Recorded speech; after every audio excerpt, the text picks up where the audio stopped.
I want to play the music, but I don't want to get DMCA'd.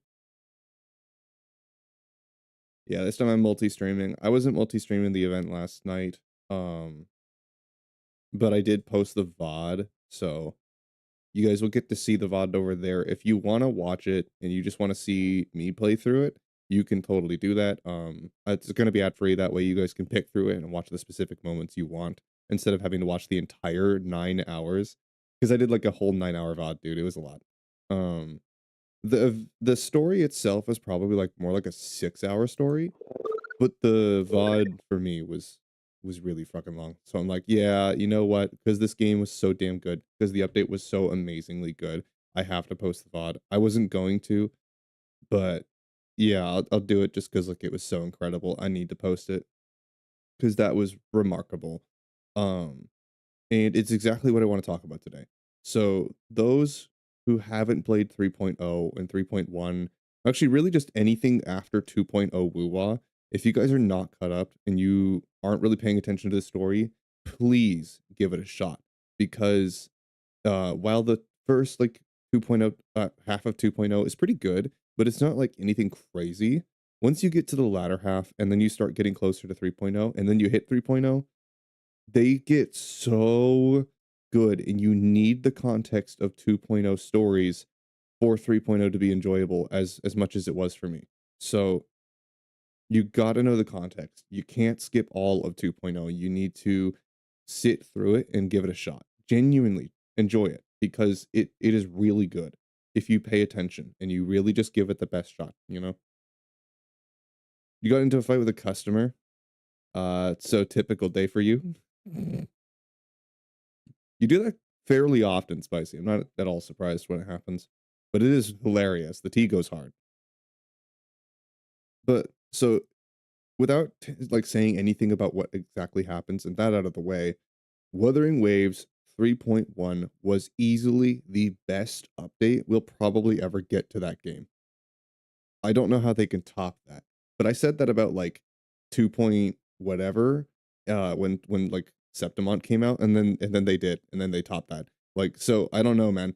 They keep pushing the boundaries of what a gotcha game is capable of, and that's what I want to talk about today. That's what I want to cover. And we're not just going to talk about Wuthering Waves, obviously, because I'm going to try and talk about more of the gotcha games, and I think that as we're playing Wuthering Waves, this game is only encouraging me to What's up, play more Joe? games. You need something? Me playing Endfield and me playing Wuthering Waves only makes me want to play like Ananta. It makes me want to play PGR. It makes me want to play all these other gotcha games currently that are like heading the market to see what everything looks like, right? I want to see what all the competition looks like. I want to see what Kuro's cooking on the other game as well. You know, I want to see all this other stuff. I wasn't gonna enter the gotcha space, but I feel like the space itself is changing because of things like Wuthering Waves 3.1. That it makes me think that like because Wuthering Waves and a few other games are pushing the boundaries of what we thought a gotcha game was capable of, now everyone has a reason to believe that we can get something like Claire Obscure in a gotcha game. We can get good story. We don't have to have Enfield story or Genshin's story, or like we don't have to have the samey writing style and put half-assed work into our game. We don't. Enfield's gameplay is fantastic. I'm liking it so far. But the story is a snooze fest, and I gave it as long of a shot as I could. I even started skipping it. I'm not even reading the summaries anymore. Because like it's just, dude, I tried. I really tried. I really did. But I can't. I can't do it. Especially after I played 3.1 Woo-Wah. Like now, dude, I think that if I hadn't played Woo-Wah, genuinely, Enfield, I'd probably still be playing the story. Genuinely. I think that I would still care about Enfield's story if I wasn't a Woo-Wah player. But I think because I played this one, um, it it shines a light not just on Enfield, but basically every gotcha game I've played. It does, because I can't recall any other game that hit me as hard as this one does. I can't think of another gotcha game that did what this one has done.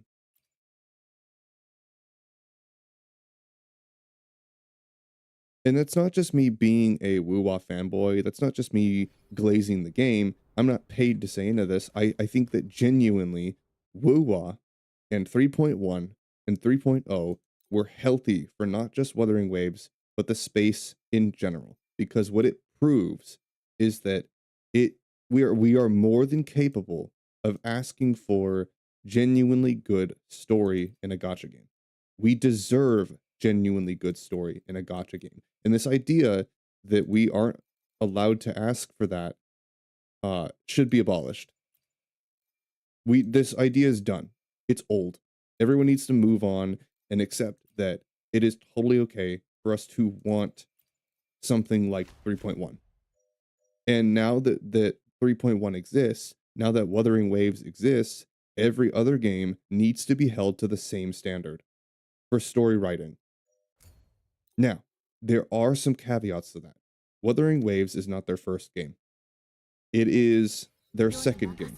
They have PGR to fund them. They have PGR to help with the money, you know, so that they can pay to afford making such high production value. Not everyone has the same revenue stream. So, of course, you know, these cutscenes and things and writing and all this voice acting and stuff is expensive. Everyone knows that. Their production value is ridiculously high because Wuthering Waves is wildly successful. But that only proves it. You do enjoy the story in Enfield, and that's totally fine. That's totally fine. Like, there's nothing wrong with anybody liking the story in Enfield. Me personally, I don't think it holds up remotely a candle to Wuthering Waves. I don't think it comes close. I don't think the story is necessarily all that bad. It's not, but it doesn't do what Wuthering Waves does. Wuthering Waves has taken a character and has made me like emotionally distraught over them. They've made me care about something that doesn't matter, that's fictional. They made me like break down in tears because they made a character that I relate to so heavily that like that's the thing. Good story isn't new in Gacha, to be honest. I think about Reverse 1999, Mormons and more. Yeah, that's true. Yeah, 1999 was pretty good. But we were push it more, and it's truly the gameplay alongside it. It's not just good story alongside predatory system, FOMO, and boring gameplay like Reverse. Yes, it's everything in Wuthering Waves. That's very true. It is. It's not just the story. Wuthering Waves genuinely is one of the most gorgeous gacha games I've ever played. And its gameplay is so fucking good. It's so good, dude. It really is. The combat in this game is probably some of the best. Even if like you don't necessarily like it, like maybe some people like Enfield more, it is subjective. But I think that anyone could agree it is some of the best combat we've seen in Gacha. It genuinely is. It's so fucking good. And I'm not going to just say that Wuthering Waves doesn't have problems. Like, people always see me talking about, or not just me specifically, but the gacha game space always treats glazing, I guess they call it, like it's glazing. They see excessive positivity of something as glazing, and they just brush it off. Because they expect you to just not admit that there's faults. No, that's not the thing. The thing is that Wuthering Waves and Kuro Games are willing to acknowledge the faults with their game and fix them and continue to push the boundaries of what they're capable of. They seek to constantly always improve, and that's something you would want from any game or creative thing. You know? You always want somebody to improve. Yes, of course. Any creativity should always seek to improve. Games are just as much of art as the art that I make. They're the same thing. It's just a different medium. But there's so many things you can say with a video game. There's so many stories and characters and stuff you can tell. And I don't think that Enfield tries to say anything at all. And not every game needs to, you know? It's not like it's a requirement. But it's just, it feels bad when I play a game like Woo-Wah that says so much with its story and its characters and its personality and writing and everything. And it's like visuals, like it does so much storytelling. It's like how do I go from something like this to something that doesn't really say as much. I don't know, because for me personally, it's not opinion, or it's not objective. For me personally, I think that story is make or break with the game. And I think that because I can't seem to care about Enfield's story, and I'm worried that this is probably just going to be the way it is, I'm going to stick around because, like I said, 1.0 Wuwa was bad, and that took like 20 hours to get through. Whereas Enfield's story only took like 8, 12 hours for me to get through. So, and I'm still not even completely done with it. But like it does, the time didn't, it's not as long as Wuwa's story. You don't have to sit through it quite as much. But like they didn't go back and fix anything, I don't think. They didn't do what Wuwa tried to do with its story and fix it, and then, completely flip it on its head with 2.0 and 3.0, writing some of the most emotional story that I've seen in gaming recently. Like, I'm just saying, it's an incredible story. It's incredible. And you might change your mind about Enfield when you play 3.0. It doesn't mean that Enfield's story is necessarily bad, but it's gonna make you enjoy it less, I feel like, because Wuwa's is so good. It's like, that's the thing, man. It's never to bash on the games and say that people are wrong for enjoying them. It's not to say that what they've written so far is not good. It's that it could be better. That's the problem, is that it could be better. We expect more out of them, because if Wuwa is able to do what it did, then there's no reason why other games with more revenue shouldn't be able to do the same thing. Enfield is not Arknight's first game. This is not their first game. They are wildly successful. They have the funding to do insane production value, clearly, because the game looks amazing. Why don't we expect the same thing for their story?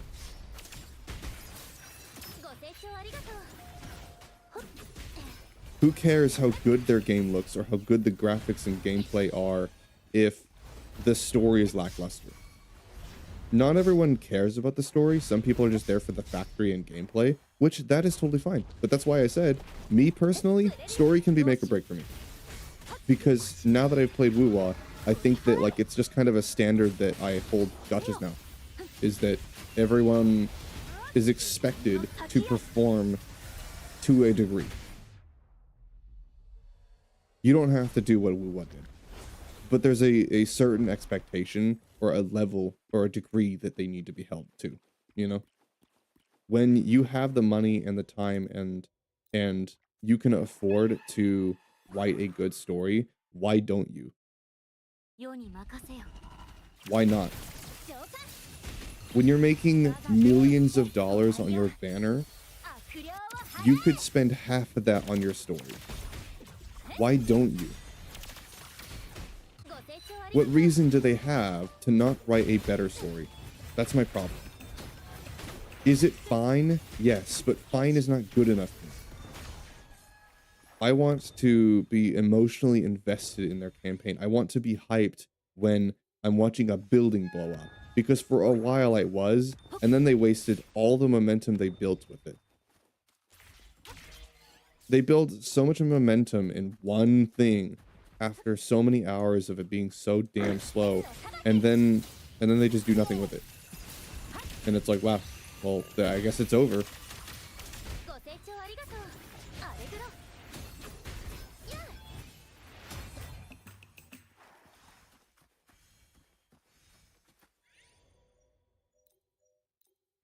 Like, there's just no reason why they can't write a good story. A better one. So I'm saying that, like, it's fine right now, and it is their 1.0. It's 1.0.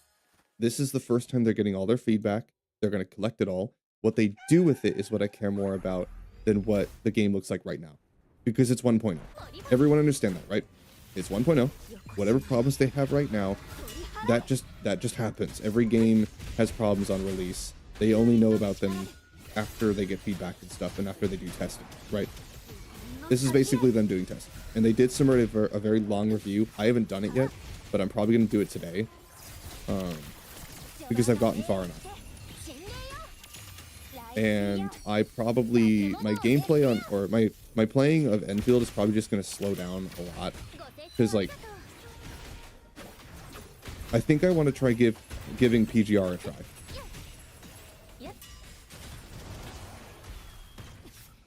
I want to try and see if I can find the time for PGR, because I really do need to try it.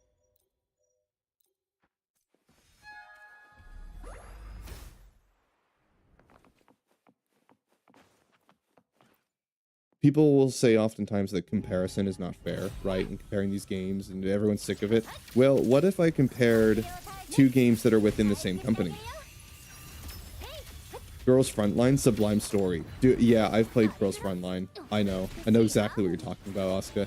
Yeah, that's what I'm talking about. It's like, it's not necessarily the worst thing you've ever played, but it's like, with how much money they make from a single character banner, you should expect them to do better. There's this idea in gachas and in games in general, but especially gachas, where like people think that it's wrong to ask more of companies. Like, how is it wrong? You're making millions of dollars off of one character release that only took you so much to make. How?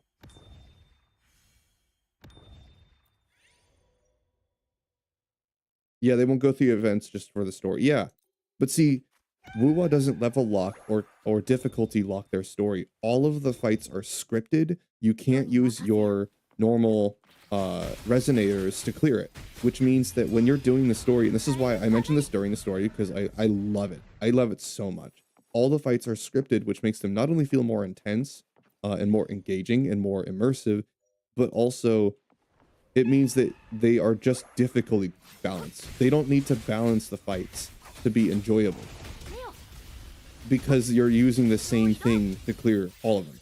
You don't get a choice. You have to use the trial resonators, and that's a good thing. Some people may not like it at first. It's like, oh, you want to clear this boss with your own team, but then again, all of the fights you can do in the story, you can just do outside of the story with your team when you're done on a higher level. So, you know,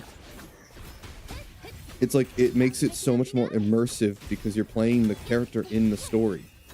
You're using the trial resonators in the story. You're fighting with the characters, and it progresses, and it's like, yeah, it's so cool, dude. It's so cool. I love it. And I hate when games will like level lock their story and stuff. I hate that shit, because I just want to enjoy it. What if I'm just a story player? I have to engage with other parts of the game just to get the story. And Wuwa, to an extent, it's true. Yeah, you do have to like the rest of the game in order to enjoy the story. But like, you don't have to constantly be grinding all the time. Someone with level 60s or level 50s or 40s can just stay there if they honestly don't want to do the rest of the game. They really don't have to. You don't have to explore. You don't have to grind. You just have to do the bare minimum just to get through the story. If you're just playing it like an RPG, you absolutely can do that, and I encourage you to. I actually encourage you to see Wuwa as an RPG, not a gacha game, because it doesn't play like one. This game doesn't play like a gacha game, so I don't treat it like one. I mean, it is, and it has gacha problems, but like, you know, because there's so many good things about it, I just ignore the gacha aspect. I kind of just ignore it. Like, it's cool when I get a new character, but like, it's not what makes my experience in Wuwa so unique. It's not what makes the experience so important.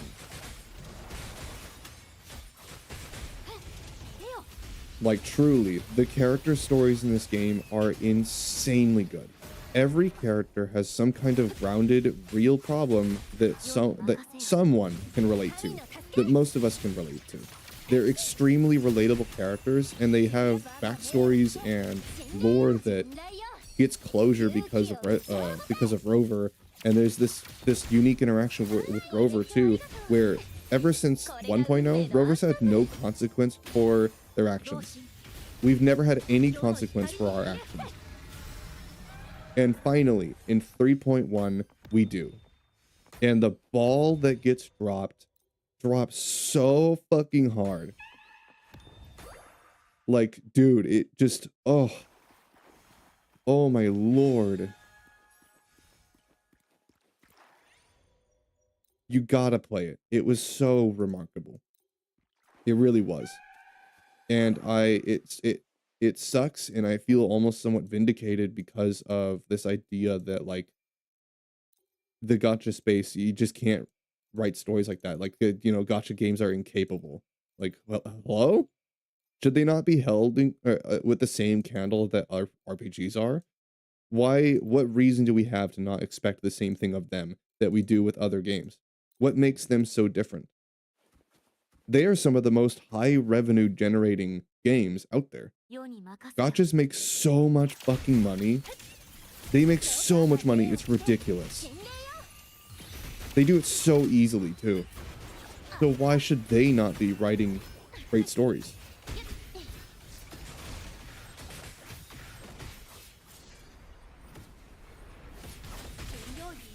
It's the same as expecting them to fix gameplay problems. Like, we can expect that of the gameplay, but we can't expect that of the story? How is that different? And when I go play PGR, if the story's not great, I'm just gonna fucking say so, dude. I'm just gonna say so. If the story's not that great and it doesn't hold up to Woo-Wah, it's different, and I maybe just like Woo-Wah more, but I also know what good writing is, so. Like, I'm gonna expect that the same things I liked about Woo-Wah and the reason I love it so much, I'm gonna expect that PGR is held under the same candle. And if it can't compete, then I'm gonna just say so. And it'll be a letdown.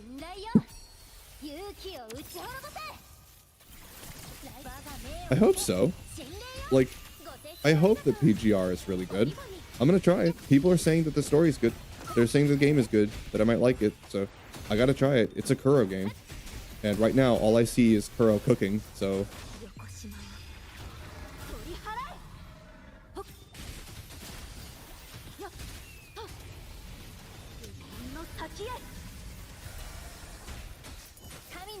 Did I just do like 1,000,000 damage there? I had like 933,000. That was a lot. Big numbers. Like, I have new expectations for gacha games in general because of Woo-Wah. I've always wanted this. I've always wanted Woo-Wah. I've wanted a gacha game that challenges our expectations of a game. That challenge our expectations of a gacha game and push the limits of what a gacha game can do. Because for some reason we have this mentality that they're not like RPGs, that they're not like full price games. How are they different? They make wildly more money than full price games do, so why don't we expect more story from them? Why? I haven't had a valid reason from anybody to know why we shouldn't. Especially when Wuthering Waves just showed us they can. They just showed us what's possible. And they keep improving on that every single patch since 2.0. You know what 2.0 and 3.0 is? It's Wuthering Waves realizing what an influential story can do. It's them realizing that people want that most. That people really appreciate a remarkable story that has remarkable characters that are grounded and that we connect to, and that says things. It's not just like a good story. They actually say things about life and about the characters, and it's just there's so much to it. There's so much to it. There's a character for everyone, man. There really is. Like, you're gonna connect to basically every character, but like there's always a character somewhere in the story that's gonna hit you right in the feels, right in whatever you're going through. They write real characters. That's what I mean. And why shouldn't we expect that of a gacha game?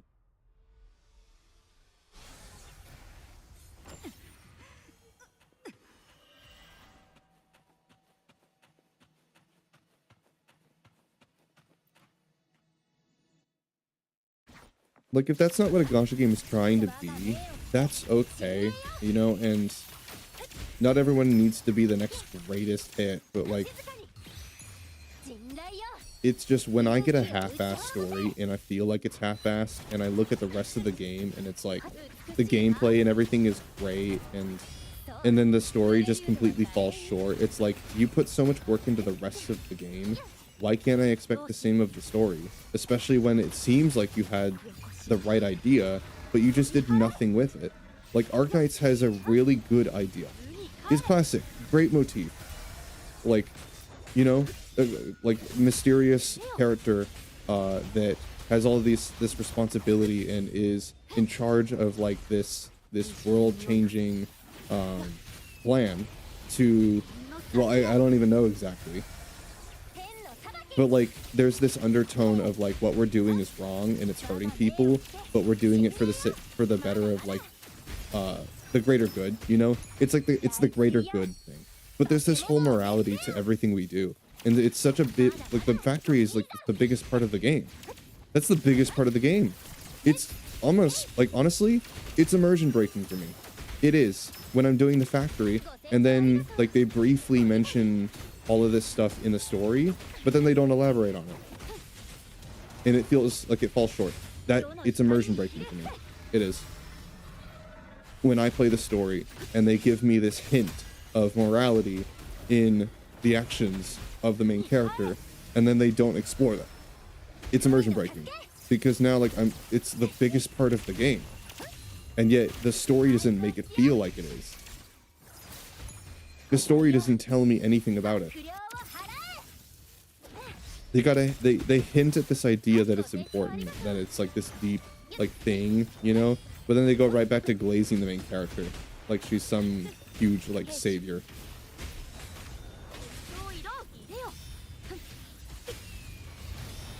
There's all these subtones, dude, and it's like, why don't we talk more about that? Because there's something genuinely there. There's substance within the story, and I want to enjoy it. I really do, but it just lacks so much personality, and it doesn't do anything new. It doesn't challenge anything. It doesn't even take the things that it's doing and like just, I don't know, man. I think that it's one major critique that I have, and a lot of people actually have about Enfield.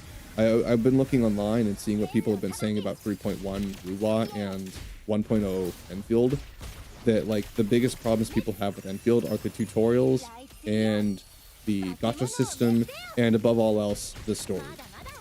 Most people are disenfranchised because of the story. It's just so lackluster. They don't do anything that makes it remarkable. Wuwa has made its own identity for itself through its story. Like, it's a good fucking story, but it's unique, you know? They've done something special.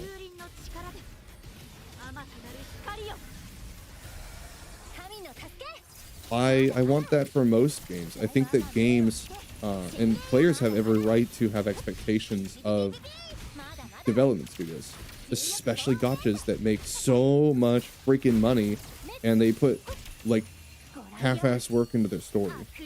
Why? No, me personally, I'm not okay with that.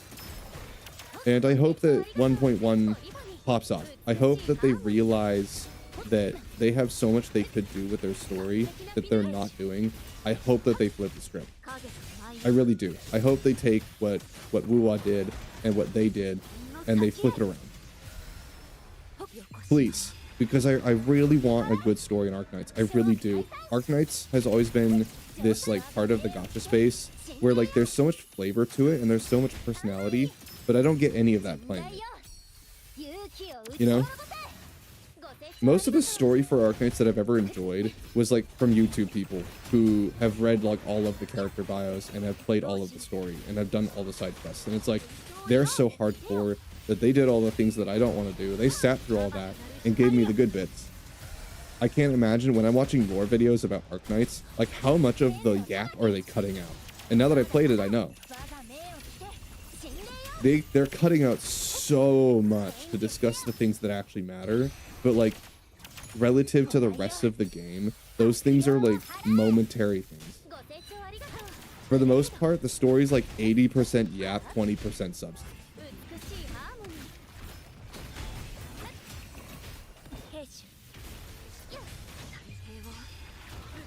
I think they can do better than that.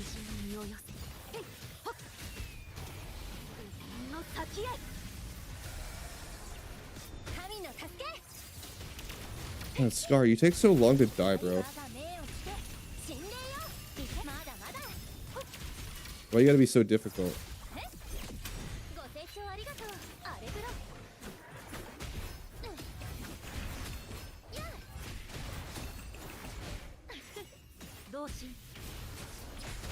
Why you gotta be so difficult, Scar?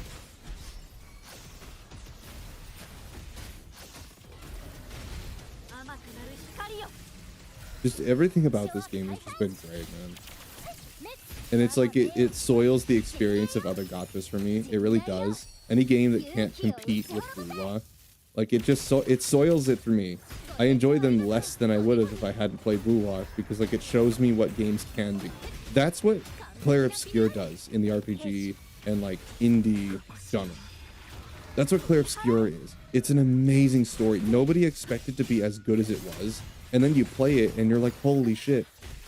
I didn't know we could have this. You're telling me that games can be this good? Yeah. Yeah, they can, and we should expect them. We should expect them to.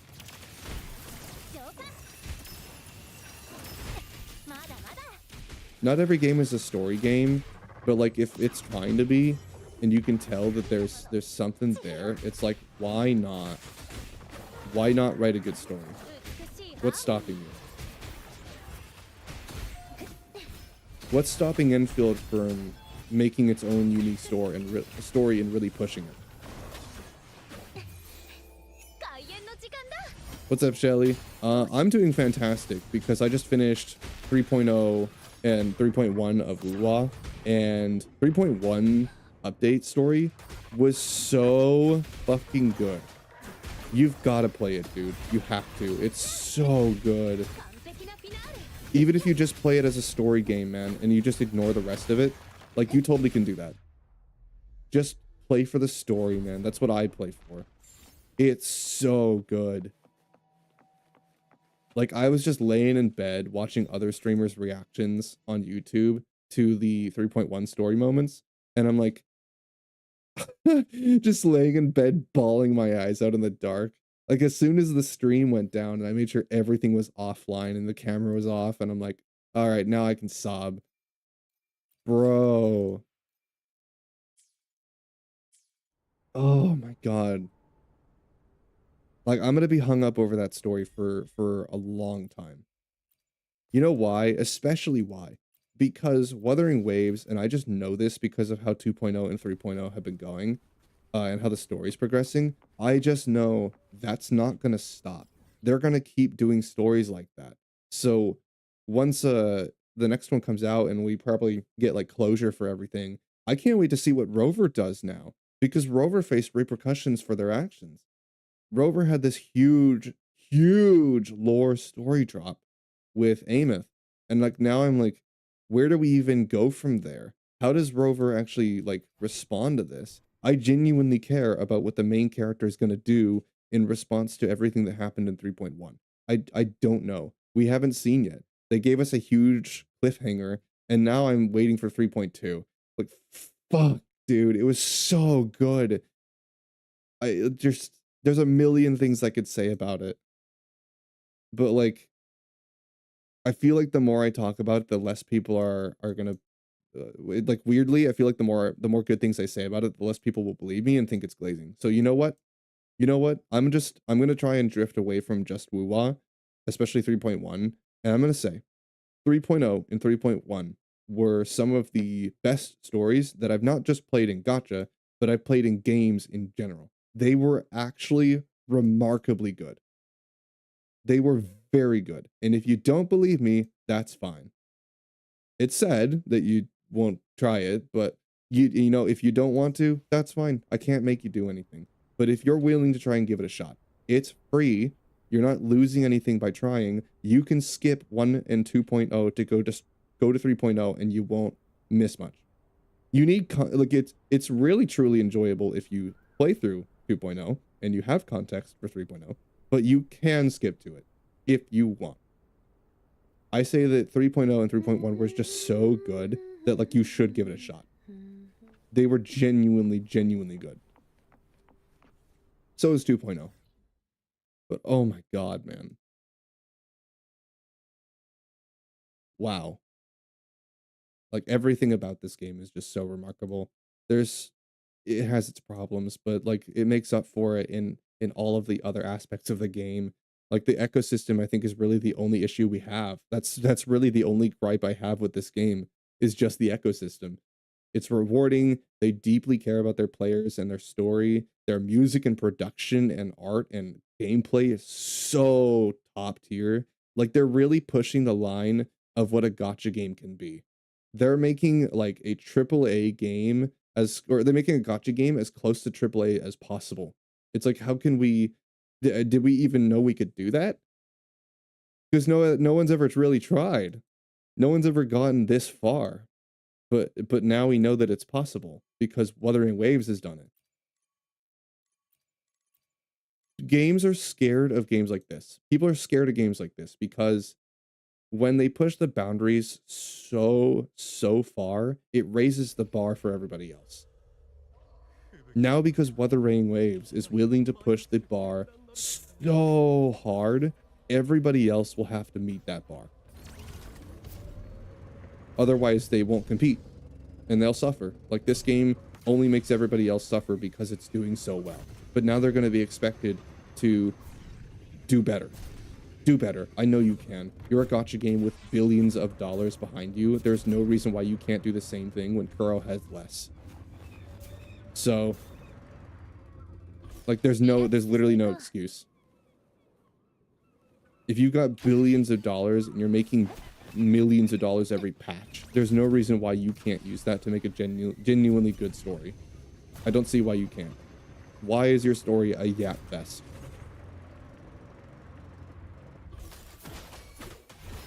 If the story is a yap fest and the gameplay is good, I'm just not going to play it. Like, once 1.1 comes out, I think the 1.1 update of Enfield will be make or break for me. Honestly. Yeah, genuinely, I think so. Like, the factory system is cool, but, like, I'm gonna get tired of it pretty quick. I feel like a lot of people are gonna get tired of it pretty quick. If they don't find a way to expand on it, and if a factory system gameplay loop is only, like, unlocking more factories to build the same thing, sell the resources, use that to build more factories, I'm gonna get tired of that eventually. Because I'm not immersed in the world. I'm attracted to the gameplay, but I'm not attracted to the characters or the world. I don't care about any of them. None of them matter to me. Like, sure, they're cool, but the reason I like this game is because not just because the characters are hot, because they are, but because I'm emotionally invested in them. I genuinely care about their stories and their personalities.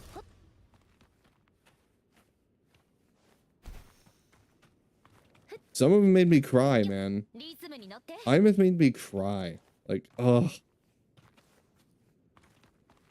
Sobbing like a baby after that one. Like, I want people to play Wuwa 3.0, not just because it's good, but I want them to see what a gacha game can be. I want them to see this is what we've been saying gacha games should be for years.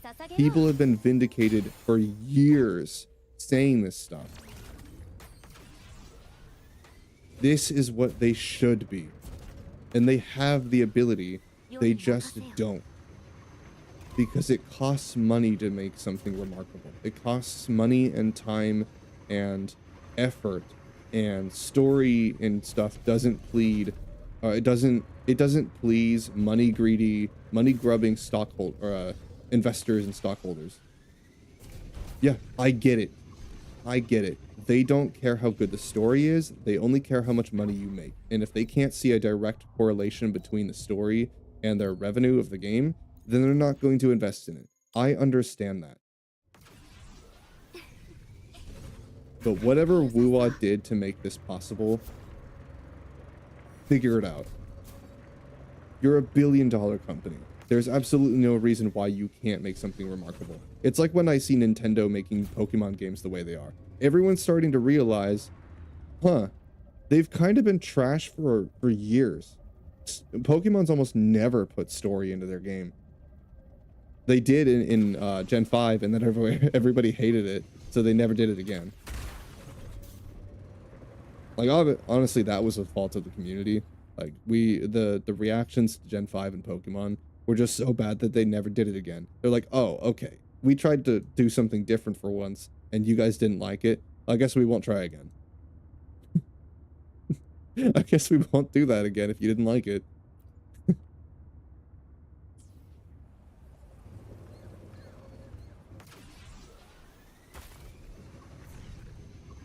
Like, a company that has so much money and time and passion and effort for their game, just it sucks to see things just not even try.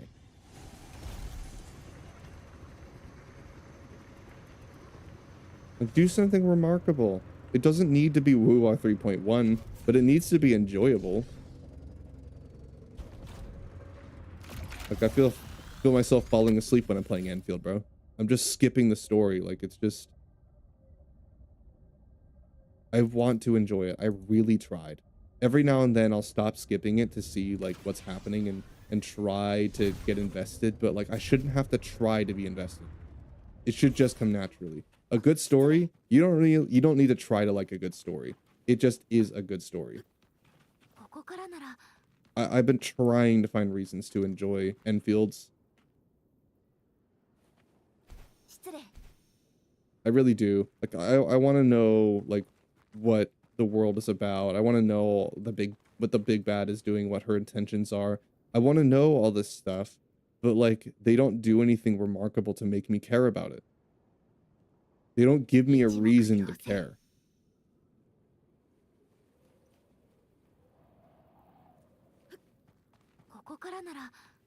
Now, all being said, they could totally flip this on its head. That's what I'm hoping they do.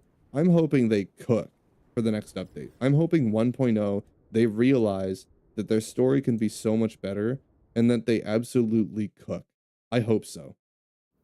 Because if they do, I'm going to freak out about it just like I did with Wuwa. And I'm going to say, look at these two games challenging the gacha space to do better and showing us what it can be. Look at these two setting bars for the rest of the world.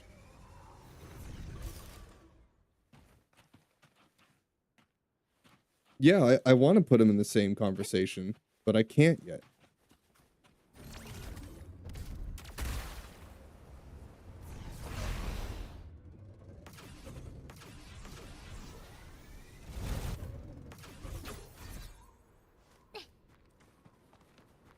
Like, I hope that the next gacha games look at Wuwa and what it's doing, and see Enfield and what it's doing, and just improve in every way.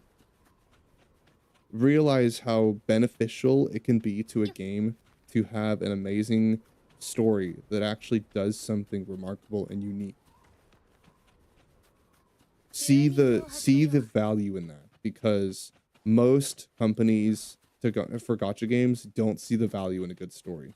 They don't. That's why they don't make one. Wuwa sees its story and they see the value in it. They see what they can do with it, and they're pushing that every single patch.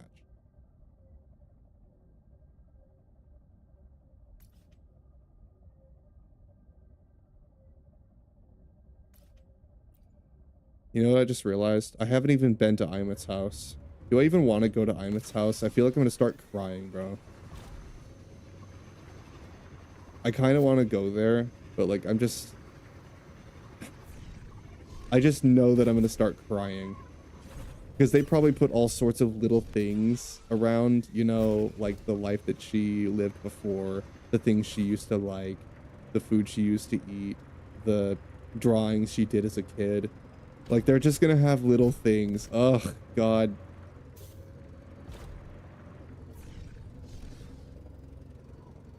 I can't reveal too much either. Like, I want you guys to experience it yourselves, genuinely. I do. And if you just want to see what I'm talking about, my VOD is going to be on YouTube, by the way. I forgot to mention that. The whole VOD's going to be on YouTube. It's ad-free. You guys can pick through the moments and get to 3.1 if you want. If you just want Imeth's story, honestly, yeah, that was the best part of 3.0 or 3.1. I genuinely think that, like, God, so much happened in the first half, but genuinely, Imeth's story was the best part of all of it. If you just want that bit, go to the latter half of my VOD when it comes out. I'll let you guys know when it does. And you guys can pick through it. If you just want to see the story, and if you like are wanting to try Woo-Wah and you're not sure yet, and you're not convinced, go watch it, please.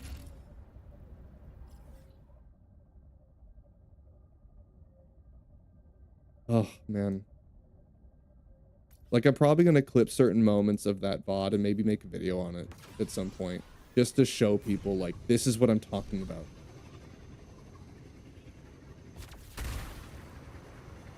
Because most people don't believe me. They need proof, which is understandable, you know? No, I can prove it to you. I played it.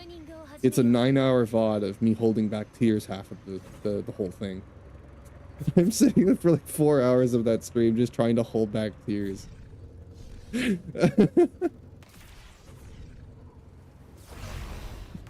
God, it plays like a drama anime. The whole story plays like an anime. Guess what I love about it? Like, it just...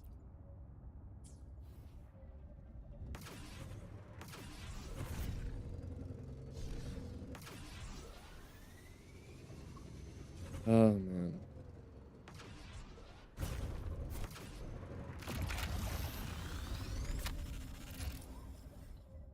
I can't wait to see what the new Gacha games do after Wuthering Waves being so successful with its story. I can't wait. I really truly want to know, like, how is the Gacha space going to change because of Wuthering Waves?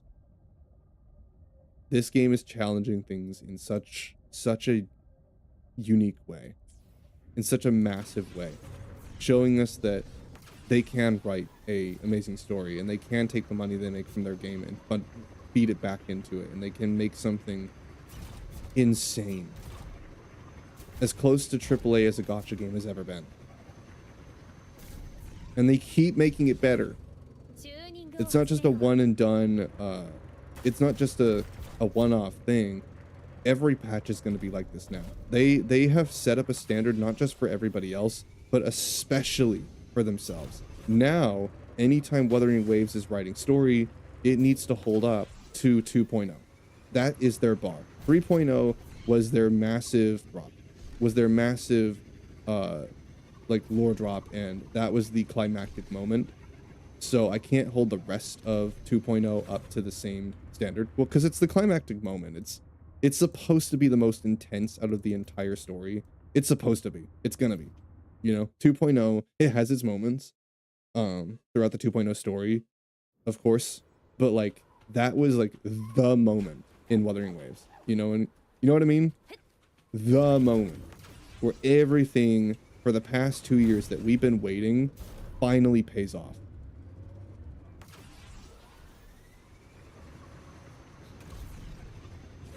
And what a payoff, man. What a payoff. We've been waiting for that for 2 years, and we finally got what we wanted. We finally got the story and the characters we wanted. The development. Oh, dude. Yeah, I don't think I can go in this house right now, man. I think I'm way too emotionally distraught about it. I don't know if I can go in there yet. Wait, hold on. You know what? If I'm gonna do it, I need to play the right character.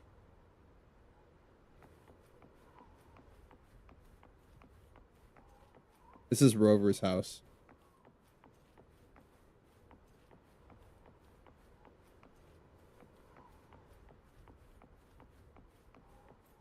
I don't know what's in here, so if there's spoilers for 3.1, just a fair warning, because I'm expecting that they're probably going to put a bunch of stuff in here that correlates to the story. So if you haven't watched my VOD yet, or you haven't played it yourselves and you don't want to be spoiled, just a fair warning. There might be things in here I don't know yet, but I do want to see.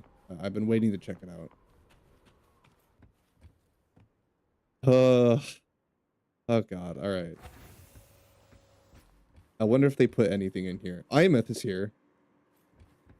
Imeth? Oh fuck.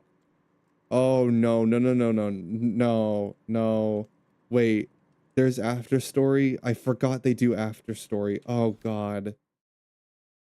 Oh.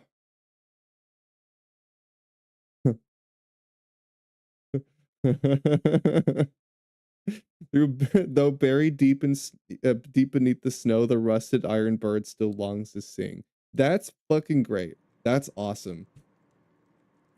Hey, Imeth, you doing okay?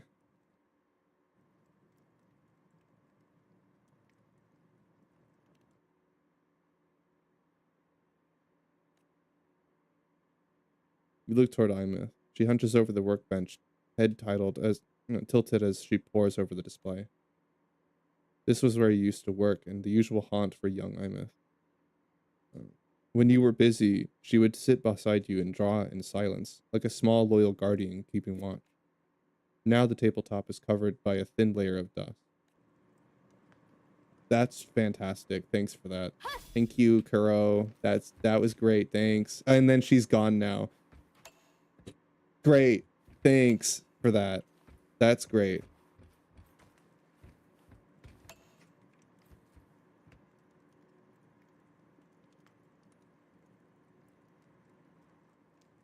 Yeah, this is gonna be sad, isn't it?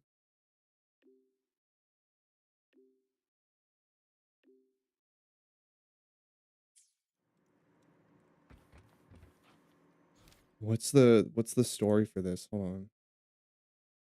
There should be a after story quest somewhere related to this. I guess not. I thought there was. It prompted like there was. Huh.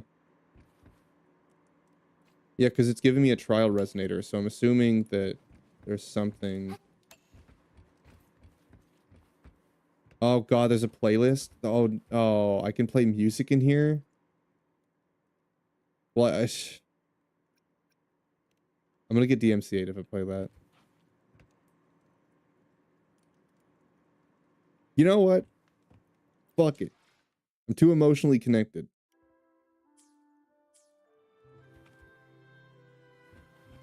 It's too good. I have to listen to it. Can I? There we go.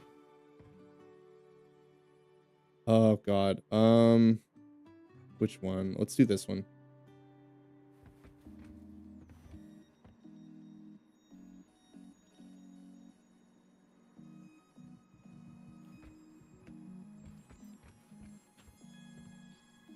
There's books to rifle through. Okay, let's see. Rifle through the bookshelf. A slim volume catches your eye. It's a colorful booklet. Space Fantasy Katya 6. Illustrated galactic routes and quests with guideline. You recall Imeth loved this game. These pages are annotated in a small child's crooked handwriting. The game's hero, sword held high and wings spread wide, looks oddly familiar.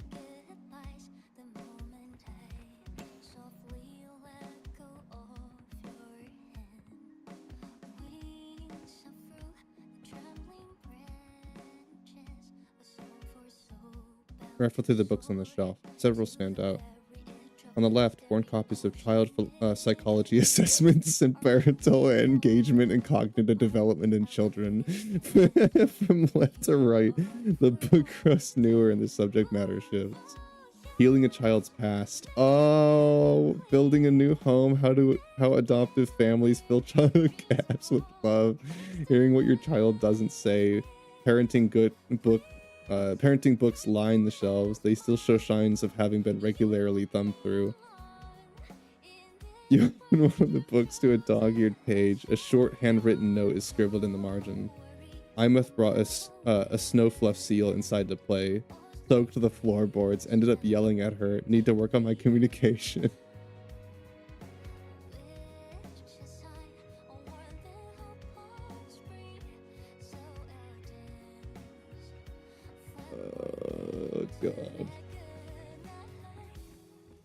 This game, man. Let's go upstairs to Imeth's room. What am I gonna find in Imeth's room? I'm gonna cry. That's what I'm gonna find. I'm gonna find depression all over the walls. It's actually not as bad as I thought it would be. Hold on. It's not as bad as I thought it would be. Oh, photo album? Oh, here we go. Oh, that'll do it. What's in here? You open the photo album. Inside are pictures of Imeth with her school friends. You've seen these before. Flipping further, you find a picture she took in the Frostlands, and a well-worn photo of you with her when she was just a kid. You slip the new photo in the Fleet Snowfluff fan meeting inside.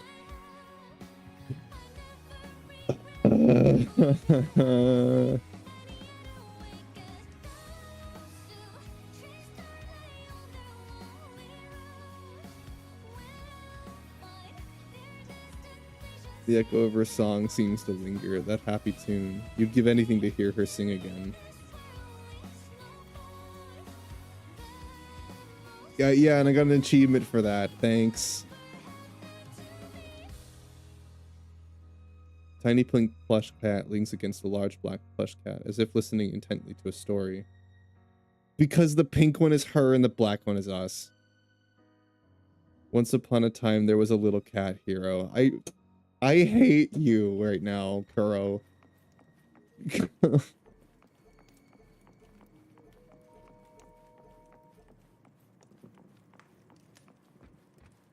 I need to get all my friends to play Wuwa Story so I can watch them cry and feel the same pain I feel right now.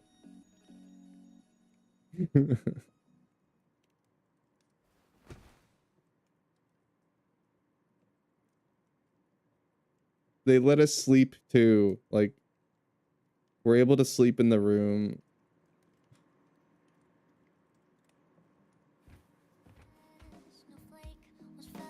Well, Imeth, I went home like you told me to.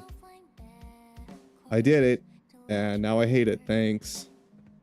You know why? Because you're not here, and you could be. I'm still mad at her. You know what I'm gonna do? I'm gonna make like a separate team down here of just.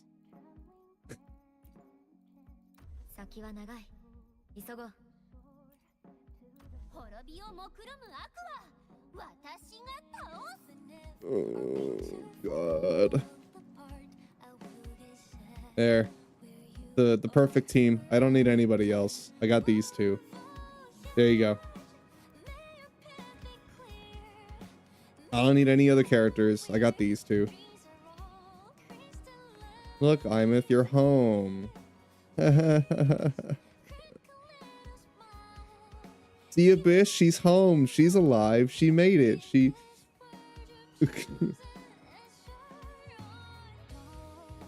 Why do I do this to myself? I'm torturing myself right now. This is torture. I pulled the character because I thought it would be fun Mecha Girl. I didn't think I would be sobbing.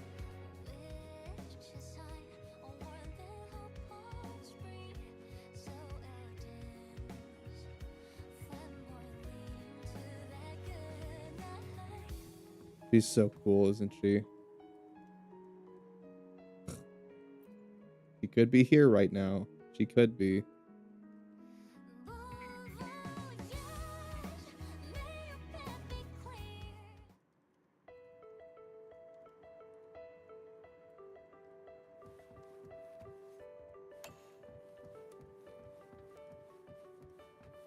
Yeah, I can't stay here. I'm gonna cry. I can't stay there.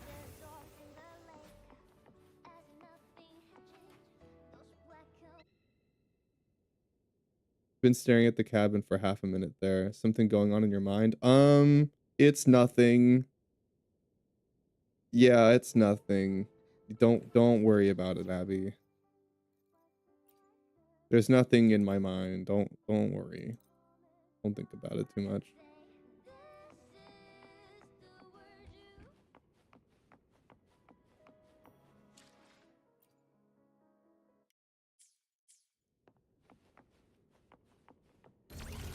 Didn't think a gacha game could make me feel this way. Didn't think it was possible, but it is.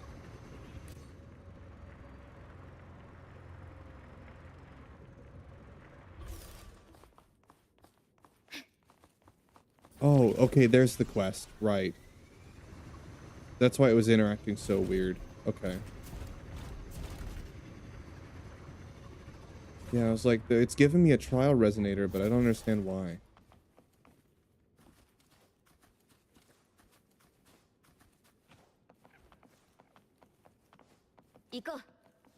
Oh, is there something back here I missed? Wait.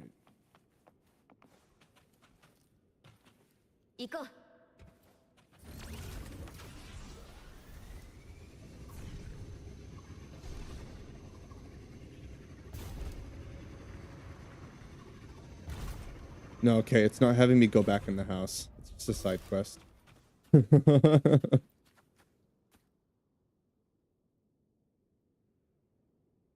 It's just a side quest.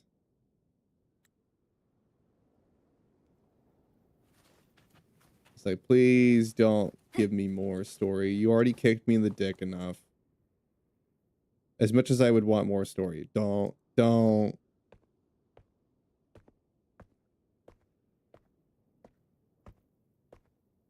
He's enough ways. It doesn't let me skip.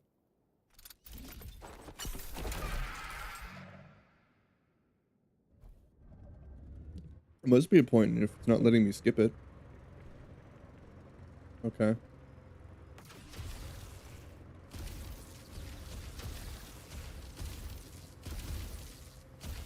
Well, it's like only half controlling. I thought it was just full control. Nope. I still have to do the work. Alright. Thanks, game.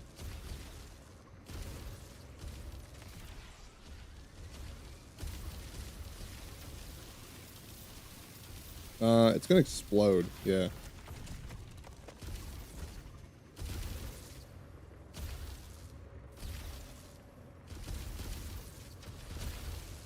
Like, I felt bad after Forlova's, but Forlova almost made me cry. It wasn't sad quite enough like Ameth's. It was bittersweet. Forlova's story is gorgeous, and it's absolutely tragic. It really is. But something about Ameth's, dude. Something about Ameth's just... It's the fact that she's so much like me. That's the problem. They made a character that I relate to way, way too much. And then they went and did what they did. Mecha Girl? Yeah, Mecha Girl. Dude, like, Asuka, I'm telling you, definitely watch the VOD if you can. It is a very, very long one. You don't have to watch the whole thing. About, like, halfway through is where you'll see the Mecha Girl. That's really the important part. That's the best part of the whole thing. So you don't have to watch absolutely every moment. Some of the, or, like, especially the first half of the stream is just me gooning after a hot man. And then, like, the purple-haired professor that we see, Lucilla, like first half of stream is me just like being extremely excited because of all the cinema and story, and then like gooning for Lucilla because she's so hot. She's so hot. It's not fair. And then I'm like, wow, look at Mecha Girl, she's so cool, she's so hot too. Wow, this is gonna be, I can't wait to see how she transforms and all that stuff, and what the mecha thing is. And then I didn't also know that she was gonna be the single most tragic character I've played in any game recently. Like since like Player Obscure, I think, was the last time I played a game. Actually no, Slay the Princess. That was the last time I played a game that made me cry this much. Is it on YouTube? It will be. It's still uploading. It's like almost a 9-hour VOD, so it's gonna be a while. It's taking a while to upload, but it should almost be done. It said it was uploading HD today when I looked. I can check real quick. It might have already posted. Oh, yeah, it posted. Oh my god, wait. My YouTube is blowing up with hold on. Holy shit. I'm seeing like Imeth things, 3.1, 3.1, bunch of people like 3.1, for you, 3.1. Everyone's freaking about everyone. exceeded everyone's expectations. It did in every possible way. It was so beautiful. Oh my god. Hold on, no, that's my YouTube stream. I got it wrong. Hold on. Did it go up?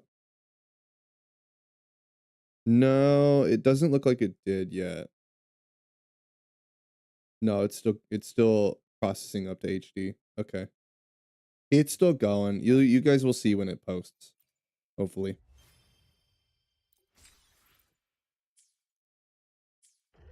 See, that's why I post on YouTube. I was not sure if I wanted to post the story on YouTube, but like that one was so good that I have to post it. I didn't do that for any of the other story. Because like I've been unsure if I even want to do like Wuwa story on stream, but because of how incredible it's getting, I think that it's just gonna be a thing we do now.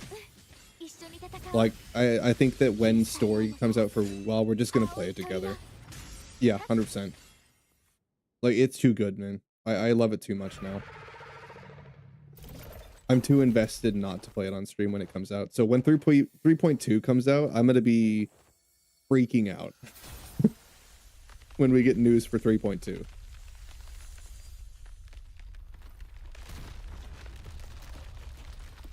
It was the child's work. Are you blowing up my house?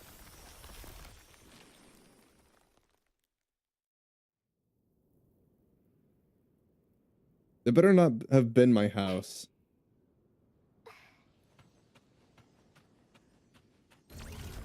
Dude.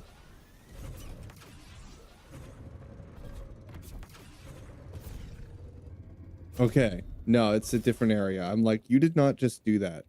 Okay. I was only half looking, so I thought they just like blew up the house. No, it's not the same area. I would have punched someone.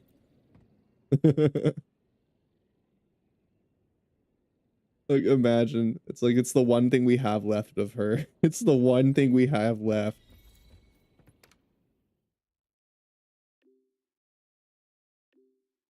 Yeah, I warned you guys. I could tell because of 2.0's story that Wuthering Waves is not afraid to kill characters. They're not. I told you. I fucking called it. I did. When 2.0 came out and we played it, I told you they're not afraid to kill characters. They haven't done anything over the top yet. They haven't blown our minds yet, but I know they will. I had a feeling they would. And now we know playable doesn't mean safe. Your character is not safe just because they're playable. Like, oh, I can play the character. That must means they'll never die in the story because that's how plot armor works, right? Nope. No one has any plot armor. Doesn't exist.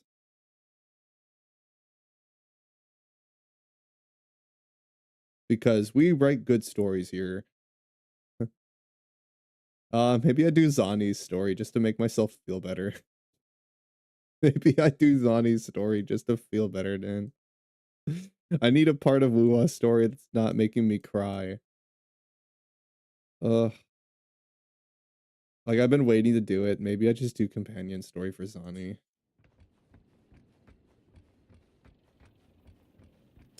No, I would want to tell Lamb that I'm doing it first so that he could watch the Zani story.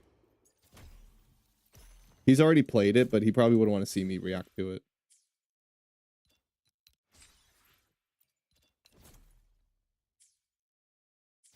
Actually, here, let me message him. I want to see if he's here. I don't know if he's here watching or if he's like idling. I saw him poke in. He might just be lurking.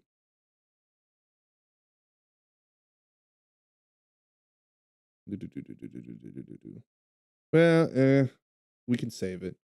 We can save it. I'm gonna just keep exploring and yapping.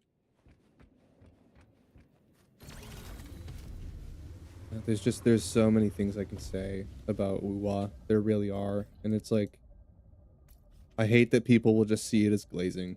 They just see it as glazing. Like, they don't see it as genuinely someone who is looking at this and is emotionally affected by it. Like, Wuwa's writing stories that change the way I think about life. Genuinely. because they're taking extremely relatable characters that are in really rough, unfortunate situations and giving them a positive ending and giving them some kind of hope. And that gives me hope, and it gives me more strength watching their character stories and seeing them going through things that I'm going through and then being able to work through it and giving me perspectives that I didn't have before. Like, that's a game is capable of doing that. A game, especially a gacha game, is capable of writing characters and story that makes you think about your life. Lamb's here? Oh, did you hear Zani? Did I summon you? Did Oscar say Zani? I might do Zani's story quest just to make myself feel better. Yeah, Lamb, I went to her house. Not Zani's house, obviously. Imet's house, and I'm like, I can't stay here. I can't stay here much longer. Like, I was gonna start crying, bro.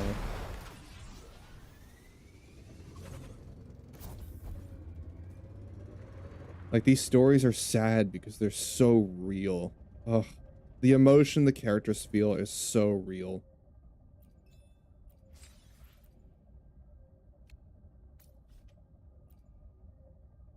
Like, I can't wait for me to play 3.1 in subbed on my alternate account because I want to hear the voice acting in subbed. I want to see if it's even better.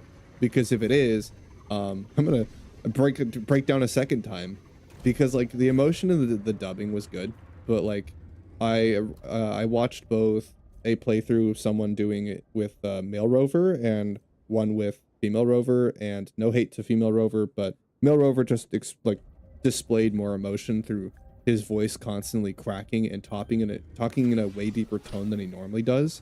His tone throughout the entire part of Amet's story compared to the first half of 3.1 was wildly different.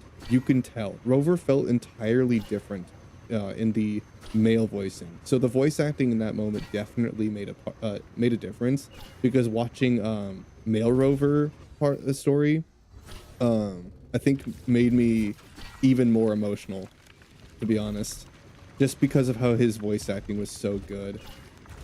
Female Rover did a good job, but like male Rover was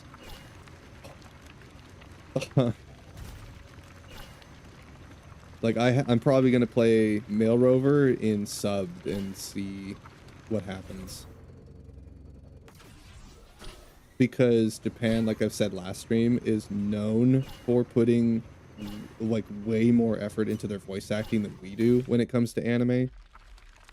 That's just because Japan is way more serious about it when it comes to anime, of course, obviously, and they usually will record together. They do voice acting and stuff together in a room, obviously, and the US likes to just say, these are what your lines are, this is your character, this is how the character feels, and then they record it that way. And it's like, you know, it just doesn't work as well. It doesn't get the same effect as getting all of the voice actors for a scene in one room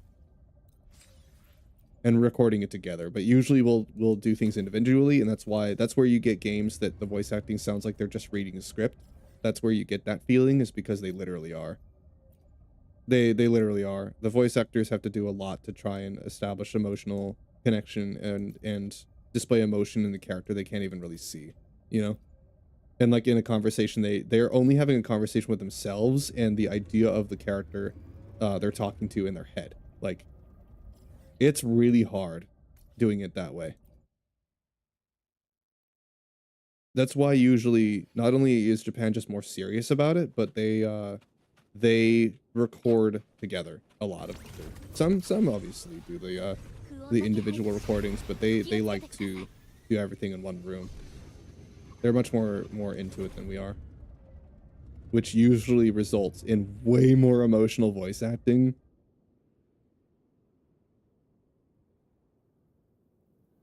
I will say though, Arcane Season 1, probably some of the best voice acting for an animation I've ever heard. Oh my god. Especially Powder's Holy shit. If you guys haven't watched Arcane season 1, yeah, like I can't listen to that audio without crying. I can't.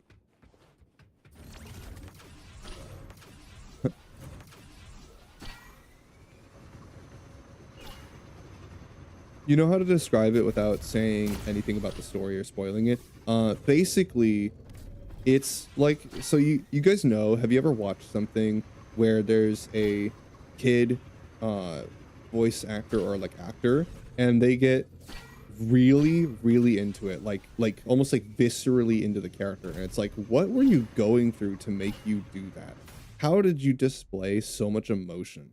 How? It's hard to get a kid actor to, well, act, you know, because they're younger, but like the actress for Powder was like, I think 16 when she did that, and they interviewed her after the season, obviously, and like asked her how she was able to get that scene or what she was feeling when she made the scene. And like she doesn't even know. She's like, she basically like blacked out when she did that. Like she was just in such a place. She's not even really sure how she did that. And I'm like, what the fuck do you mean you don't know how you did it? What? What? What do you mean you don't know? Were you just so emotionally distraught? Like, did you just bring out like all of your trauma in one scene? Like, how did you do this? What the hell? I don't even display real emotion like that. And she's doing that for a fictional character.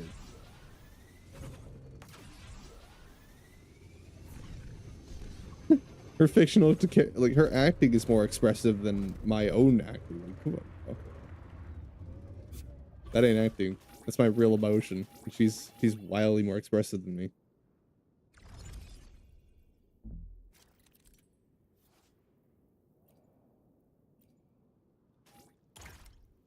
Like, I didn't think that it was possible for a game to do this. I say that every time, and then I played Slay the Princess. Like, I expected Slay the Princess to just be a normal psychological horror game and make me scared and then just laugh because I'm getting scared at a psychological horror game. I should have known. I should have known that it was going to leave me emotionally destroyed. Joke's on me for not knowing. Lamb was super happy to hear that I enjoyed the game so much, but of course, yeah, it's gem. It's probably one of the best games I've ever played. That game changed my life.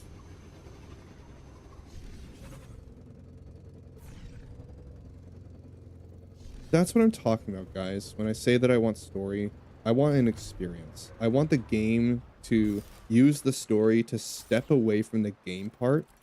That's what it's supposed to be. We don't talk about gameplay and story in the same conversation, do we? We usually don't.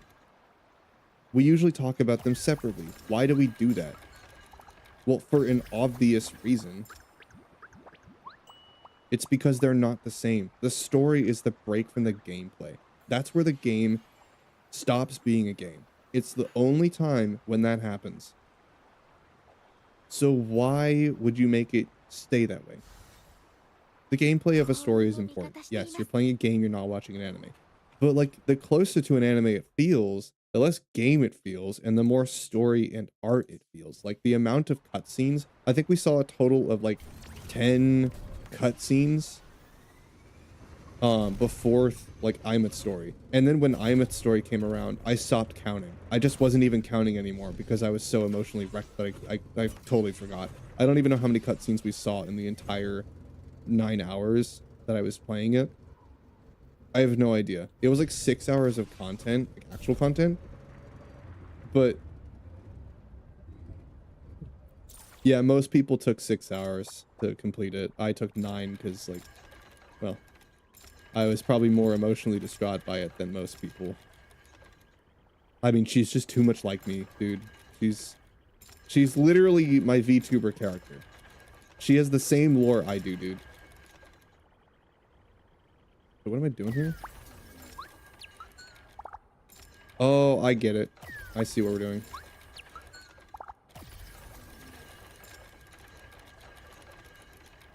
Oh, I have only 3 shots to change them.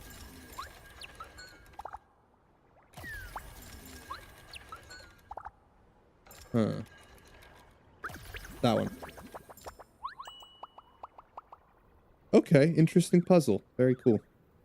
I like it.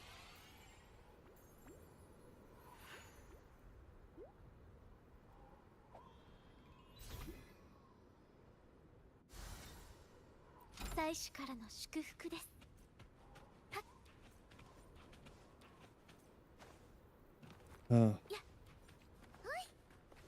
like I want to feel this way about Woo-Wah's story. I want it to be a roller coaster of emotions. I hope that they continue this trend because 2.0 was amazing, and we thought that was already pretty mind-blowing. We did not expect 3.0. We did not.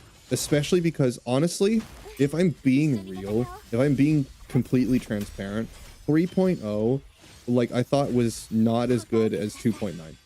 I think they stepped actually backwards for a moment, and then they dropped 3.1 and blew me out of freaking water. If your plan was to make my expectations lower so that I would be even more blown away when 3.1 came out, well, you did it well. Well played, Kuro. If that was your plan, beautifully executed because it worked. It worked. My expectations for 3.0 weren't as high as mine for 2.0 because I certainly enjoyed 3.0 and I thought it was good, but like 3.1 was just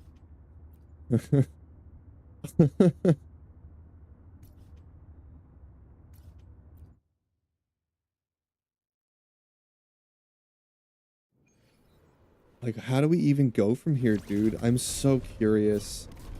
Ugh, and we gotta wait for at least like 3 months before we get any news about the next patch. Well, actually, no, it's probably only gonna be like a couple months. They've actually patched very quickly. I'm like, how do you do this in such a short amount of time? How do they manage to do this? Their budget for development of this game must be absolutely through the charts. But they also make a metric fuck ton of money. So actually, I wonder, hold on. I am curious, what is the Gacha um revenue stream look like right now? I haven't looked at that chart in a while because I've been waiting to look. I want to see like where our games of interest are at right now. So like PGR, Enfield, which just came out, Wuwa, obviously after 3.1. Like, how big of a have a jump have they seen immediately after? It's only a few days after they just launched. Oh no, it's literally just a day after they launched it. Like, it just came up yesterday at 11 a.m. for me. So literally a day right after. I want to see the chart. I want to see what it looks like. Let's see. Gotcha revenue. January 2026.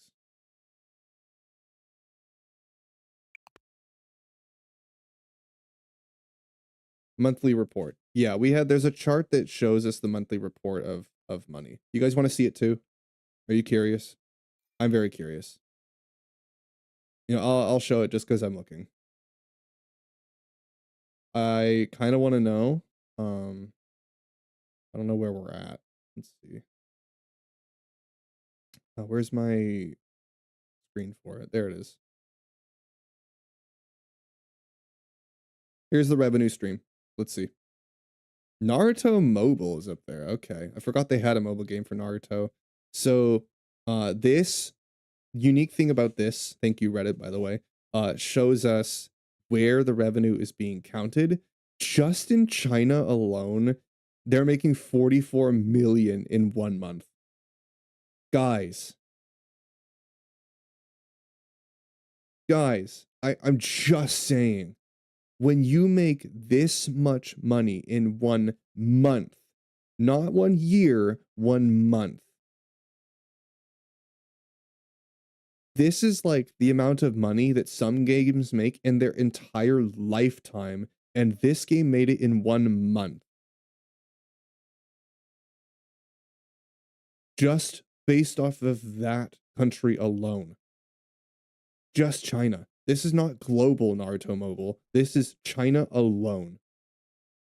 Fate, yeah, Fate's always held strong. Love and Deep Space being combined. Oh my god. December they made $84 million.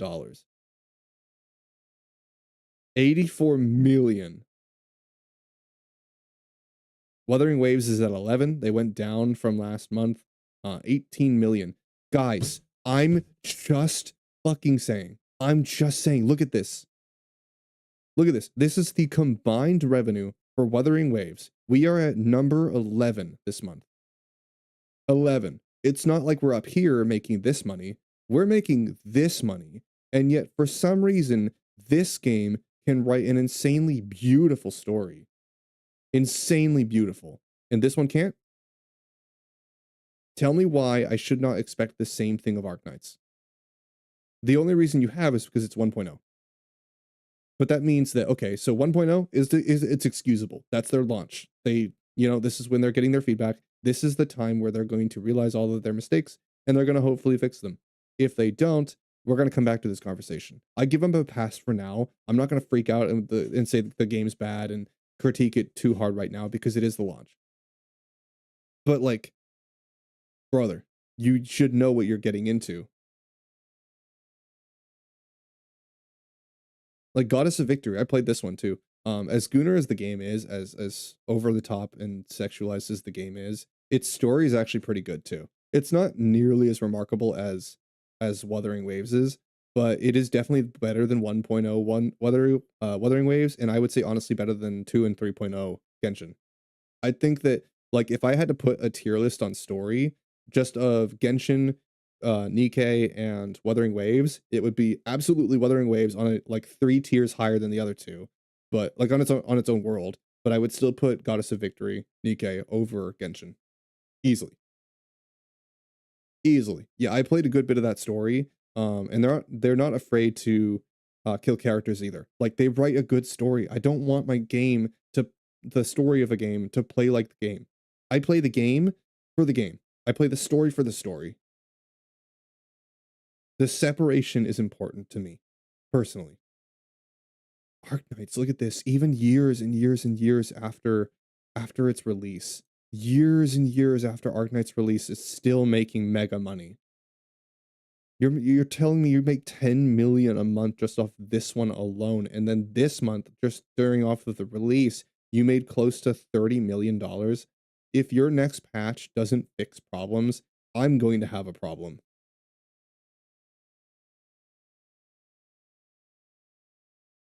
Uma Musume. We beat Uma Musume, guys. We beat Pretty Derby. Let's fucking go. We actually beat him. Wuthering Waves is going up. It's just I mean, it went down by 3 in revenue chart, but like player count, I haven't looked at player count. I do want to look at player count just for us to know how good we're doing. Blue Archive going up actually massively. Huge jump. Reverse 1999 went up by 21. It made a jump from like bottom of the barrel to pretty damn good. What does this one do? Reverse I've never actually played. I've seen like a little bit of like hints at its story. Maybe I should play it. What kind of gacha game is it? Is it worth me trying? Because like it seems to just be always in the background of everything I do, but like it seems to have a reasonably good story. Like, what is it about? I kind of am curious about it. I've always been curious. I've just never given it a shot. Onimyoji is still holding strong. Hatsune Miku. Hatsune Miku! Light and Night. Another one like Love and Deep Space. Summoner's War is still kicking. Like, given this is just this month. Like, this is just how we're doing in January, obviously. Like, oh my god. And obviously, this also doesn't account for the update immediately because it only just came out today. So we don't know what the jump looks like in revenue for Wuthering Waves. I don't have like a real-time chart. This is just the chart 5 days ago. So this is not posting after the update of 3.1. This is before 3.1. This is post this is in between updates actually. This is Wuthering Waves in between updates. This is post 3.0, pre 3.1, and we're still kicking. Like, I can't wait to see the chart now that 3.1 is out.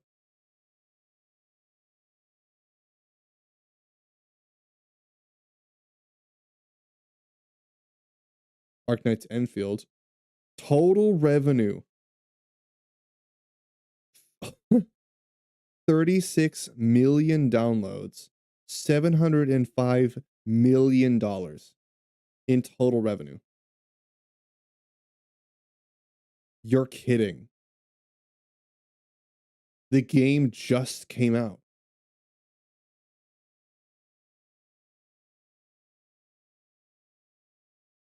If they don't fix the problems in their game when they're rapidly approaching $1 billion.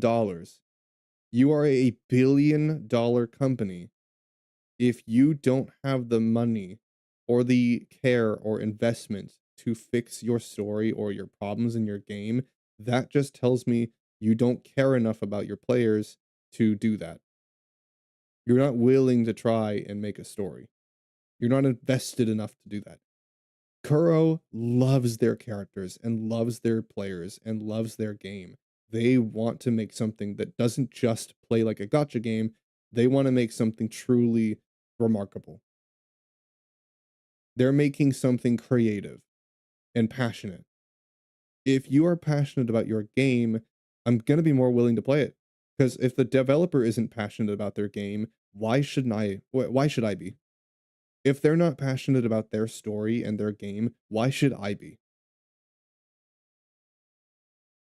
Yeah, but they're passionate. The game looks amazing. The gameplay is amazing. Yeah, well, if 1.1 comes out and they barely do anything to change anything, and they don't learn from their reviews or what people are already talking about with the game, then that just tells me either they need more time, like if they can at least acknowledge. I'm not even expecting that they fix all these issues right away. I just want them to acknowledge it. Just say, "Hey, we hear what you guys are saying about our story. We hear what you guys are saying about our gameplay. We're fixing it. Here are some things we're doing to establish, like, we're going to go back and do these things to our story to try and make the first 6 hours better. We're going to do this A, B, and C thing." If they do, because that's the thing. You might be saying, "Well, why would you want that of them?" Because Kuro does it. Because Kuro does it. Because they are the benchmark for me. I think that is that is a bar to hit.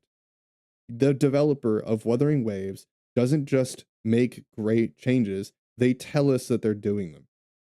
If we want something bad enough and the players are critiquing something enough, they listen. If we all think the ecosystem needs a rework and we can all agree on that, all we need to do is tell Kuro, "Hey, your system needs a massive rework." But we understand as the players, this is a core function of the game. Everything in the gameplay is built around this function. If you need lots of time to fix it, then we totally understand. We are willing to wait because we know that this is a huge ask of Kuro. This is a very, very big ask.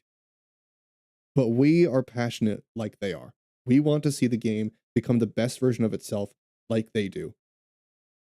If they need time, we are willing to give them the respect and the criticism that they need to fix their game. That is the relationship I want with the developers of the games I play. That is the relationship I want with any company of a thing that I use. Otherwise, I'm not going to give them my respect and my passion. I'm not going to give them my time and my money. So if Enfield wants my respect, if Arknights wants my respect, they need to earn it. It's so easy to lose that. It is really, really easy to lose someone's trust and respect. I will give it to them. I will pardon them right now because it is 1.0. This is the time when they're receiving all of the feedback. The game just launched. This is their time to see what the world thinks of their game so that they can figure out where they're going from there and plan to start slowly fixing things over time. It's a live service free to play game that just came out this month. So it's too early to say anything, but we can say these are things that I think need changing, and I will stick around to see them change. But if we get to 1.2 or 1.3, or rather, if we get like 6 months from now and they haven't fixed anything and they haven't improved the story at all, do you think I'm just going to still be playing it?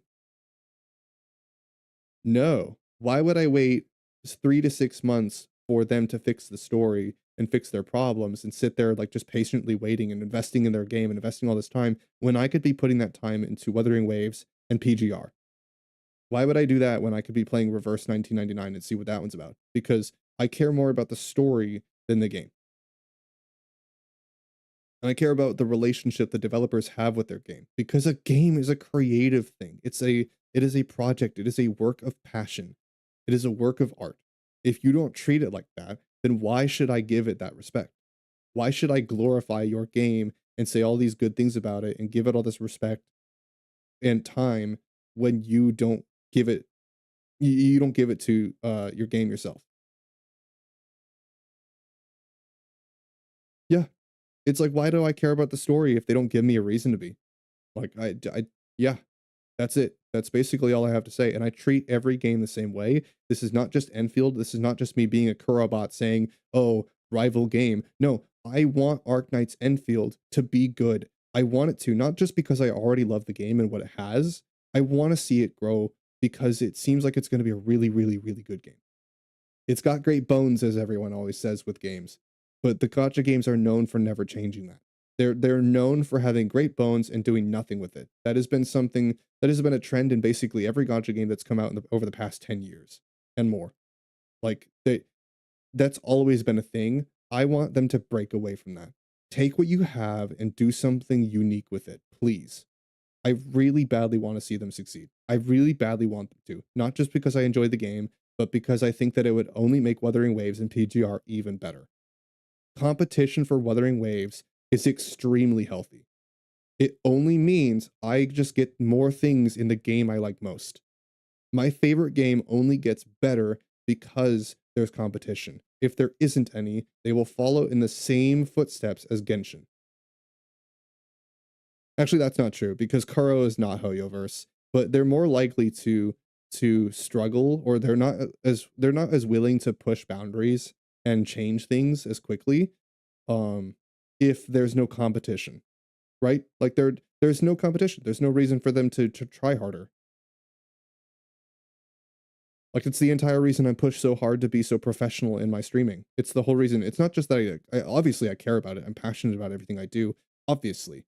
But the reason I'm so serious about it is because it's so competitive and because I understand the stakes. I know what I'm competing against.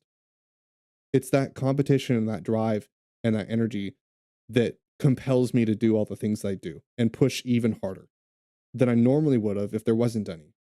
Competition is always healthy for innovation. People need to understand that. I want Arknight's Enfield to do well so that my favorite game can do better. Long term, I want Wuthering Waves to stay healthy for as long as possible. Obviously, I really like the game, duh. And people who like Enfield, why wouldn't you want Wuthering Waves to do well? You see Wuthering Waves and you see me glorifying the game, and you guys have all your favorite opinion, or you have your favorite games, you have all your opinions about it. Some of you play the game, some of you don't. Some of you like it, some of you don't. But why does it matter? Why does it matter so much whether you like Wuthering Waves? Wuthering Waves, whether you enjoy it or not, is enjoyed by a lot of people. It's doing amazing things with its story, and it looks great, and it's challenging the norms in Gacha.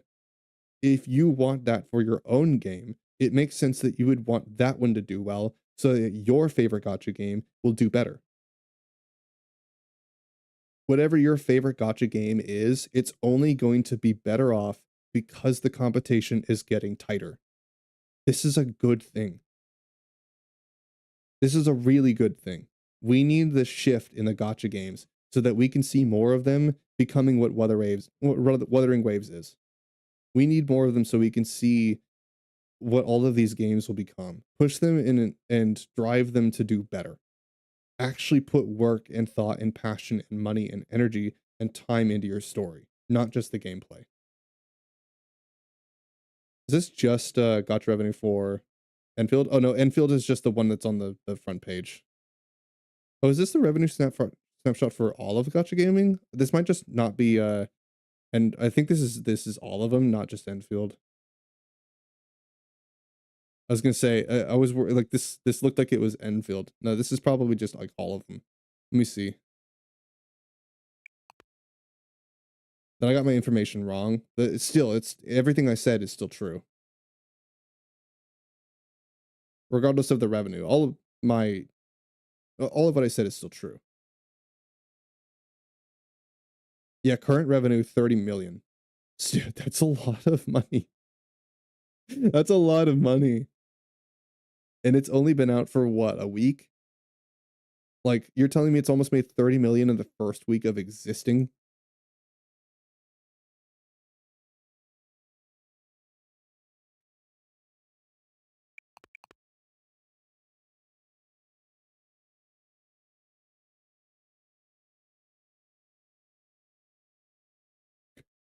What was this? Uh June. This was June of last year. When was June? What was June of last year? I think that was like the start. I think that was the height of 2.0. I think I don't remember exactly what. I believe that was 2.0's launch. This was last month, um, which was 3.0, and then we've been slowly going down. But this isn't accounting for the update today. We'll see the update in full next month, probably. Yeah, because they're not counting February yet. So yeah, we have to wait to see February's revenue. But like once that posts, I can't wait to just pew. That's gonna be awesome. It'll be so cool to see. And then, they're gonna take that money and revenue, and if I want them to make a lot of money from this one, obviously because then they can use that to make the game better next patch, but also because like that only just encourages them to keep doing that. If they make their most truly influential, deeply emotional story they've ever made, and it's the most successful they've ever been, that tells them exactly what they need to do. I hope this makes money. That's why I'm saying it's sad that I can't throw money at them. I wish I had money to throw away because I would give it to Kuro just to show them this is good. Keep doing this. What you did this patch, do that more. I really like that. Do that again. Keep doing that because it's awesome. This is exactly what we wanted. This is what people want. If Kuro Games and like in general like does really well with PGR and Wuwa's stories and they just like start taking off, it shows everybody else too. Any Gacha games looking at this one thinking this is your major competitor right now. This is target number one when it comes to open world Gacha games. If this is your major competitor and Genshin isn't anymore, then well,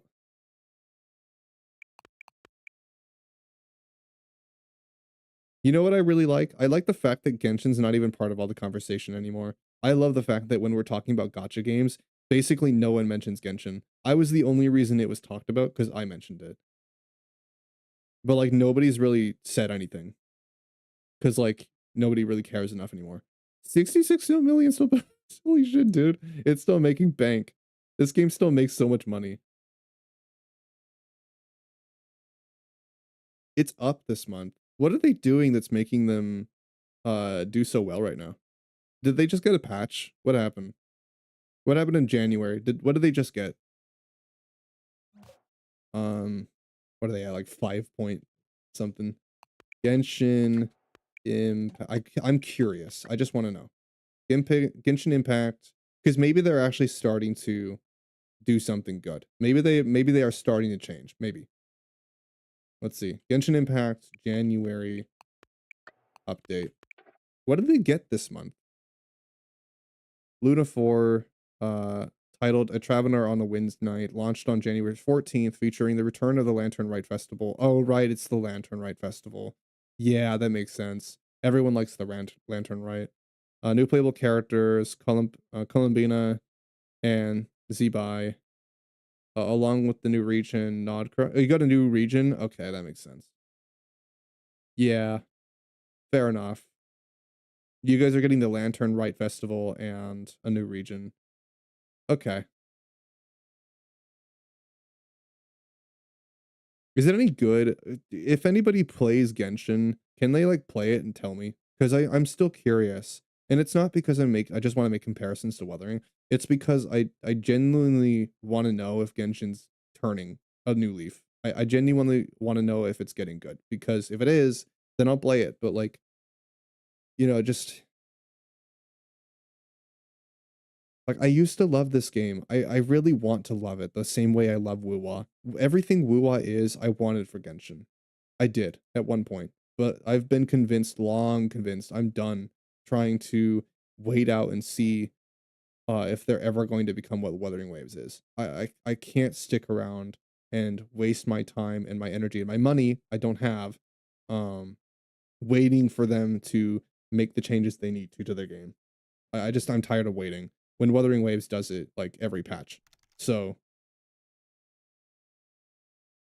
fuck you if you're wrong, but what?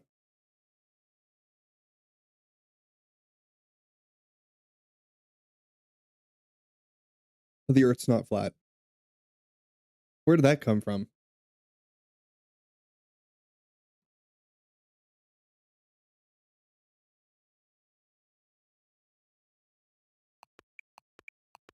I wanted to know where PGR is. Ooh. They tanked globally this month.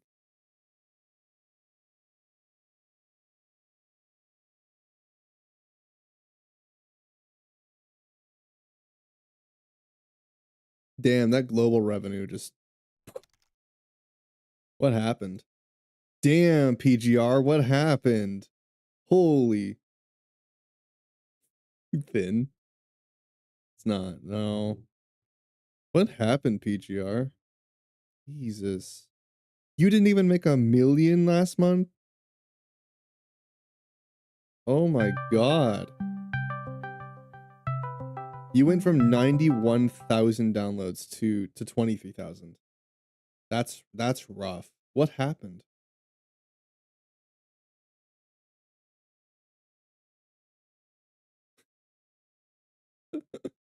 What happened, dude? I'm curious. Punishing Gray Raven update. Did they get anything recently? Are we just waiting for something?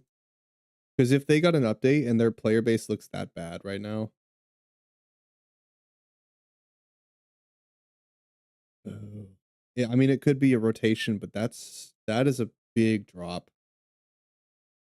It's a concerning drop. I mean, they've been steadily, like, not even steadily. They've been turbulently declining. They went from like the height of uh 2 years ago from 3 million revenue in November of 2024 to that. That is that's rough. PGR, what happened? I haven't played you yet. I don't know enough about you to know what's up.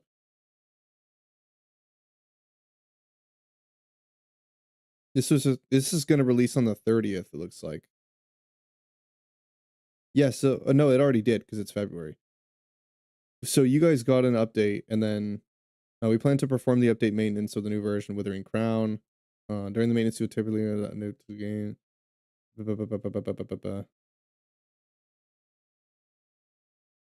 I'm genuinely curious. Like with Wuthering Waves doing so well, what's happened with the PGR?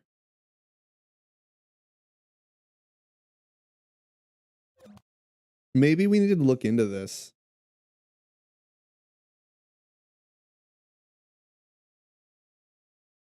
Like I look into punishing Grey Raven.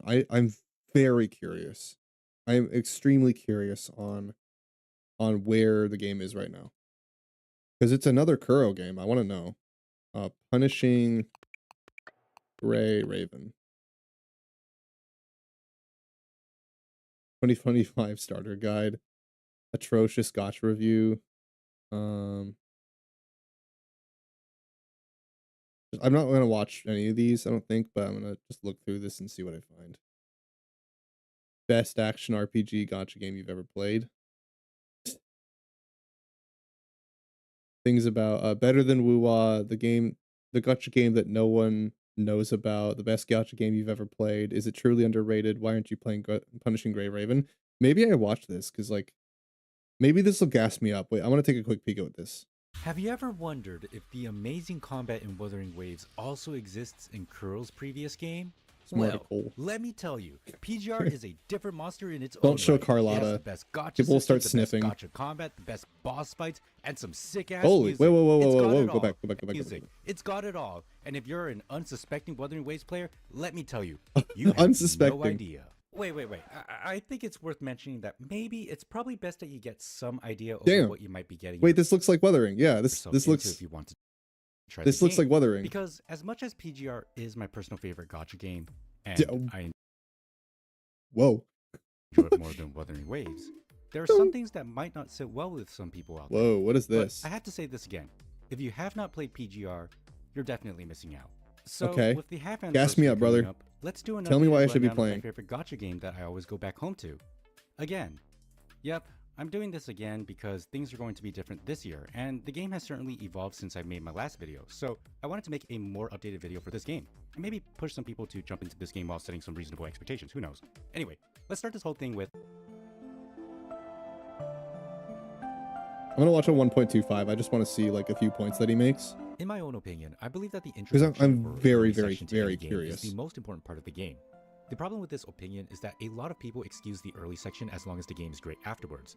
Worse yet, people excuse it because other games don't have that great of an intro either. And I mean, yeah, but like that's what we do with Wuthering Waves. Everybody knows that 1.0 was bad and that 2.0 is insanely good. Like you have to get through the 1.0, and they did what they could. They reworked the entire story before the game even came out, and then after it came out, they still went back and they dumped a bunch of time and money into trying to make the voice acting better. They redid a lot of the voice lines because they knew that even after they did all that work, it was still, people still didn't like it. I think that it's fine now. They got it to a point where it's actually still enjoyable. It's just, it doesn't compete on the same level as 2.0. Make sense?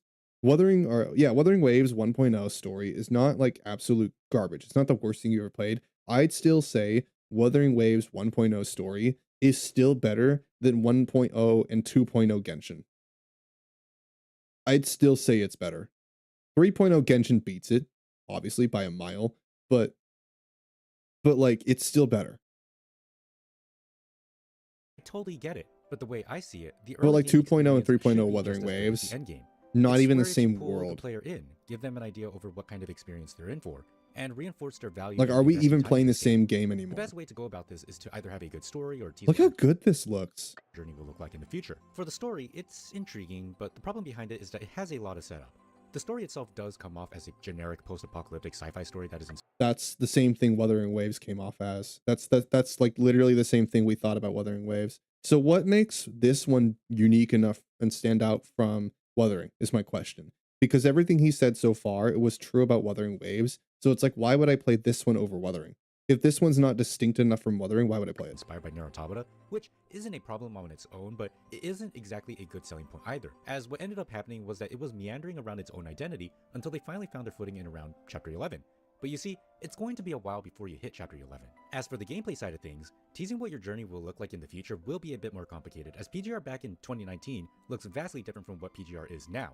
That said, the early content that exists in 2019 still remains, and the gameplay design behind these missions are completely outdated and do not reflect what the game is now. And look, I'm not necessarily talking about the tutorial section. Tutorial-wise, it's a bit serviceable. It's when you get past the tutorial does the experience begin to feel a bit stagnated and formulaic by nature. It's hard to describe really, but something about the early game feels a bit unrefined. Especially in a game where the main draw is their combat, you might... I think that's true about most gacha games though. I mean, it's the same thing on how I'm not going to give Enfield too much critique because, well, it's too early. It's just too early, dude. Like I can't critique it yet too much. I can't give them too much flack. I can tell them this is what I hope you fix um in the future in 1.1. I hope you guys fix these things or at least start working on it, do something and change it in the future, you know? Like you don't have to go from 1.0 weathering to 3.0 weathering with your story. You don't need to turn 1.1 into some massive success. But if you can at least improve, I just want to see that you're improving. Like 2.0 was good in Wuthering Waves. It was insanely good, but it wasn't 3.0, right? They were progressively getting better and better and better. And as long as I feel like you're improving and you're putting more and more work and time and effort into your game and your story and your writing and it's getting progressively better and you're care enough to try, that's all I really care about. You don't have to make some insanely wildly good story. You don't have to write iMyth. You don't. You don't got to give me iMyth. Not every game needs to do that. Not every game is focused on its story. I understand that. But you can at least give me 2.0 Wuwa, right? You can at least give me 1.0 Wuwa. But like bare minimum. Even 1.0 Wuwa is still better than most stories I see in gacha You might games. find that some of the early content is showing its age when you compare it to the stuff people might have seen surrounding PGR these days. I mean, stuff like this and this does not exactly give off a good impression when people have seen gameplay like this. Don't get me wrong. I love the Oh, fact that Kuro yeah, has been look trying at to this. evolve their game, and I'm 100% on board with the choices they've been making to their story mission design. But at the same time, I sort of wish that they would bring What the some of their fuck is older this? content up with the new. Gameplay is still janky. What the hell Even some is small changes this? would suffice. First person? I'm gonna throw up. A good example I always go back to is with your first fight with Alpha.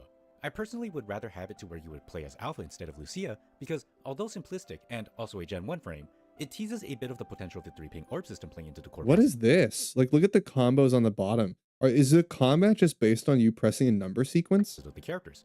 Like, you start off with Lucia's core passive in the beginning, and then you see Alpha's core What's the passive, whose triggers combat are like? similar, but much more different and expansive. Look at this. It shows off that PGR has so much more to offer.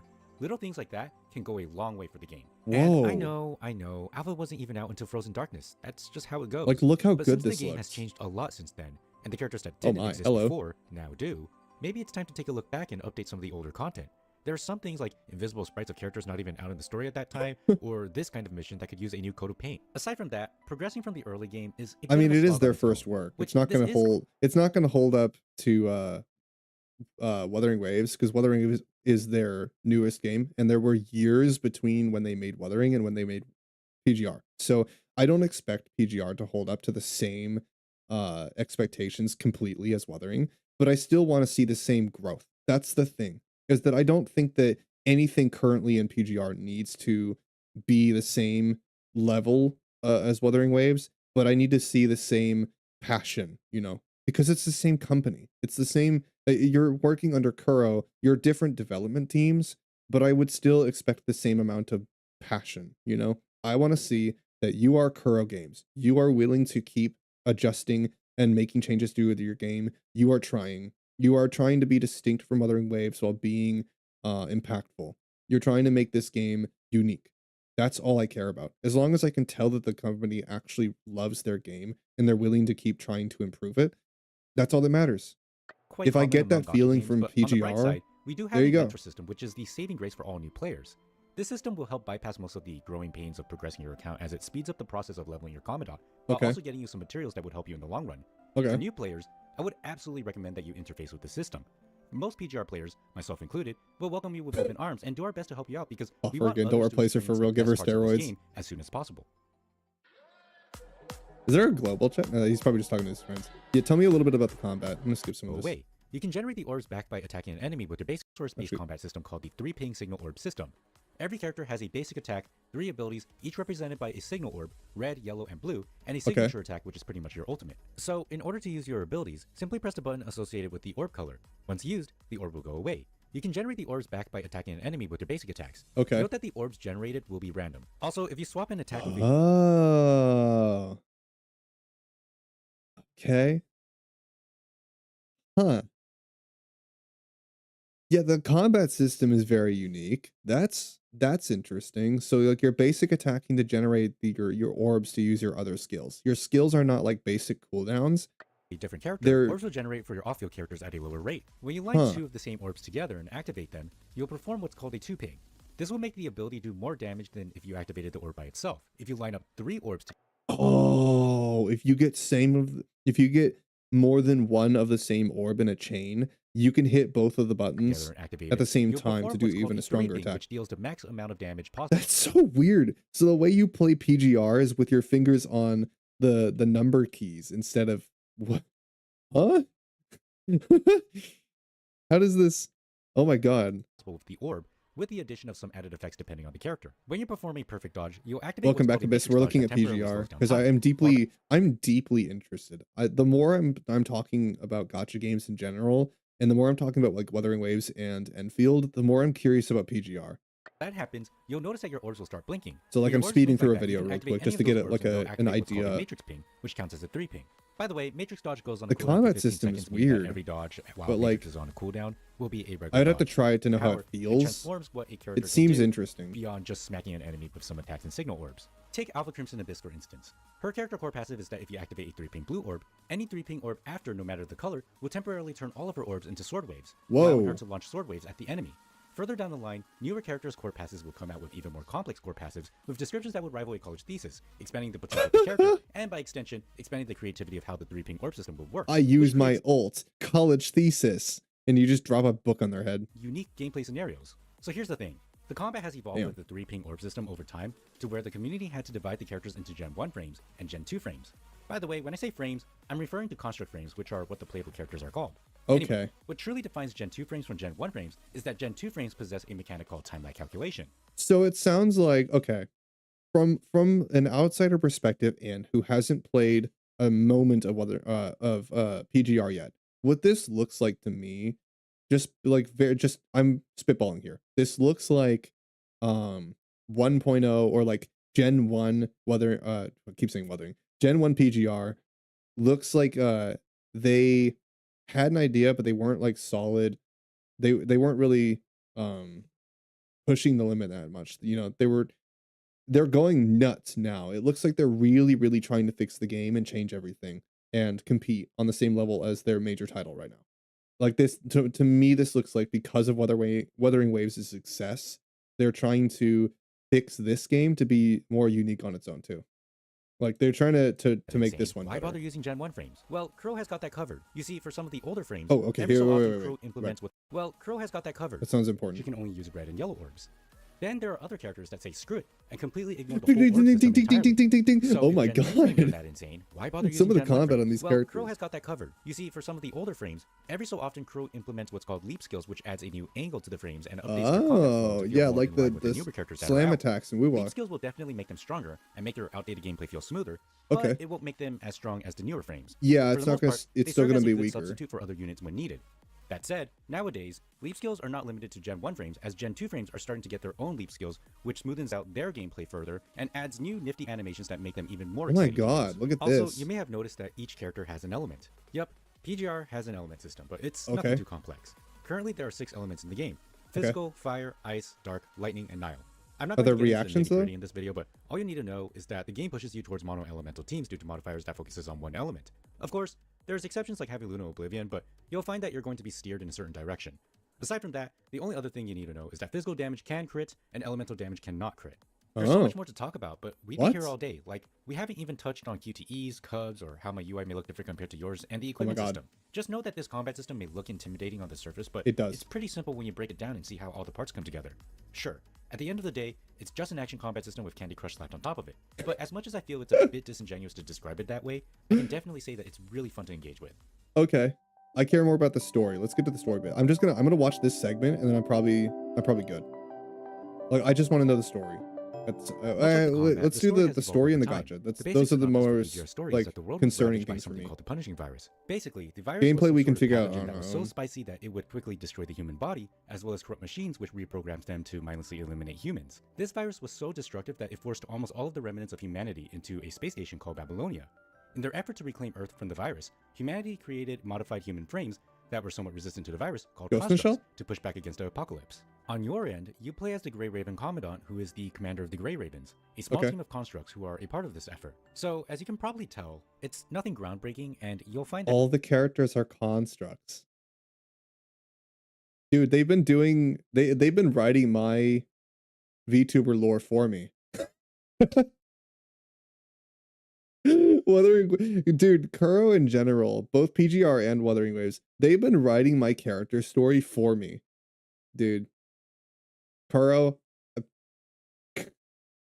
you guys are goated. You guys are so That as a goated. sci-fi story, there's going to be a lot of setup and technobabble for a little over They've 7 been chapters. writing my There's a character lot of lore rules for and me. pseudoscience to get through. To be fair, it's interesting when you get into it, and the payoff is definitely worth it, though I'm not going to lie, it's a bit exhausting. But here's what I found interesting about the story and Kuro's writing.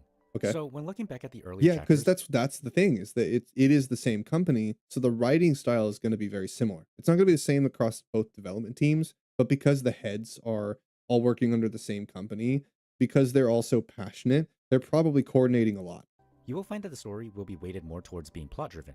But here's the thing, when it Yes. comes to their stories that are plot-driven, I think it's pretty weak, almost as if everyone in the story were just going through the motions. Sure, there's a bunch of setup involved, but nothing really stood out to me. But Okay. later down the line, when they shift the story to become more character-driven, it's quite possibly some of the strongest writing that was ever put in. The character-driven plot in Wuthering Waves was the best change they ever made, especially with 3.0. 3.0 is driving that point home because as they started to shift the plot driven, that's the thing, is 1.0, I didn't even realize until he put context on this. Thank you, Smarticle, for actually like contextualizing my points even better for me. He clarified it even better for me. But I totally agree. The 1.0 story of Wuthering Waves is plot driven, but the 2.0 story slowly shifts away from the plot driven point writing style to the character driven writing style. Character driven stories are so much better for gacha games, in my opinion. I think that character story driven, that just makes sense in the context of a gacha game.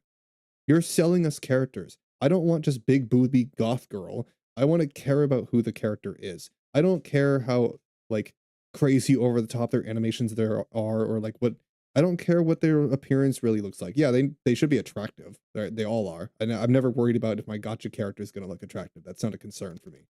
But like I need to know what the character is. I need to know who they are. It's important to me because I want to feel attached to this character. I want to know their story. I want to see them go through things in this terrible world, in this terrible situation, and overcome things. I want to see them. Oscar, I'm not saying I don't want that. I'm just saying I also want them to have personality. I don't want them to be a plastic cup with boobs. I want them to be unique. I want them to overcome things. I want them to display strength and weakness. I want them to find a balance between those two and show people that vulnerability is true strength. I want them to show me characters like that can show me that like all these over the top and all these buzzwords, all these positive things. Take a bad situation and show me how the character gets through it. Because someone who's going through a bad situation, which we all are, all of us are struggling somehow. And you are going to write unique characters, and you have to differentiate them, which means that eventually someone is going to find the character that hits them deep. You're going to find a character in Wuthering Waves eventually. If none of them hit you right now, I bet you, I shit you not, that eventually they're going to make a character story that connects to you personally because each character is varied and unique and wholly unique. Like they're so I can differentiate between Lene and Imeth completely because at the start I said that they're extremely similar and I can't really tell the difference. But then when I completed the story, I'm like, holy shit, yeah, they're completely different characters. They seem the same on the outside, but because the characters have actual real depth, once I actually started to understand the depth of Imeth and the depth of Lene, I was able to differentiate them. Because once I understood how unique they are, once we actually played the story, I realized just how deep Imeth is. And they wrote a character that connects to me and who I am and the way I see the world and the life I live right now and everything about me. She's so much like me that it hurt. It hurt to see how things ended. I was totally fine with the happy ending, Kuro. You didn't have to do me like that. You really didn't. You could have just let things be bittersweet and I would have been totally fine with it and it would have still left me emotional. And then you just like just absolutely stabbed me in the heart. You didn't have to do that. You didn't. You really didn't. But anyway, like That's what I want. I think that gotcha games are the perfect formula to write stories like this. They are the exact genre that should be doing this the best. They are the best setup because your games make the or your characters make the entire game. Gameplay is decided by what characters you have, isn't it not? Story should also be decided, but not because you have the character, you can actually unlock everything. You should be able to get a good story regardless of if you have the character or not. You should be encouraged to get the character because you like them, not because of what they do. I want to be emotionally attached. I didn't even look at what Ameth did. I looked at her and I'm like, "Yep, I like you. You're neat. I'm pulling you." I was thinking, yeah, like what element is she? Like, is she a main DPS? Yeah, I thought about that, but like the main reason I pulled her was because I thought she looked neat. I'm like, oh, cybernetic, like mecha girl. I did not expect them to shadow drop the deepest, most emotional personality I've ever played since like Slay the Princess. This is probably now one of my number one favorite video game characters of all time. That's how good her story was, and I'm not glazing. This is just isolated, just Imeth, not 3.1 Wuwa, not Wuwa, just Imeth. I think that this character specifically and how she was told and her character, personality, and everything we sat through, that 4 hours was probably the deepest I've ever, like, felt with a character.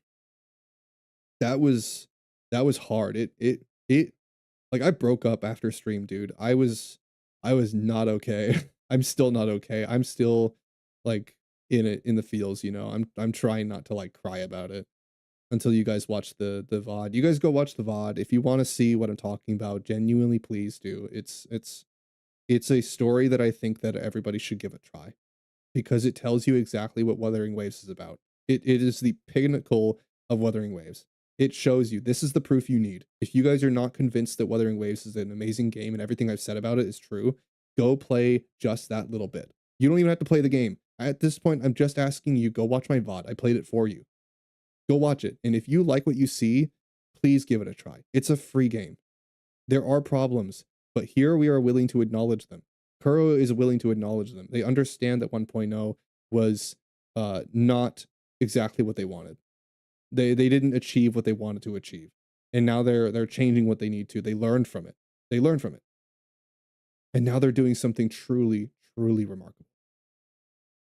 I want to see the same thing for PGR. And it sounds like, from what this guy is telling me, it sounds like that's what they're doing in response to Wuthering Waves. That's why I'm so curious. I'm like, because I can understand, I've learned who the developers are just because of how they play their game, just because of how they're developing their game and how they're writing their story and everything, just because of how Kuro is so interactive with the community. I've got a good idea of who they are. I feel like. I'm confident and I know uh how passionate they are and what their goals are. I can kind of tell. And it feels like because this is the same company, I can be confident that these guys are probably trying to take a look at their game and say, this isn't what we wanted. 1.0 of the, or yeah, like Gen 1 of this game is not what we wanted. This was like 4 years of development before Wuthering Waves came along. So it was like 2 to 4 years. I don't know how long this game's been around, but it's been around for a decent bit. And this came out a while before like 2.0 and 3.0 Wuthering Waves. So you know, now that they've been massively successful in Wuthering Waves and they truly admire the community and love the story they've made and where they're going with it, then they're probably going to take that and improve this game. I'm like, into so fiction. What's okay, interesting so like if it's not good right now, I'm curious, is it getting better? Or what are they doing to fix it? I'm okay is if it that the has story problems. itself evolves with more of a focus on deconstructing the Yeah, characters but what that are were they put into doing? some seriously inhumane scenarios, as the plot they've designed gave them the freedom to do so. Through it, we're able to follow these characters as some of them venture into a downward spiral where it seems like there's no Oh, return. At some point, for me, it stopped being a post apocalyptic story and it became more of a fascinating thought experiment. That's not to say that the post apocalyptic world and the punishing virus are going to have less of a presence, it's still there. that's the same. Okay, this is the same character writing I have for my own VTuber. My VTuber lore, you know, because it is sci-fi. It's not it's based on my real world life and you know, it's a sci-fi imaginative world based on real me and like actual real world context. But it's obviously not me. I'm I'm a real person, you know. with real feelings and real story and real problems. But my character definitely is fictional in part. Of course, it's sci-fi. I understand that. Everyone knows that. And my character writing, the parts that are fictional, it all plays out exactly like Kuro's writing. I think this is why they hit me so hard because they're writing the stories the same way I would. Their writing style is like mine. I think I connect with Kuro in like a very weird, deep way. As like a creator, as a creative person, looking at another creative group of people, I'm like, I'm a lot like you guys. Not only in the stories that you've written, but like how you write them. Fair, and at times, it This will is dictate it's where a the story weird will go. relationship, but I But I like have to it. say, I man, like it a the lot. character writing in PGR is phenomenal. Just know that this story does get dark, like really dark. Good, good, good, good. Yes. Wait, no, that's spoilers. Fuck off. Wait, wait. No, don't spoil me, but like, wait, you're telling me it gets dark. Hold on. I'm just gonna Stories, PGR tackles how unfair and cruel the world really is, and forces you Oh, to hopelessly face wait, it. I think I'm You will come sold. out of this with some heavy negative emotions as you watch these characters fall apart. Oh. But at the same time, maybe you will find it a bit cathartic when you pick up the pieces. Guys, guys, I think I'm playing PGR. Guys, I think I'm playing PGR. I'm gonna be real. Like this seems right up my alley. Their character writing is the same. So, Asuka, basically, they've just taken Wuthering Waves and they go, okay, well, we wrote plot-driven story. Let's see how the community reacts to character-driven story. Oh, they really like that? Shit, I guess we keep doing that then. Well, I guess people really prefer this writing style. Let's just keep doing it then. And oh, PGR had the same problems. Oh, okay. Well, let's just fix that one too. May as well, right? Right? Like we love this project too. What can we do to fix our existing game? Oh, well, let's just do the same thing in this one that we did in that one that people really liked. And just write unique characters with extremely deep and emotional stories that are going to leave you distraught.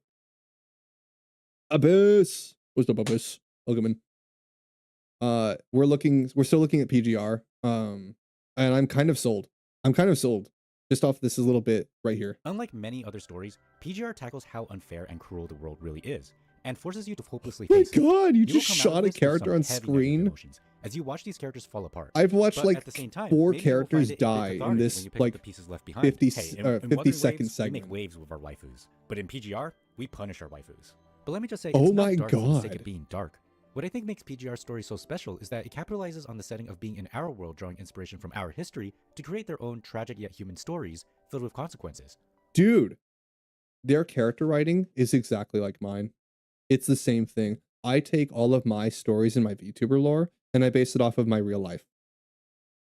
Like if guys, that's partly why honestly, not to make things like really deep, but like the reason why I love this story writing so much and I love the characters in Wuwa so much is because personally for me, it's not just the stories themselves, but it's like it's how they write them. I wrote my VTuber lore and my character, my VTuber exists because it's a sci-fi adaptation of my real life. You guys would see this once I start developing like the real version of my VTuber and once I start doing artwork like lore artwork because I haven't really done that yet. You guys don't know what I looked like before I was stuck in the simulated world, right? You don't know what my real world cyberpunk 2077 appearance was. Like where did I live? What did I do? Who was I before I became the digital character? Because at one point I was human, right? Just like Imeth, at one point, I had a body and I was human. I am a human consciousness uploaded into a digital space. And the way the digital world works and the way that I'm trapped in that has a correlation, a deep, deep personal connection to my real life. My whole real life is the entire inspiration for my character. All of my lore. It's just cyberpunk. It's a personal adaptation of all of that. Like my real world self, just to give you a little bit of a hint, when I actually start developing the lore, I'm not gonna make this guy like some crazy smart scientist intellectual that made this great computer scheme thing. You know? Like when I even give you tidbits already, especially people who are on my Patreon, you probably already know. Um like my real world self or my body, like my living self before I became the simulation the simulated world was Like, he was just some bum, dude. He was just some normal dude living in the city with, like, emotional and mental health issues. Like, this guy was just a drinker. Like, he was just a fucking bum, dude. He was no one special. He had nothing. Like, he was just some dude. There was nothing unique about him. And I wanna drive that point home with that character, just because he made, the simulated world. He made all this stuff. He put the VR world together to give him a place where he could feel special.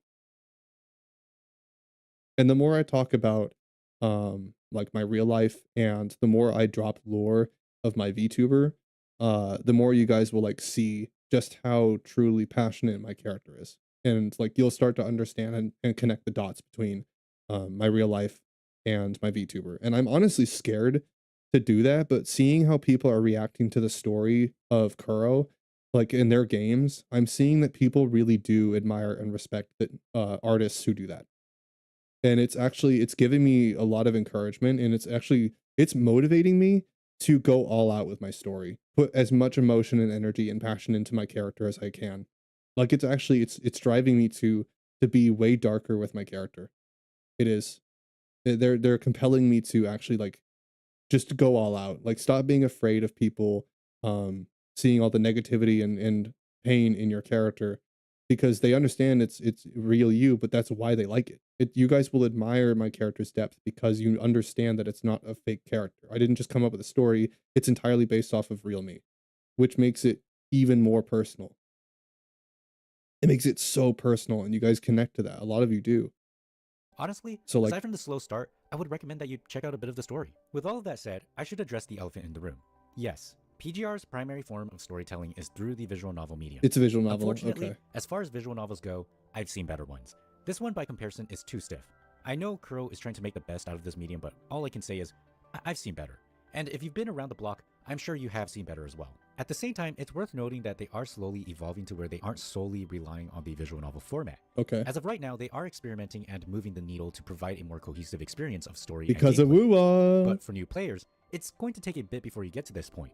And just know, some Yeah. of the chapters are Basically, really long. he's saying the same thing I was saying about 1.0 Wuthering Waves. It's the same conversation. It's like, for the first, like, years of this game's development, it's been in this format, and they're slowly shifting, and that's a big, big, big change to make, and that's a huge thing they're doing. And it took them a lot of time, and it's gonna take even longer. That's the point he's making, but he's like, he's gonna make the point and say that, yes, they are changing this format. You need to understand that going through this, don't expect it to be the same thing. Understand that, yes, they are changing it. You just have to get through this bit. That it is worth it. The payoff is coming. Sometimes really, really long. But if you're not Oh my interested in the god. story, we got a skip button. So there's that. But let me Okay. just say, you can't skip the story related gameplay, which might not be all that great for you, at least for the beginning sections. The Yeah. reason why I want to point it out is because, unfortunately, it's sort of showing its age as well as the limitations of the game engine. I know I touched on this topic earlier, but I can't stress this enough because it might drag your experience down a bit. I will say that it It does get probably better in will. the future, but at the same time, it doesn't excuse the fact that what you will be experiencing in the beginning isn't all sunshine and rainbows. Which, you know what? That's probably the reason why people aren't getting into this game. Guys, I can't stress it enough. I cannot stress it enough that 1.0 of Enfield needs to change sooner rather than later, because the longer they wait, the more you're going to have this problem in the future where, oh, the game is showing its age, the story and the way it's writing, the writing works is showing its age. This plot driven development ignores character development. It does, and I'm sick of it. It's such a uh like, faceless way to go with the story. If the plot actually was interesting, I could brush it off more, but, like, I don't have any reason to know about the characters because they don't give me one. Like, I don't get to know about them. They barely explore any of the context of the characters and how they relate to the story. They don't. I don't know anything about Parlica other than her job. That's it. I barely know anything about her.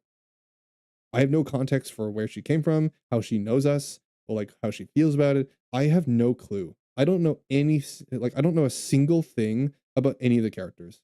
I pulled Levitane because she's hot, literally, and also, well, literally, like, she is, she's hot as fuck.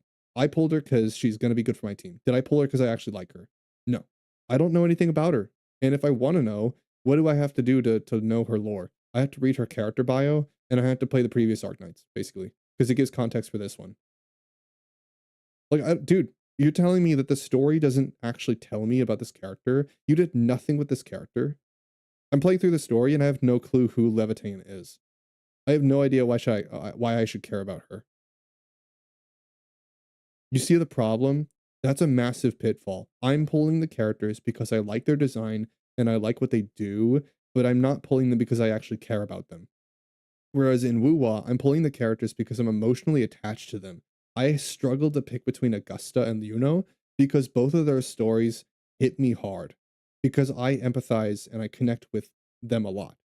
I connect with both of them a lot in unique ways. And I'm like, shit, man, which one do I pull? Because I love them both. I didn't pick one because of like which one was hotter or what they do. I picked them because like I was emotionally connected to Augusta's story more than Yuno. And that was really hard to say because I love Yuno. Her story was so good. It made me so emotional. The whole time. I was like leaned in. I didn't play it on stream, sadly. I wish I did. But I was like leaned in, bro. I was on the edge of my seat the entire time, like, dude, you better not make me cry. And then they did with 3.1. But like, so I'm seeing this, and this guy's saying the same thing I was hoping. I was hoping he would say this. I was hoping he was gonna say this. Like, if it has problems, as long as the game is changing in the latter half, I can get through this bit. If the latter half and the payoff is worth going through all of the slop and like the dated content, then I'll do it. And it's like that's why Genshin, if Genshin actually writes Wuwa level story, if Genshin can actually write player driven plot and change the way they're writing and make it better, or at least just like write interesting plot, then I would play it. But their story is ass, in my opinion. Humbly, respectfully. If anybody likes their story, I'm not hating on you. But I think that personally, I just don't enjoy it. And I want to see it be better because I don't want to just say it's good because that writes it off. It's like it could be better. Everyone knows it could be better. It's fine if you enjoy it, but you do. Come on. You know that it could be better. They're one of the most money generating games out there. And yet you're telling me they don't have the money or the time or the care to make their story better. You should be writing some of the best story in Gacha we've ever seen. You should be in Wuwa's position. Why aren't you? On behalf of the staff of the Independent Good night, Asuka. Hotel, Thank you for being here. I wish you all sweet You stuck around for my dreams. yap. I appreciate it. Time, it doesn't excuse the fact that what you will be experiencing in the beginning isn't all sunshine and rainbows. Yeah, it doesn't excuse it. You're right. But like, there's nothing they can do about that. So beyond the Oh, okay. So what? Last thing about this video before I move on. What about the gacha? when it comes to rolling for a character, it often feels less like a rolling experience and more like it's time to cash out on some points. No to problem, obtain a Oscar. Get character. some sleep. Let me explain. First, let's talk about the I will currency. see you on There's Monday. the premium currency called rainbow cards, Or in my and then there's Discord. the free-to-play currency called black cards. Every one rainbow card can be converted into 10 black cards. Now, when you want to roll for any banner, you need to convert these black cards into the currency that is tied to each banner. Character Okay. R&D tickets are for character banners, standard character R&D tickets are for standard banners, weapon R&D tickets are for weapon banners, and cub R&D tickets are for cub banners. Converting black cards into any of these tickets will be 1-to-1. So, Okay. what are you rolling for? Well, you see, PGR doesn't operate on a star system. Instead, they operate under a letter ranking system. Honestly, just What another about? label to worry Welcome about. back. If you want a point of reference between the two systems, then it's as simple as A-rank characters are the equivalent of 4 stars and S-ranks are the equivalent of 5 stars. Yeah, it's You may have noticed that in my letter roster, system. instead of Everyone's seeing familiar S with rank, it. you're seeing double S or triple S rank characters. That's because copies will give you shards, which will allow you to increase your character's rank beyond their Okay, original so rank. S is like Alright, the so let's highest, but talk you about can the go banners, to starting with the you event can go character higher being than the that cycle- by getting copies. Okay, all right. So there's A rank and S rank and B rank, but like that's it. every patch. Okay. For this banner, you can target one of the 3 characters, and it will guarantee an S rank character when you hit 60 rolls Hello. with a 70% chance to receive the character that you Mother, who is that? Lucia? Okay. targeted.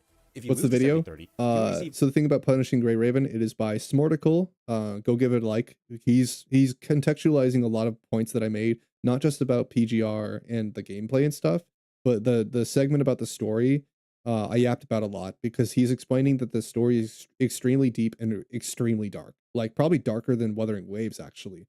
And is extremely character driven in the latter half, and he's saying that it doesn't excuse the dated story and writing style of the first bit of like the first half of the game, but the second half of the game, and more current PGR is looking completely different from the first one, and they're trying their best to change that format and adjust towards a newer character driven format. Which I'm like, that sounds good. Hey, as long as they're fixing their problems, as long as they're changing their writing to make the game better, that's all I care about. Like if I gotta suffer through like the first bit of the game just to get to some of the like the second half is like some of the best character writing I've ever seen, and I'm genuinely like getting emotional over it, then I can suffer through the first half.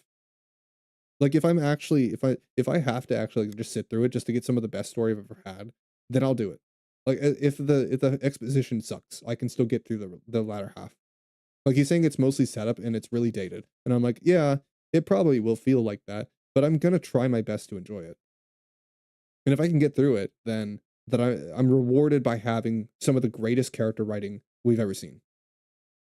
One of the 3 rate up S ranks, and the next pity will be a guarantee of your selection. For the standard character banner, it's the same deal where 60 pity guarantees an S rank character. But here's what's interesting about this banner. You can select and focus any of the A ranks, and they will have an 80% chance of dropping after a 10 roll. If that A rank is debuting, it's a 100% guaranteed drop.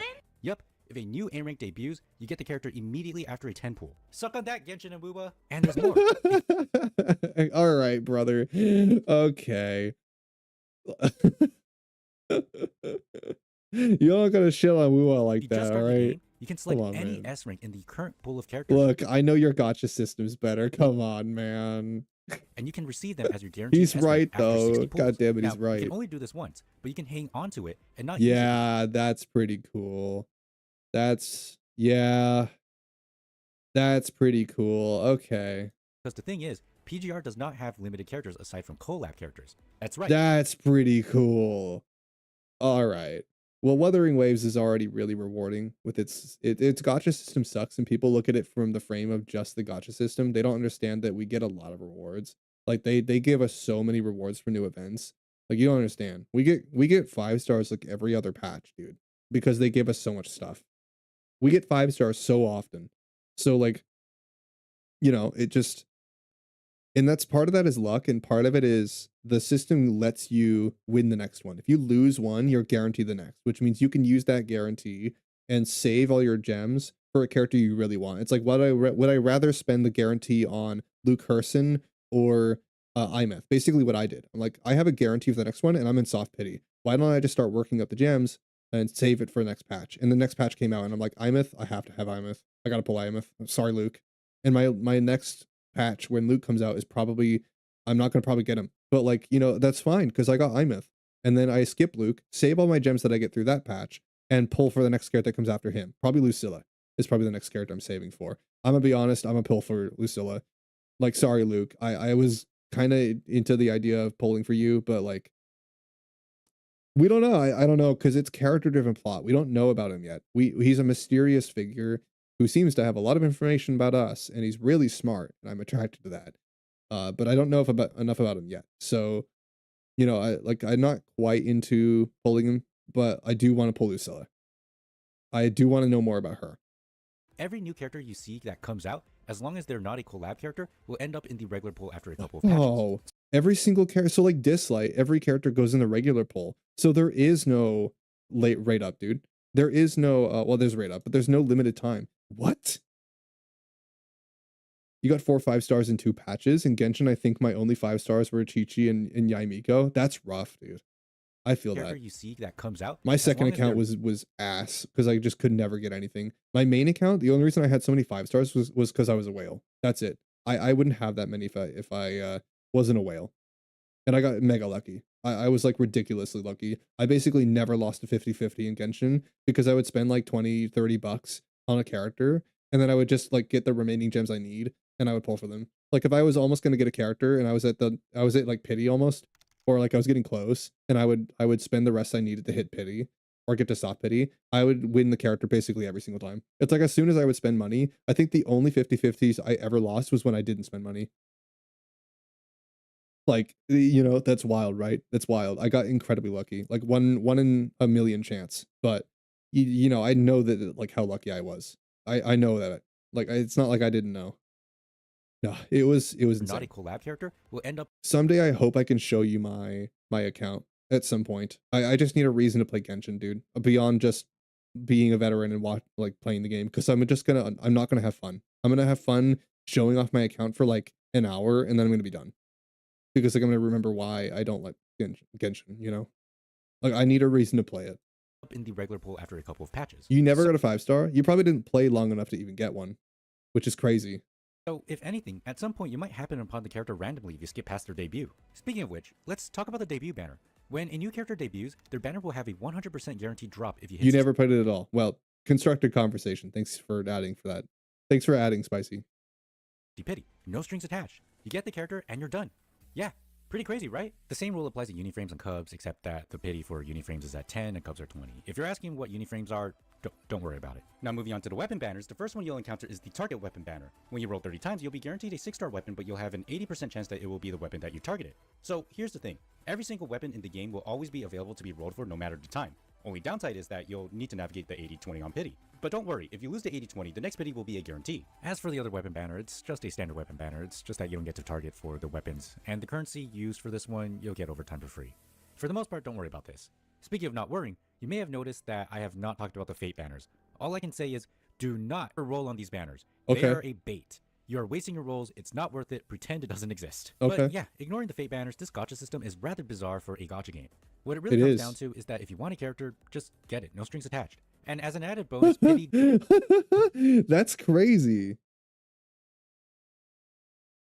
Yeah, dude, guys, do I need to play PGR? Do I need to play it? Because like, genuinely, I think like this is probably like right up my alley. It sounds like it's gonna be a while before I get to any of the story I actually really like. So like I'll just focus on the gameplay. But like once the story starts getting good, we'll dive right into it. Like this seems like for a while, there's probably a lot of the game that is not that interesting story wise.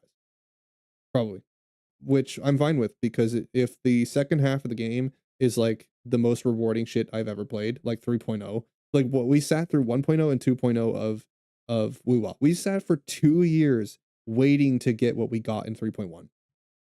We waited for so long for this, and we've been vindicated for so long by the rest of the community who doesn't care about that shit and didn't think it was even possible.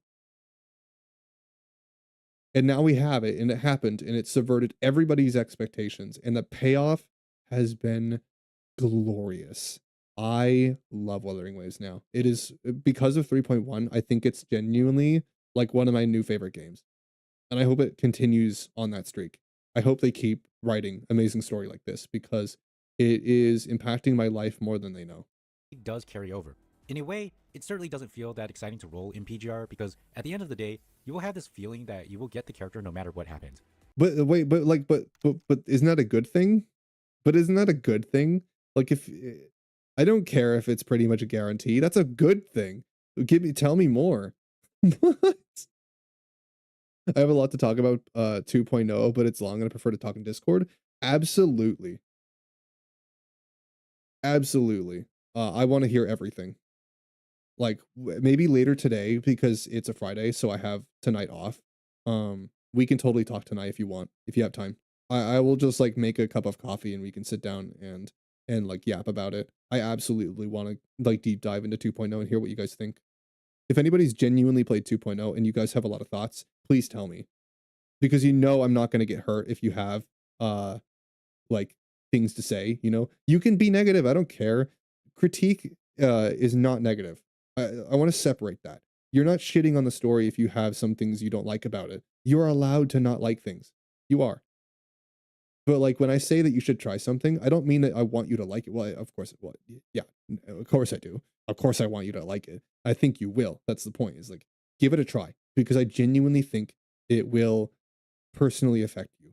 I think that genuinely their story writing and the way that they make these characters will genuinely connect to you. There is someone in the story that you will connect to. And at least if you don't like feel personally connected or inspired by any of the characters yet, You probably will at some point. They're gonna drop a character that like you feel uh personally tied to and that you can really empathize with, because the character driven story is inevitably going to lead down that road, because like it's they're writing such good characters, dude. They really are. Bro, the only thing I remember about PGR is that I got into the game, save a character I like, pull for it, got in 20 pulls, and go have fun. Yeah, that sounds awesome, dude. Wait, so you mean that I can just focus on like pulling the characters I really like and then just play it like it's a story game? Dude, what? Tell me why I shouldn't play this. Give me a reason why I shouldn't. Like, because that's at this point, that's all I'm wondering is like the only reason he's given me to kind of like sway me away from playing it is that the first half of the game sucks balls as far as story. Like, that's the only reason he's given me to not play it, is because it's going to be a while before I get to the part I actually like.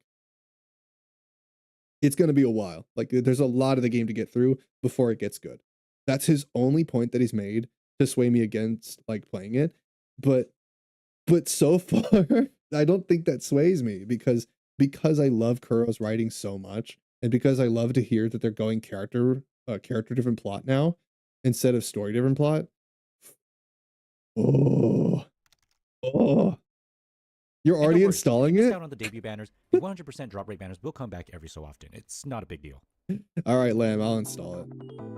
I mean, I'm gonna at least install it. Kuro's generosity. Tell me more about Kuro's generosity, because they are one of the most generous companies in gacha gaming ever. I love Kuro so far. When it comes to Kuro's generosity in PGR, it's simply absurd. Like, there's no other comparison. You see, Kuro will throw Yeah, I mean, you just get the character. You just pull for the character, and you just get the character. They just give it to you. Like, you're not playing a gacha game. You're playing a story combat game. You're playing an action RPG where you just pull the characters you want. everything at you. Free characters, S-rank selectors, 6-star weapon selectors, and even skins. And I'm not just talking about skins for A ranks. They also give out excellent skins for S ranks. In the last patch, we had an event called Spring Song Boons, which gives us an S rank selector that has some insanely strong. Yeah, tell me why I shouldn't play this. You convinced me. You convinced me. I should totally do this. But I don't have time for Enfield and Wuwa and this. I can't do all of it, brother. Like, I probably don't have more than enough time for like 2 games. So like if I play PGR, I'm probably just gonna cut Enfield. I need to evaluate the fun. Yeah, I do. Since yesterday? I do. I have to evaluate the fun. Yeah. Like, because I feel like my enjoyment of a game is mostly decided by the story, not the gameplay.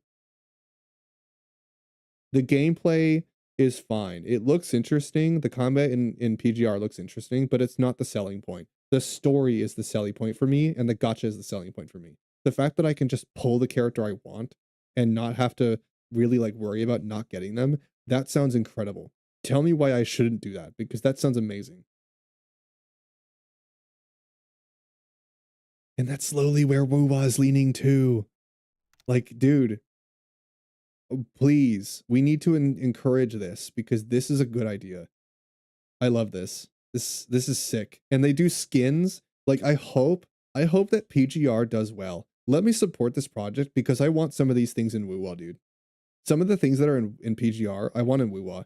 Maybe I just need to play this game just so I can slowly try and convince them to do this in Wuwa. I want some of this stuff in Wuwa, bro. Debuting S rank free to obtain. Then in the very next patch, we will be getting the current strongest physical attacker in the game, Bianca Stigmata. And this isn't even the end of the free stuff barrage, as more strong users. All of the story looks so depressing and dark, and I love it. It seems so like. And what's crazy is that there's more free stuff that's been baked into the game. It seems so emotionally deep, two bro. Of the current meta amplifiers and a meta ice tank for free. That looked like a red version of Elaine in that's just a Dislike character. I've played this character in Dislike. That's just a red version of Elaine. Fires and a meta ice tank for free. A game mode that will give you a free dark meta amplifier who will later be power crept by yet another free dark amplifier. and a voucher shop where you will get shards to unlock Spicy, are you sending me TikToks? It's so absurd. I made a God, are you 14-minute that video bored gushing right about it now? because as much as Jesus, people man. celebrate free stuff in WoW like it's the birth of Christ, to us PGR players, it's just another Thursday. To a certain extent, you will feel like you can obtain almost the entire roster of PGR You're for also free. the one It that makes needs you to be overstimulated by like 4 different screens doing 4 different things. So I mean, wonder, I how can't in be the too world do upset. these people make money in this game? It's probably skins. Yeah, most likely skins. Yes. Please. They make most of their money off of skins. This is what I said Wuwa should do. Truth be told, the skins in this game are quite interesting. You see, it appears that Kuro put a lot of effort into the skins for PGR. There are the minor skins that Hell you earn just by doing yes. the dorms. Then there are some skins that exclusively cost RC, but are slightly cooler, maybe with some changes to the visual effects of the characters' movesets, or maybe a new intro or outro scene. Then there's the ones where you know they put in a ton of effort. Oh my the new visual God. effects go crazy, with a highly detailed intro and outro scene, topped off with a story, a new lobby, and new lobby interactions. It's At the same time. Yeah, and you're scrolling TikToks while playing Enfield and watching me. This almost dude. as if the skin transformed the character into a new character. Now, these specific skins have a So limited tell me why I shouldn't play this. Because this sounds like a better game for me. I think this sounds like way more my alley than Enfield. This seems like it's way more up my alley.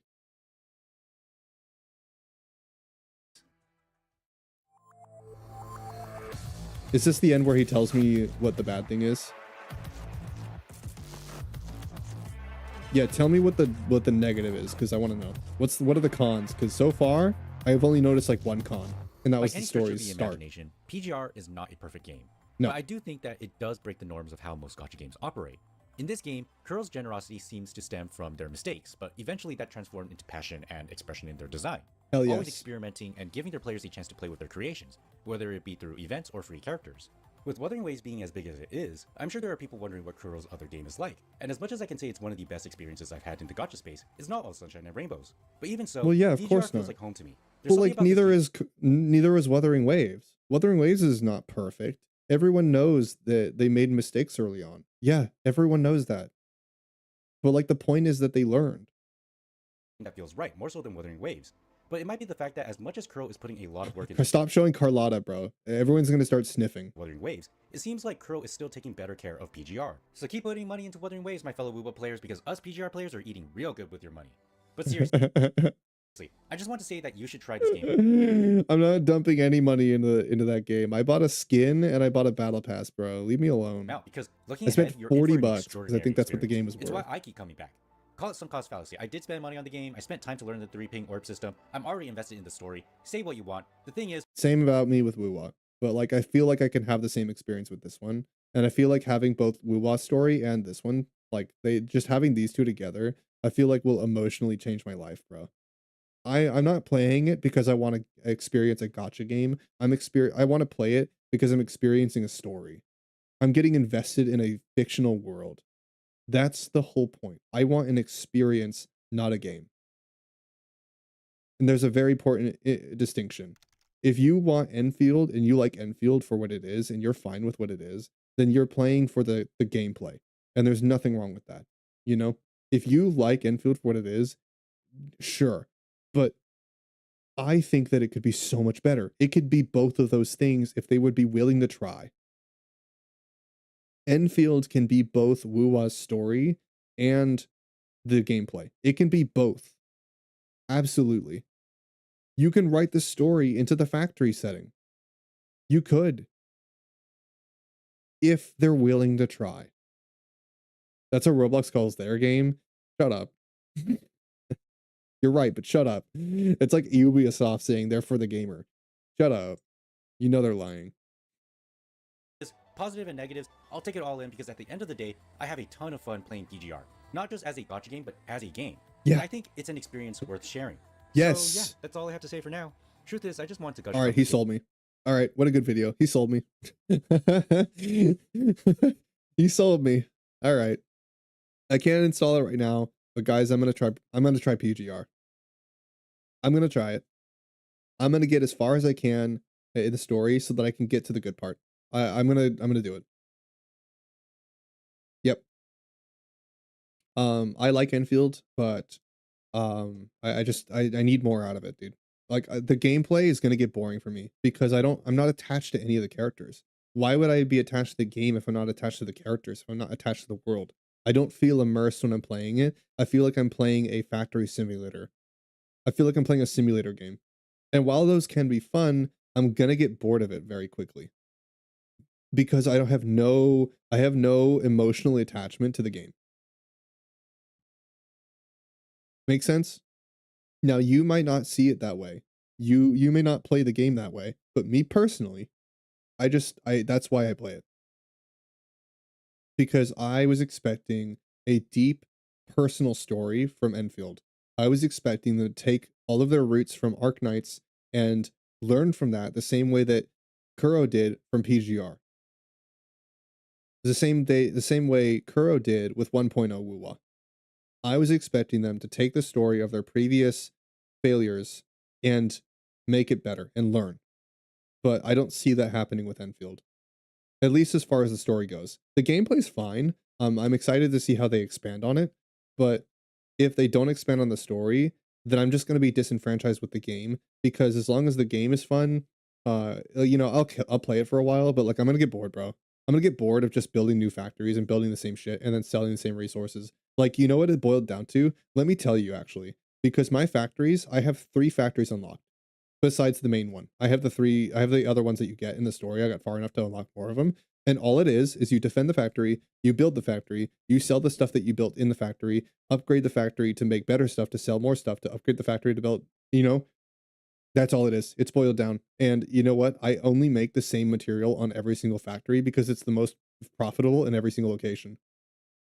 I make batteries, bro. I just make batteries. Just only ever make batteries because they sell for 30 per one. And like that's the biggest return rate of anything in the game. And you just make way more money than you need. And it's like I've already maximized my growth as far as I can. I literally can't sell anything worth more than that until I unlock the flowers, which give me the condensed stuff, in which I can make even better versions. But like once I have those, I'm making so much money that why do I need to expand? Like I'm gonna have already completed my factory, dude. I'm almost done. Like there's gonna be no progression left for me. So once I'm done with the gameplay loop, and I'm done with the story loop, and I've done all my exploration, what do I do then? People are saying there's no end game in the game yet. Like they've been just saying that like there's nothing to do after you've done everything. Whereas in Wuwa there is. You can echo farm. Actually, speaking of lamb, I do need to do some echo farming of the new region. So if you're interested, we totally should do that because I do need to get some echoes. And I wouldn't mind you joining me. I think you can. I don't know what your level is. Have you hit 90s yet? You'll have to tell me after stream, or like we can, you know, we'll figure it out. Keep telling you at 3 hours? Oh god, ugh, bro. Yeah, you'll have to tell me afterwards. We'll talk about 2.0 and we'll figure out what we do with the echo grind. We'll do that tonight. I think that'll be a lot of fun. But like, yeah, I think that this just seems way more interesting to me. PGR plays like a good game, not a good gacha game. It plays like a story. It plays like an experience, and that's what I want. I want to be emotionally affected and attached by the game I'm playing.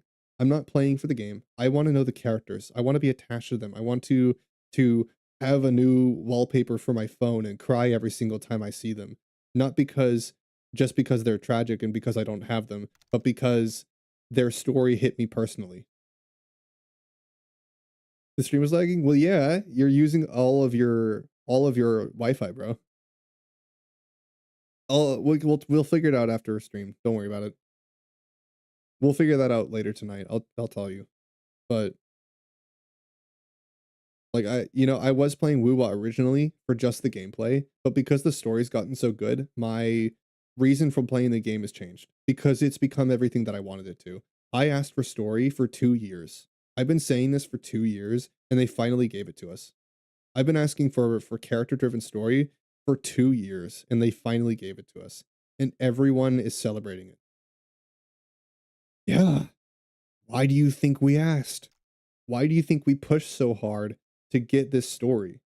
Because we said it was possible. We knew it was possible. We could feel it. We knew that Kuro was capable of making Imeth. We knew that they were capable of producing 3.0 and 3.1. We knew they just needed the time to cook. So we gave it to him. And we've been waiting for 2 years to get this payoff, and we finally got it. And now I hope that this is what they learn from and that they continue this strategy. Keep making story like this. Keep making emotional stories and keep putting all your passion and love into it. Write your real world experiences into the game. Around the characters is better than a story centered around a story. Yeah. Yeah, they're centering around a plot. It's called plot driven. Basically, the only thing that matters is whatever the big bad is or whatever's happening in the world. It's world and plot driven. But a story in a gotcha game, that when the gotcha game revolves around the characters, the most the most sensible way to write your story is based around the fucking characters because that's what the game is. The whole point is you're selling characters. If I'm not invested in the character, why am I pulling for them? If I don't know who they are, why am I pulling for them? Why do I care? Because they've got big boobs? Because they do big damage? That's it. That's the only reason, is to feel my gambling addiction and my hormones by pulling for a character because they're hot. Or because maybe I might like their story if I look. But like I have to read through character bios or I get like little tidbits in the story when the plot takes a moment to stop being plot. Like, dude, character written plot or character driven story just makes the most sense. I hate when gotcha games don't do that because it's like you could be. It's the most obvious way to write your game. It's the best storytelling for this gameplay, for this kind of game. It makes the most sense. Plot driven for a standard RPG is fine, but like it doesn't allow you the time to get to know the characters. It doesn't give you a reason to be emotionally invested in them. Shonen are usually not that interesting because it's just about get stronger. Yes, Lamb. Lamb, I could kiss you. No, I'm kidding. I'm kidding. I'm kidding. I'm kidding. I'm kidding. Like, yeah, I completely 100% agree with you. 1,000,000%. Because I said the same thing about JJK and Demon Slayer, and I'm like, if these were the first shonens I watched and I hadn't grown up on Naruto and Full Metal Alchemist and Hunter x Hunter, and like I didn't watch all these other shonens that were more, well, I can't even put Full Metal in that. If I hadn't watched like Naruto and things like Fairy Tail and I didn't grow up on shonen, I probably would have loved them. When? Oh my god. Dude, I probably would have absolutely been a Demon Slayer fanboy. I would have been a JJK fanboy if those were like the first ones I watched. But because I'm sick of the formula and because I've watched things like Full Metal Alchemist, I've watched things like Dungeon Meshi. I watched Free Run. I haven't finished it. Don't spoil me. I've watched like there's Violet Evergarden. Anything by Studio Ghibli. Literally anything made by Studio Ghibli. I've watched things where the characters are the most important part, and the entire story is built around them and who they are and their experiences, their backstory, and how they overcome it. Because character growth is the best writing style. You know why I cared about Jinx in Arcane so much? Because she was so utterly, completely depressing and relatable. She was so completely and utterly emotionally distraught. And I'm like, the place she was in was reflexive of the place I was in when I watched Arcane first. I was in the worst place in my life back then. And she was the character that helped me through it. And now that I'm in the spot I'm in, my new favorite character is Imeth because she connects with me, the version of me that I am now. She inspires me more than just being a big booby character and having great gameplay. Her story is genuinely unique and it affected me.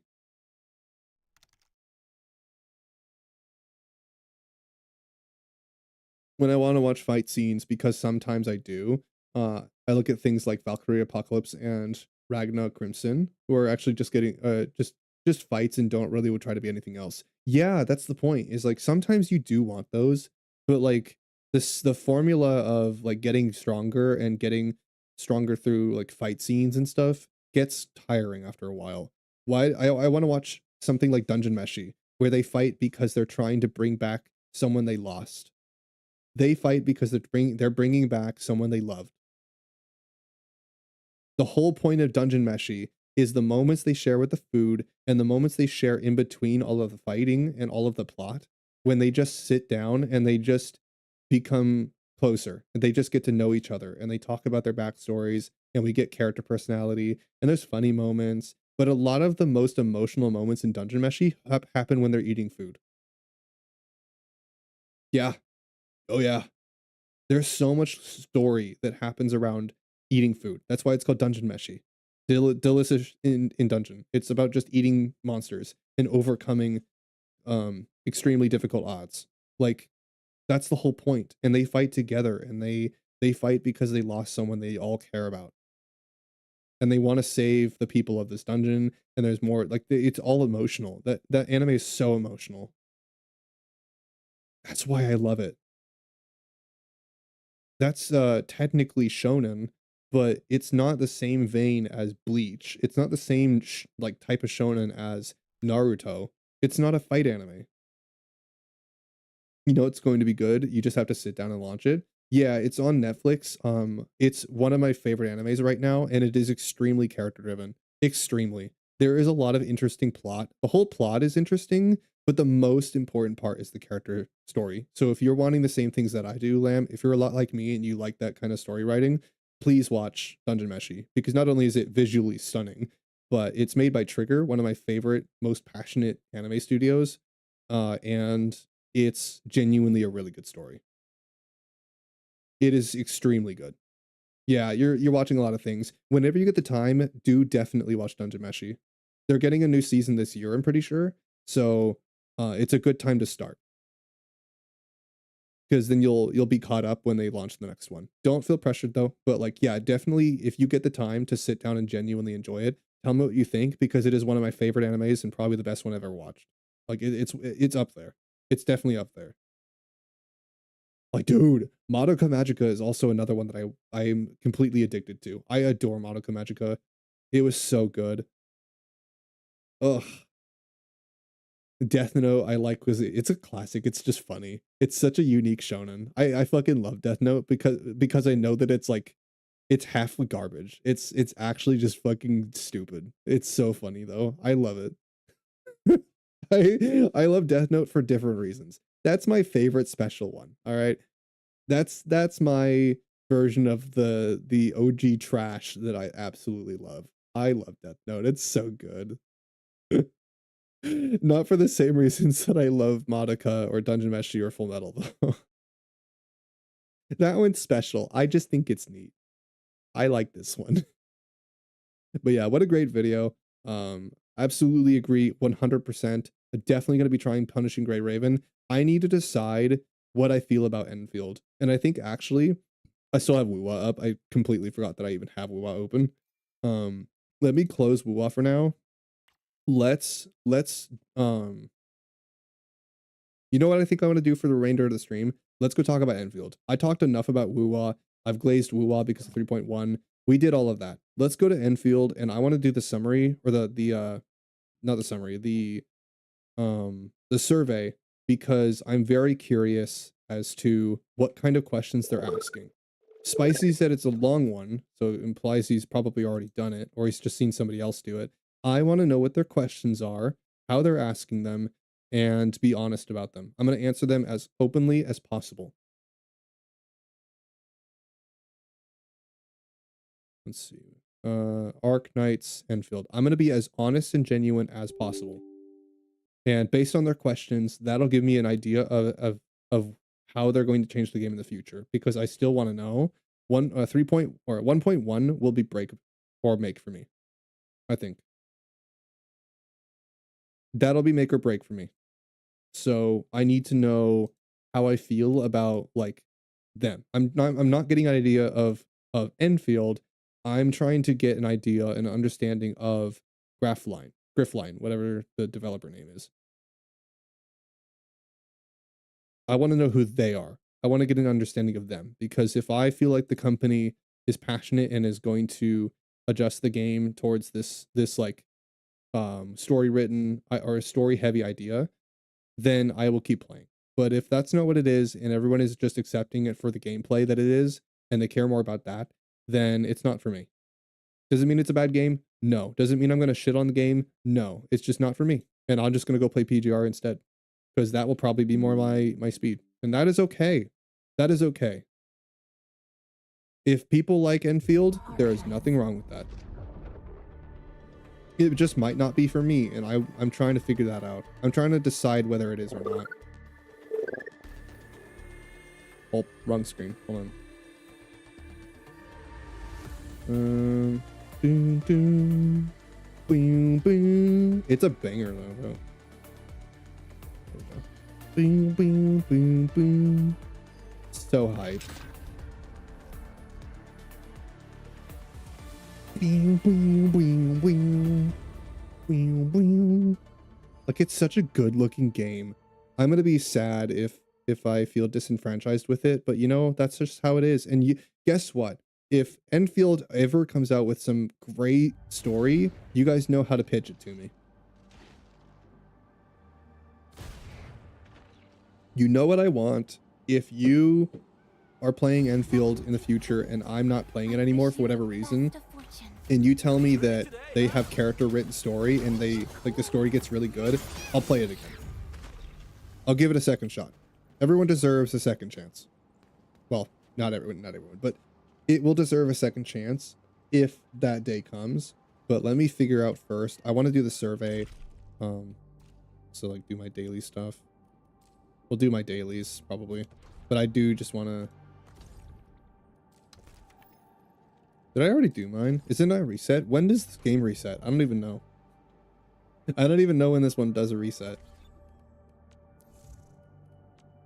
First impression survey. Okay. All right, Woowa.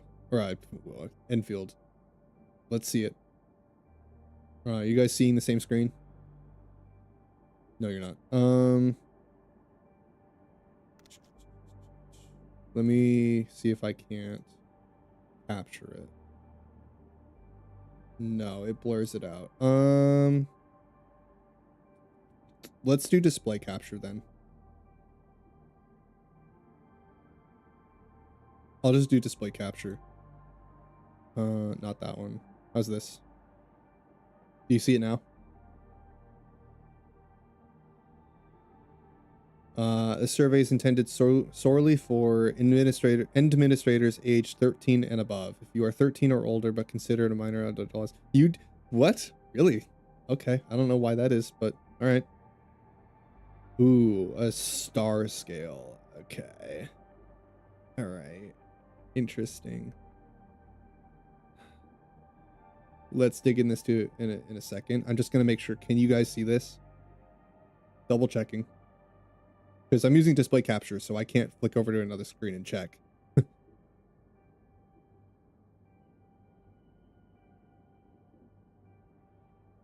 Are we on the same thing?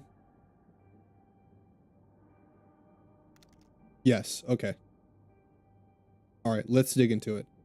How satisfied am I with the game so far? Well, let me think really quick on a few metrics. Gameplay wise, we're good. It's a very good game for a 1.0 launch of a gacha game. It's a strong start as far as gameplay wise. I think that the factory system is very fun. It's very unique. It's super refreshing. The gameplay or like the fighting is very refreshing.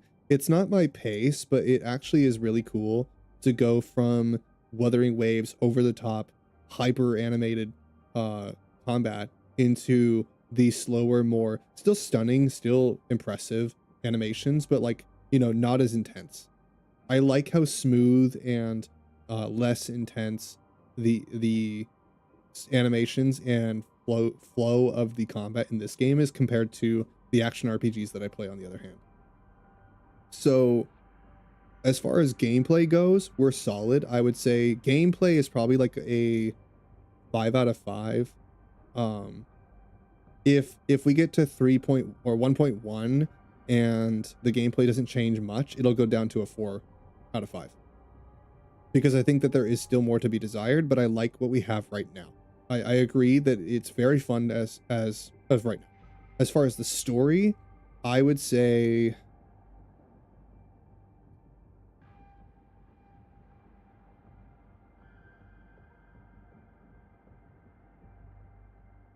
I think for the story, I'm at like a 1, honestly. I'm gonna be honest. I really tried to like it. I really did.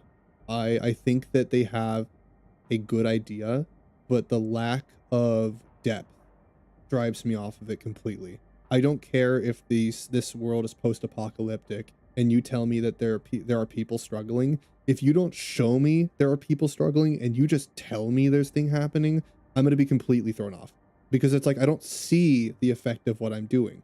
I don't see the effect of Endman having like this ore mining operation going on. We are responsible for the problems in this world. We are responsible for the oripathy that is spreading across all of this population. We caused that, and yet I'm not seeing enough of the repercussions. You show me a handful of people in camps that I don't care about, that like, oh, cough, cough, I'm sick, and I'm like, oh, shit, we caused that? That sucks. Tell me more. I want to feel bad. I want to feel really bad. And not only that, I want to see Enmin feel bad about feeling bad. I want them to experience the repercussions of their actions. I want them to care about the things they do, but there's no sign that Enmin actually cares.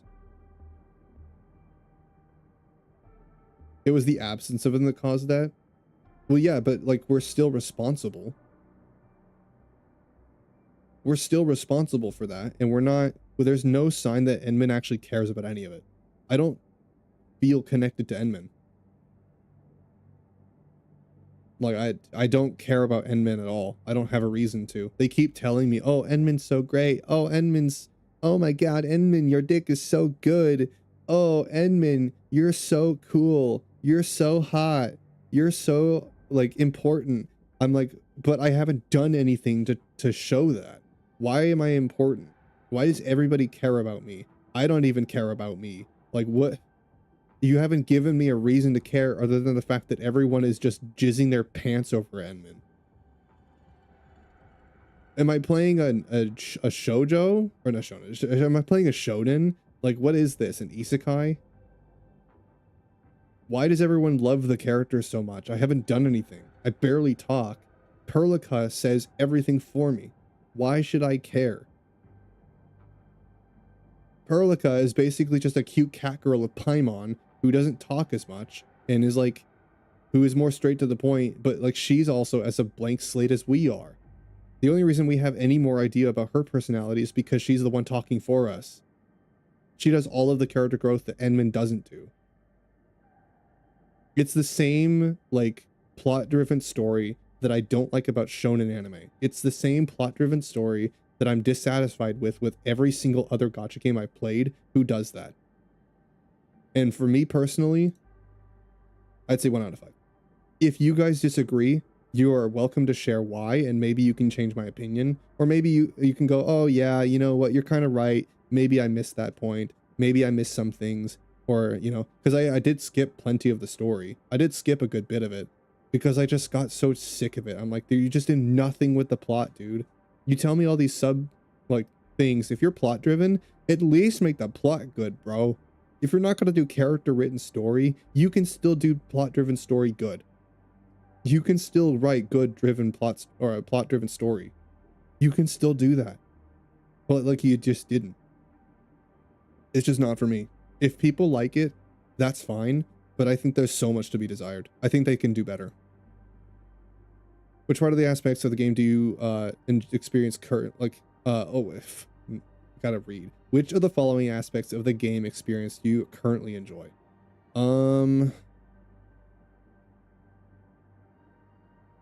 I like the rewards. Those are good. Voice acting was mid. It's not anything to write home about. Cutscene cinematics and dialogue was extremely bad. This was like the worst one on here probably. Controls is fine. Character art very good. Music solid actually. I think the music department is good. UI is fantastic. Reading experience, factory was good. performance optimization and stability, I will say this is also really, really good. Um, monetization, I don't really care about. I'm pretty neutral. This is about it. I really like the character artwork. The music's all right. Actually, I'm pretty mid on that one too. There's a lot of good music, but then there's a lot of like neutral music. I can't think of like really any tones or tunes from the game that I remember, except for like the main theme and like some of the fight music. So like some of it can use some work and some of it is really good. Actually, you know what? No, because I think the ambient music is kind of purposeful. It's fine to have ambient music. I don't mind it. Like, it's not going to be memorable, but like, it's not aggressive, you know, and it fades into the background very nicely, which is kind of the point of it. So you know what? I'll select it. I'll be fair. UI is very good. Character art's good. Factory was like probably the best thing about the game. Performance and optimization is very, very good. While maintaining like the look, the appearance of it. I'm not even playing on ultra settings, and they don't even have ray tracing, and it looks comparable to Wuthering Waves. Like their optimization and their art style is very impressive. I think of any of the categories that I selected, that's probably the most important one to me. Like that was very, very impressive. If there's one thing in this entire game that I think they did extraordinarily well, was the optimization, performance, and like artwork. They were cooking so hard with that. It's comparable to Wuthering Waves, but Wuthering Wave optimization is one of their problems. So the fact that this one was able to do so much better than Wuthering Waves in that department, very impressive. I don't think anybody like really thought about it. I didn't even mention it because like I didn't think about it actually until now, but that's kind of the point of the review, is that yeah, I genuinely think their stability and optimization was very good. The fact that I can multi-stream this thing without like with no issues at all, like going between this game into Wuthering Waves, I'm sometimes scared to multi-stream Wuthering Waves because like it can be rough sometimes on my system. But like this one, I don't even have to think about it because it's so well optimized that like, yeah, with how good it looks, that's incredible. I don't know how they achieved that. They did some kind of like new game Unreal Engine magic or some shit. I don't know. Which of the following aspects of the game experience do you think could be further improved? Let's see. I would say reading experience is fine. Their localization is okay. It's not anything to write home about. 3 out of 5. Character progression is fine. Factory gameplay is fine. Main mission, yes. Please improve that. Voice acting, I'm iffy on this one because some characters I feel like do really well and some of them are just annoying. I feel like actually they're pretty neutral because that's normal. That's normal. Some characters are like really good voice acting and some are not. That's typical of any game really. Like, so I won't criticize them on that one. Cutscenes and cinematics, please deliver more. Please make more cutscenes, make more cinematics, do better with the dialogue, please. Give Enmin more conversation. Lore and story, I can't check this one because I haven't been around in Arknights a lot, like long enough. I think this game has way too much to do with the previous one. Actually, no. I could argue that I would pick this because they didn't do a good enough job of exploring the last game's art, like story. I don't know, because some people like having to look for it and some people want it delivered to them. You know what? Just because this is so subjective, I'll leave it. Because some people really like the fact that you have to play the last one to understand the context. They like the Easter eggs and they like the hidden delivery and they like having to go on the hunt to find all the lore and stuff. Some people do like that, and I will acknowledge that. Some of you do like that. So maybe it's just not for me. That's a subjective opinion then, and I'll leave it blank. Because if enough people like that, then it doesn't matter what I think. I'm trying to pick based on what I think is healthiest for the game. And that's a solid way to do it if people like it. Character art's good. Performance is good. Enemy design is good. UI experience is good. Exploration is good. I think really, genuinely, the only issue I have is just the story. That's it. Genuinely. I think that's the only problem I have. You could argue monetization. You could argue monetization.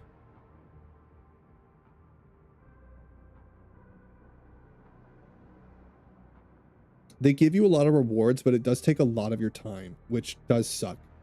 It takes a ridiculous amount of time compared to other games to finish your dailies and do all this stuff. So I would argue, because of the amount of time that it takes for me to do everything, like I don't want to sit there and log on to Enfield and spend 2 hours just to get like like one progression on a character. Like I don't want to do that.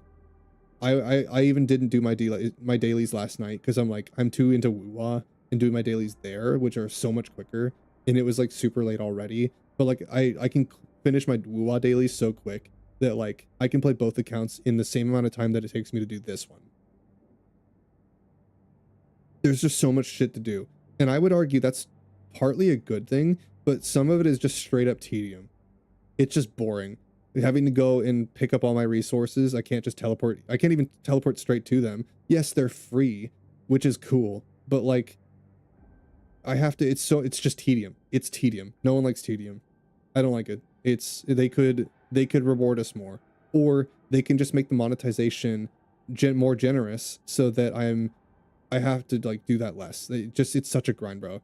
I mean, I could argue that's an issue with the progression and not the monetization, but I don't know.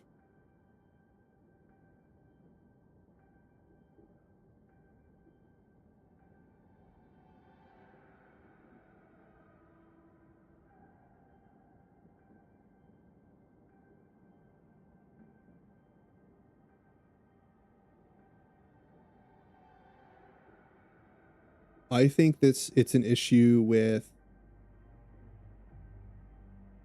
bro, I could pick both, honestly.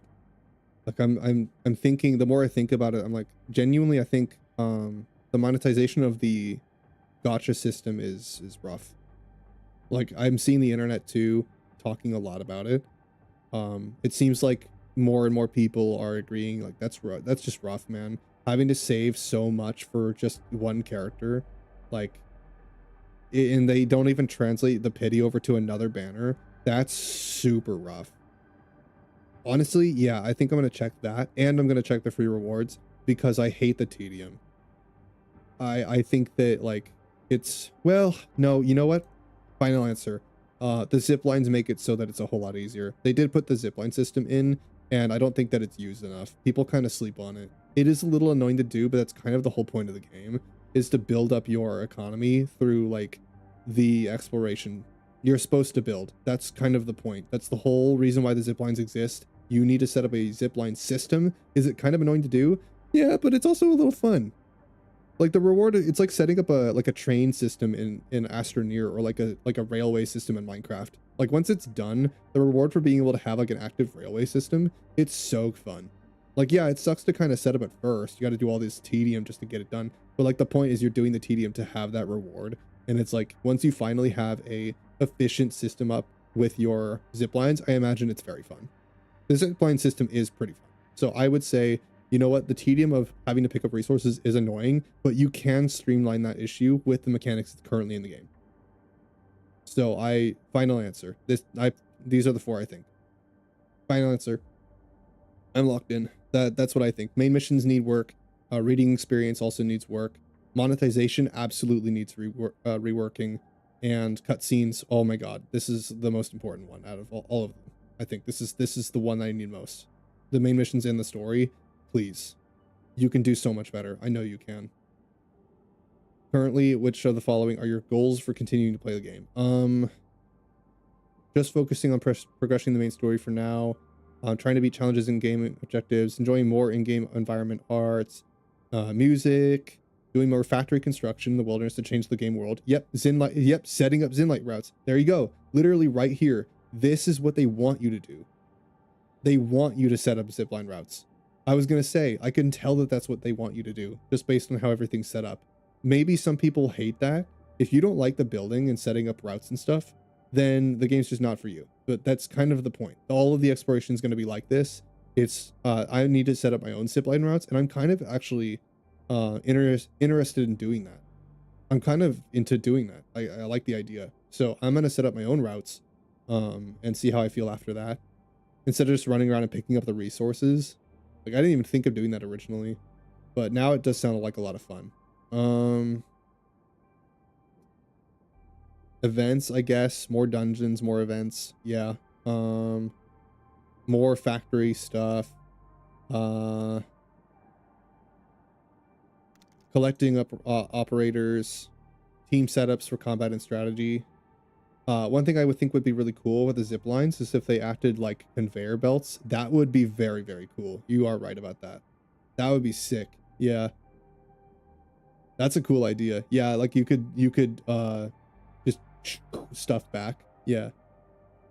Mason's actually here. Let's go, dude. We're doing our review of Enfield, or my review. For the goals you've selected above, which statements best describe how you feel?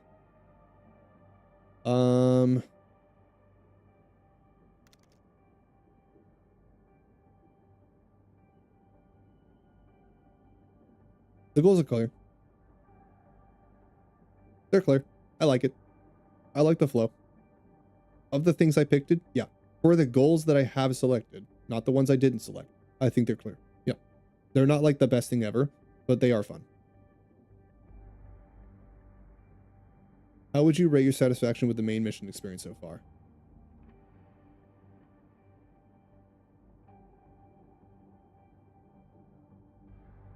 The puzzle solving and navigation is just fine, but the story and cutscenes leave so much to desire.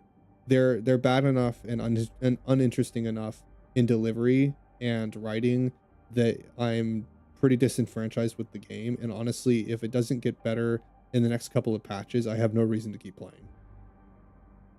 Because it's just not for me, which is okay.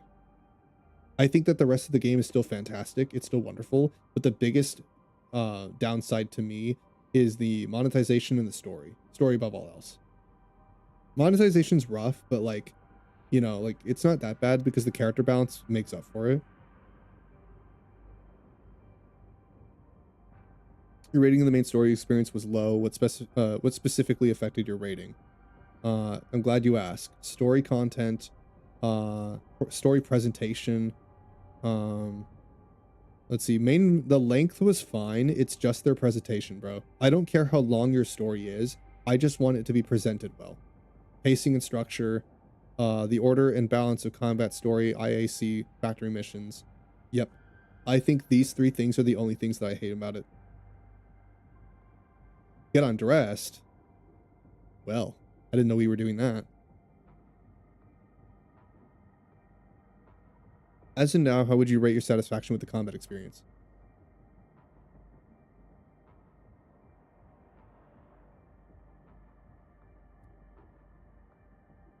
I think it plays really well. I think I'm very satisfied with it. Yeah. I'd say so, because I like how not over the top. Weirdly enough, I like how not over the top the gacha character animations are. I actually think gacha game that isn't like extremely over the top is refreshing compared to the ones that are. I'm totally okay with some games being less like particles, over the top animations. I'm totally fine with some games not being like that. I actually I very much enjoy the fact that it's so smooth and that it's so more like it's less stimulating, you know? I actually like the fact that it's more chill. So I do appreciate the combat. I actually very much enjoy that. Which aspects of the combat gameplay are you satisfied with? Smooth and fluidity of the combat flows, effective tacticals that support combat. Those are pretty cool. I like the depth in it. High strategic depth operator skills and effective. This one's kind of mid. It's pretty balanced. It's fine. There's not enough characters in the game to really add to strategic depth. This will change in the future. Fighting alongside operators gives a strong sense of companionship. I do like that. See, you have the idea. The idea is there, man. It's so there. You could make a character-driven story if you just did that. This game would be so good. The strong sense of companionship, why would you have that if you weren't trying to establish connection with the character? If you don't want us to, or if you're not really that big on making characters be super deep and emotional and connect your players with them, then why would you have that system in the first place? Because the biggest thing it does for you is gives you immersion and companionship with the characters you use. If you don't want us to feel that, why would you have that system?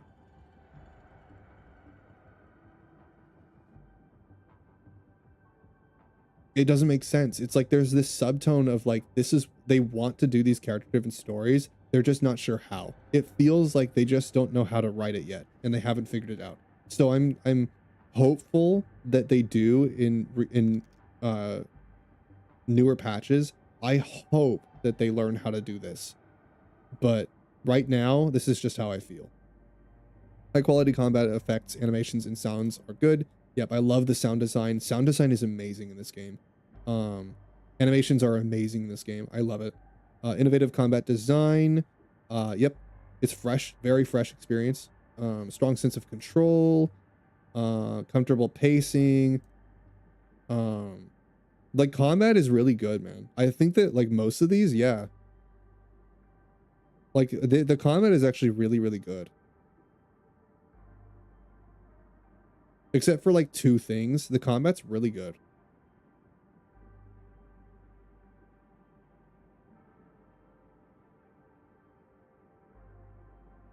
Like I do really like it. Actually, well, yeah, I'm like second check. I think that yeah, I think all of these are right. I do really like the combat. Yeah, I don't think I would change any of these rereading them. All these things are very solid.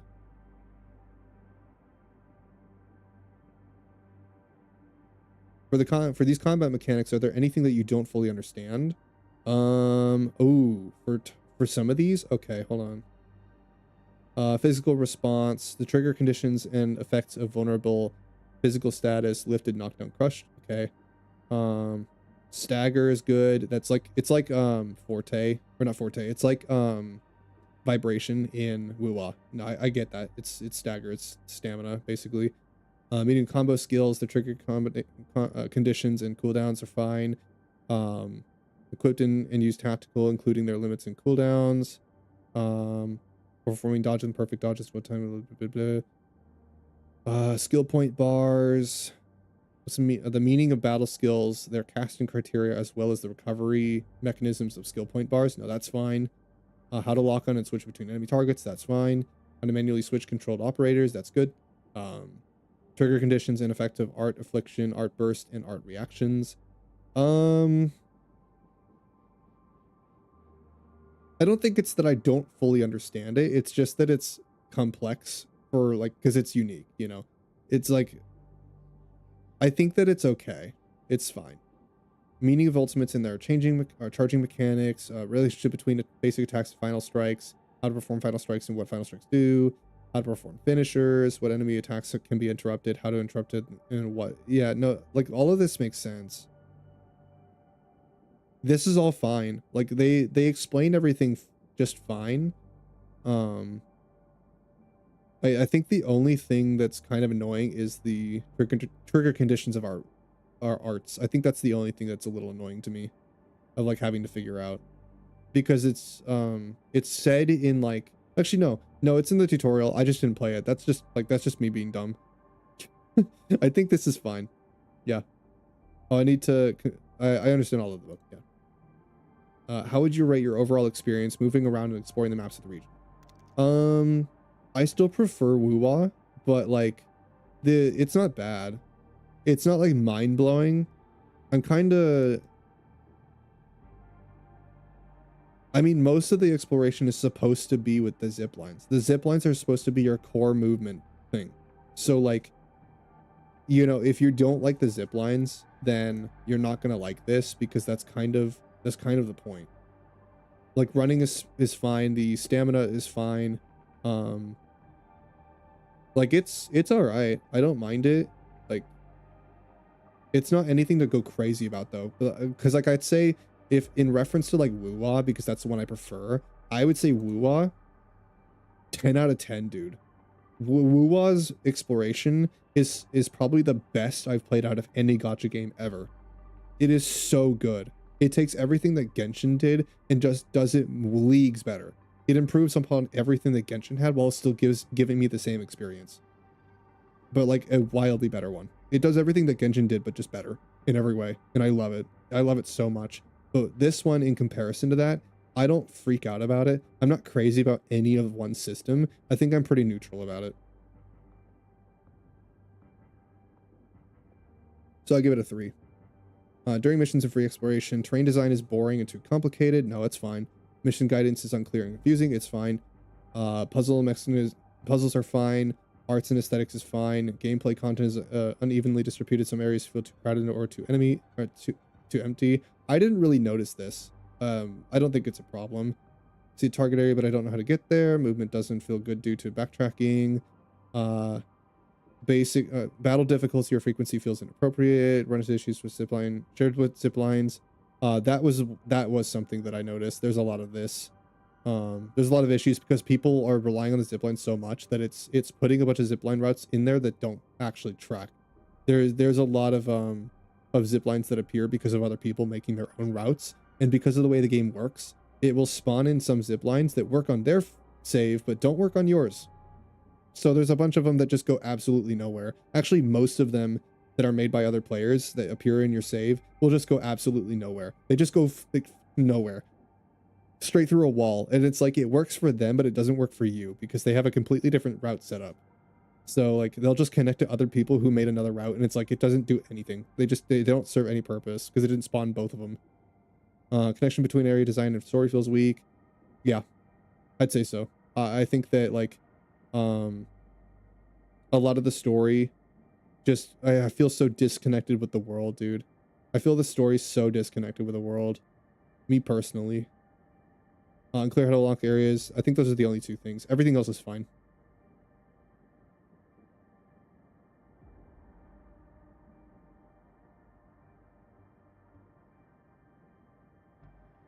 Based on your experience moving around and exploring the map so far, have you encountered any of the following issues related to ease of movement? Running into issues with shared zip lines. Yeah, that's rough. Finding it hard to tell where the target area is relative. Isn't this like kind of the same thing you just asked? Oh, TP points, I forget to unlock them, so I have to go back track. See target area, but I don't know how to get there. Difficult to move you up and down with elevation. Routes to some locations where gatherables are too complex. Some of this is annoying, but no, actually, no, I don't think so. The problems I had with this was just because I was dumb and didn't think to engage with some certain systems. I think that like some systems I just missed because I'm stupid, not because they're bad. Like it was just a me issue, not the game issue. Teller target. Let's see. I think this is the only issue. Honestly, the exploration and movement is fine. I'm not crazy about any one thing, but I do like it. How do you feel about the factory automation gameplay in the game? I'm happy to continue playing as long as I find the gameplay enjoyable. Yeah. What are the main reasons you want to keep playing? I want to assemble gear to make my operators stronger, build production lines instead of factory area, giving a sense of accomplishment. I want to construct support facility items like explosive zip lines and explore the map. I want to submit outpost orders to earn various rewards or resources. Sure. Factory automation gameplay is fun on its own. I want to craft tacticals to support combat. Yeah, I mean, all this stuff is solid. Like, most of this stuff is fine. I don't think this is fine on its own. No, it needs everything else to make it good. That's the whole point of doing it. Like,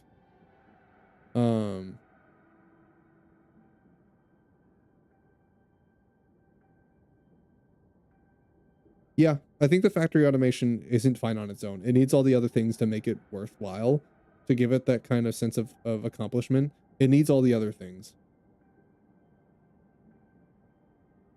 In the game, which of the following best describes your team progression goal? Focus on my resources on building the team first. A team of 4 first, yeah. You build 3 or more teams for different combat. Best describes your team progression goal. Oh, just overall. Oh, just like, okay. Yeah, build 3 or more teams for different combat scenarios. Yeah. I want to build more teams. In the game, which of the following best describes how you usually build up operators within the same team?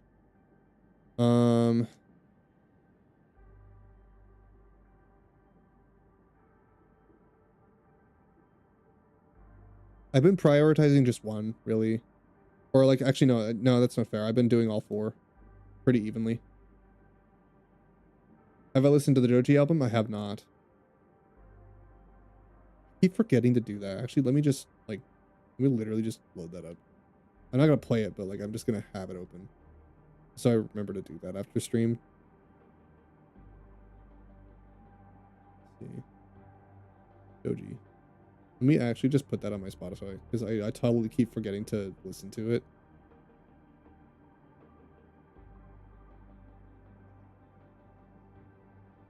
Okay. There you go. At the end stage, which aspects of progression do you think are more important? At the current stage, I mean, these are all really important. I can't say which one I think is most important, but they're all very important.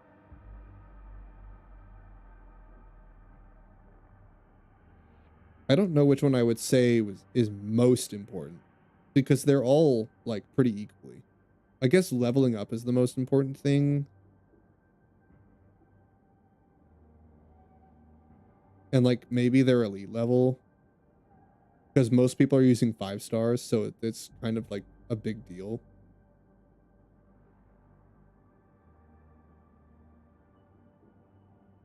And I guess like their talent nodes too, because their talents usually make a big part of like their kit once you actually unlock them. The skills you get right off the bat, the talents you don't. So like when you progress, the talent nodes, when you unlock them, can make like your SP recharge and like your combos that much more rewarding, because like some of them like will increase damage, or like they'll actually just change the entire thing. Like it can totally change the flow of combat when you unlock them. Monetization could be further improved. What are the main reasons for this? Animations aren't great. No. Don't like the Arsenal tickets are tied to headhunting. Acquisition center is not pleasant to use. Arsenal issue isn't very player friendly. Pity system is not very friendly. Operating headhunt isn't very player friendly. Yeah, it's both operator headhunting and Arsenal. Too few resources are given out. Actually, the Arsenal system's not that bad. I would say the operator headhunting is the worst one. The Arsenal is not terrible. I'd say operator headhunting is the worst of it. It's the most egregious of them. Too few resources are given out. I don't say too few, but then again, it's also static stuff. The events, there aren't a whole lot of events going on right now to give you a bunch. Like once you run out, there's not going to be any more. So like, I don't know how to describe that to them without saying why this is. I'm going to check it. I'm just going to check it and hope that they ask me why. How appealing do you find the game's world building and concept design so far? I find it quite appealing. That's the problem, is that I do. I really do. I find it appealing. There is substance there, but they're just not telling it right. That's my problem. It's not that the world and the story isn't interesting. It's just that they're not telling it right. And it's just like, yeah, I can see that it's there, but their delivery is so bad. Am I hanging out in Discord afterwards? Yes. We're going to be talking about 2.0 Wuthering Waves. Me and Lamb, mainly. And maybe Spicy? I don't know. How far are you, Spicy? Because we're going to be discussing 2.0. I think Lamb has finished it, so he has some like things he wants to say about it. And I'm like, I totally just down to listen to what you guys think. I do want to hear what you think about it. Hibernation Awakening, the Mysterious Past of the Administrator. I don't really care about them. I don't, me personally. Telos 2 and Terra, while developing major factions. Enfield Industries trying to build and expand on an alien planet. That's pretty cool.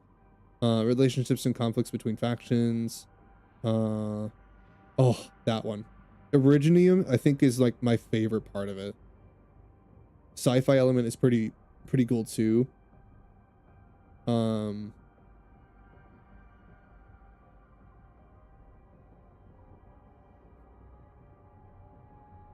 I think there was like this, like the racial subtone in this game, which I'm always for. That's pretty cool. I like having like new sci-fi races in a game. That's pretty interesting. I've gotten a lot of sci-fi, but they never introduced this idea, so I'll check it just because it's cool. How would you rate your overall satisfaction with the main mission story so far?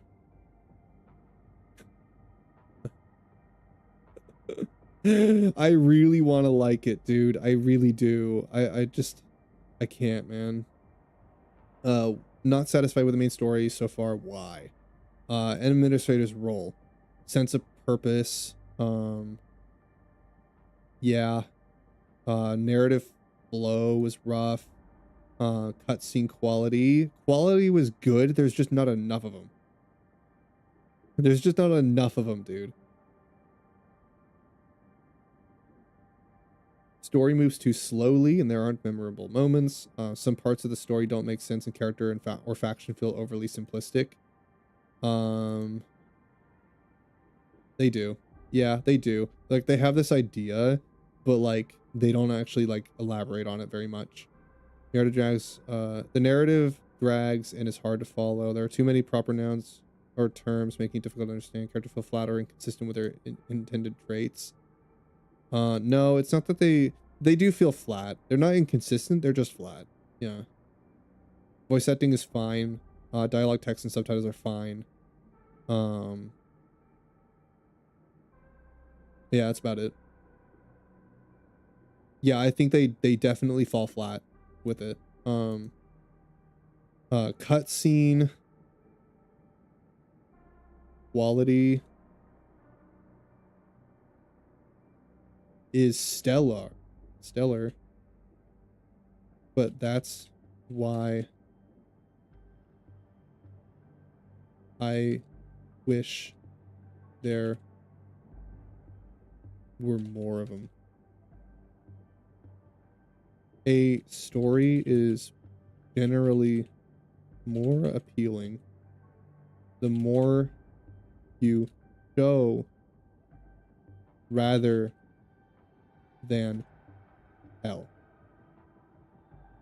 If Originium, example, I'm gonna say example.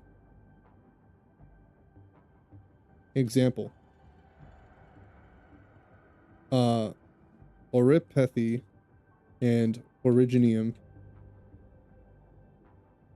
is a huge undertone pouring. Can't put more. Really? There's a character limit? All right, whatever.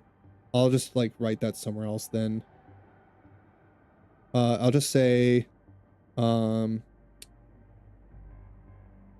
effects show devastating effect of Originium mining. I'll just say operations. Yeah, character limit. Okay, I think that's it. Yeah. So, cutscene quality is stellar, but that's why I wish there were more of them. A story is generally more appealing the more you show rather than tell, aka showing like devastating the effect of Originium mining. Because we see it in the Eurypathy on like some like camps and characters, but I want to see more of it. I want to see like the massive effect that we have on people. I really want to see like the racial conflict between the characters. I really want to see all these deeper, like I just want depth. I need depth. There's not enough depth. There's a lot of ideas, but you don't really spend enough time exploring any of them. That's my problem. There's so many ideas and they're all really good, but you don't spend enough time cooking any of them. You give me a bunch of ideas and then you just don't really explore them. Animation, presentation, story, cutscene is very good. I like them. Dialogue within missions and maps between characters. It's okay. It's not the worst thing I've seen, but like the dialogue is fine. It's just,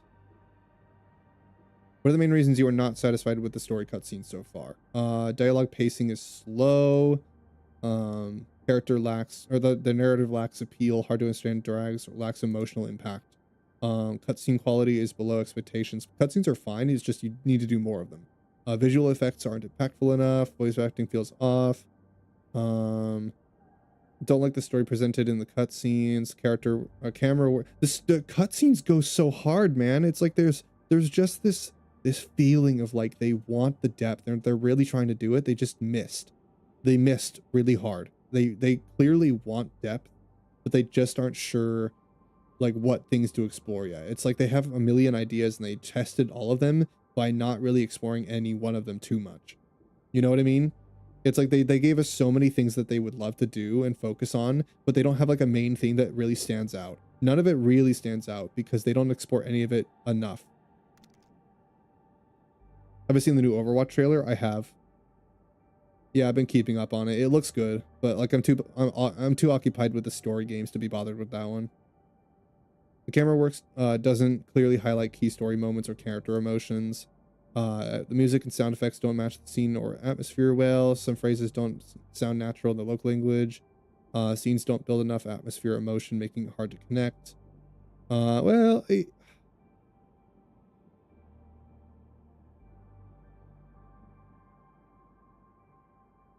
Yeah, I think that's part of it. It's just the emotional impact is lacking completely.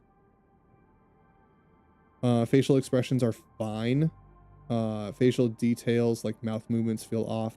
Yeah, these are fine. It's really just the narrative impact, dude. I just have a problem with the narrative, really, and like the way they told it. Early in the survey, you mentioned that reading experience could be further improved. What are the main reasons for this? Let's see. There's too much text, makes reading feel burdensome. Some scenes have an overload of tutorials with too little time between them. Some games have many made up words, proper nouns, and terms that feel difficult. No. Poor localization. Nah, it's fine. Some tutorials aren't very clear. They're fine. Plenty of gameplay modes, with a lot of information taken. No, they're fine. I think it's just the tutorials for me.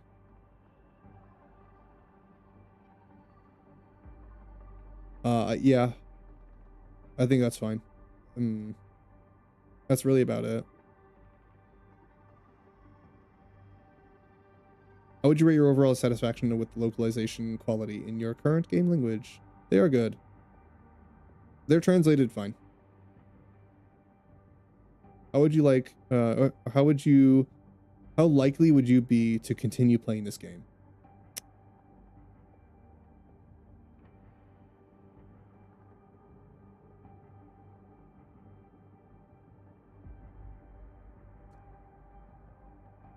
If you fix that one issue, man, just fix your narrative, your cutscenes, and your story in general. Pick any like of the ideas you have. You have so many ideas. Oripathy and Originium and our repercussions for our actions, and the moral question between what we're doing being right and if it's worth the effects that we're causing. The idea of the racial battles and stereotypes and conflict between them. The companies. You have so many freaking ideas and they're all good, but you don't add depth to any one of them. You have so many ideas, but you don't spend enough time on a single one. Pick one as your overall theme. I don't even know which one is the most important part of the story because you don't tell me. Like you have this idea that Enman is so damn important, but you don't give me any reason why to think, like, why do I think that? I don't know. Being in charge of an operation that's causing massive destruction to people, that's kind of a big deal. And being responsible for that, that's a big deal. That would make sense. It would explain why Enman is so important, because Oripathy and Originium is such a big thing. But like, you can explore that more. Show me the effects. Show me the positives and the negatives. Show me the help that it does for the world, but also show me the problems it causes. I want to be able to have a moral battle between the positive effects and the negative effects of what I'm doing. Because you have this subtone that Emnon and all of the organizations and everything, all of our building, all of our operations, all of the Originium stuff, all of the race stuff, you have an idea that like all of these things are good things and they're presented to us like they are, but that's kind of why it makes the bad feel feel worse because everyone seems to believe that it's for the greater good, but then we see people in the camps that are struggling with erypathy because of our operations. We are in charge of them, and our lack of existence during that period, like Spicy said, was part of the reason why that stuff got out of control. But like, you know, we should be facing the repercussions for that. Explore that more. I want to feel bad for the people that I'm affecting, so that I start questioning if what I'm doing is worth the people that I'm hurting. Is it worth the good? You know? Like, I want to have this moral battle, but like, you completely fall flat. Completely. There's so many subtones of morality that like, it's really make or break with me. I'm going to say middle because it's one way or the other. If story gets introduced and it's really good, I'm way up here. If gameplay and story gets enhanced and they actually start adding depth and they start adding character-driven personality in story writing, I'm way up here. If story doesn't change at all and the pacing stays the same but the gameplay gets improved, I'm probably like here depending on how baller the gameplay is. If the story doesn't get improved and the gameplay changes not enough for me to play, I'm here.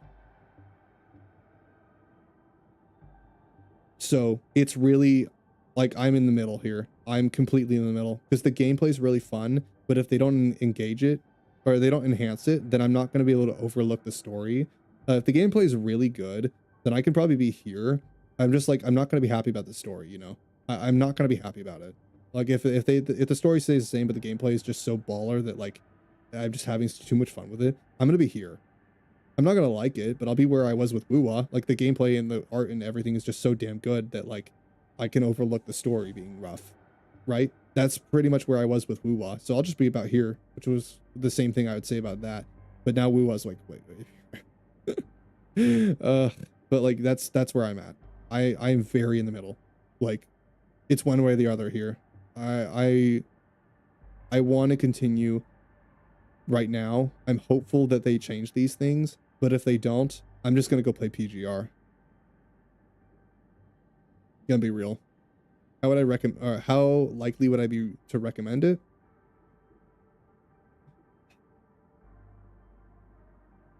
Given my friends, I think that's also pretty in the middle, because I have some friends like Spicy that don't really care as much about the story and are more kind of just like they're just infatuated with the gameplay. But yeah, he does care and he does enjoy it on some level, but the most important thing for him is the gameplay, it seems. So like he can appreciate the factory and the building all the zipline routes and stuff. Like that's what he really wants. He wants to see gameplay changes mostly. I want to see story changes mostly. I want deep, rich, interpersonal connections between characters and problems and overcoming stories and growth. You know, I want depth.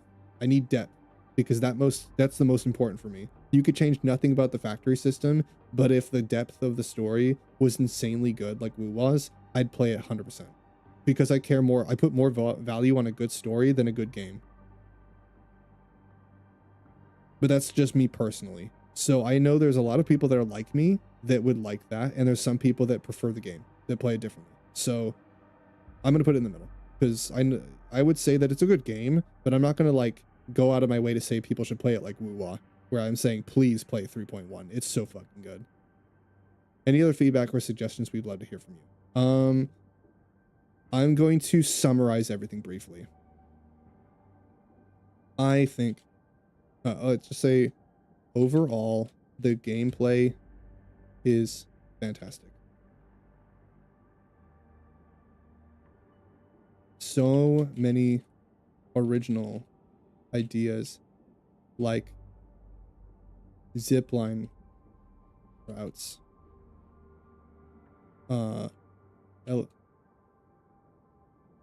electrical routes, and factory and combat that make it feel so refreshing compared to other open world action RPGs. My issue mainly stems from the lack of depth and memorability in story and characters. You have so many ideas and concepts for the world and the characters, but don't spend enough time exploring. I'm gonna say truly exploring any of it.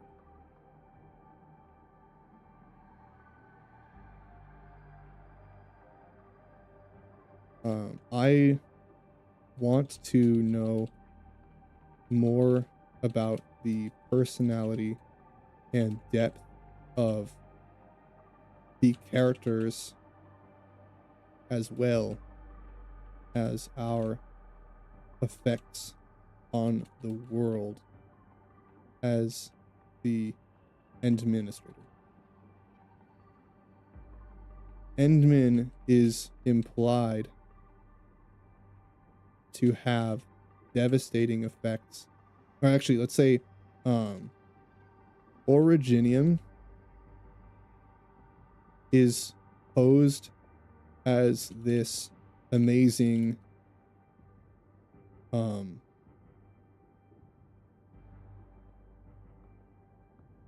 resource that the entire world depends on, and you show me that, wait, but we know that there are devastating effects, downsides to using it. I want to feel like actually I want to pose moral questions about my role as Endman and our use of Originium. I want to explore the conflicts between the companies and races.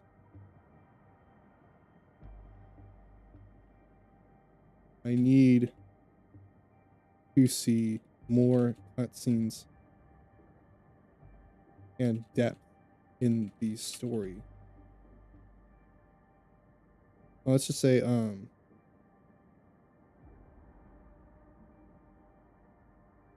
the lack of depth in the story, and especially the characters, leaves me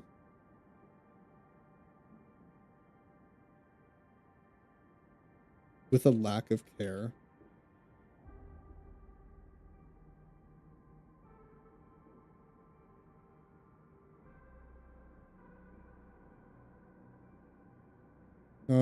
No, let's say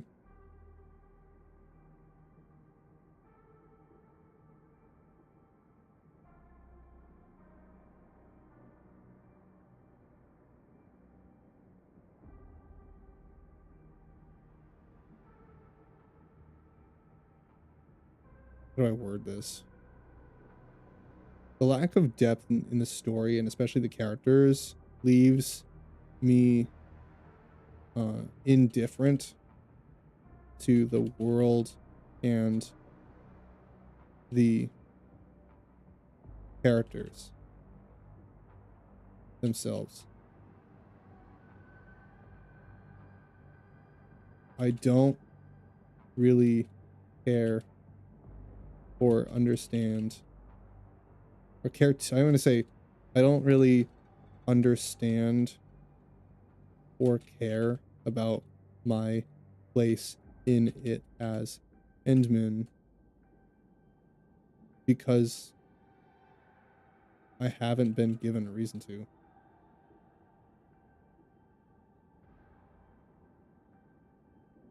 A reason to think I'm important while everyone says I am.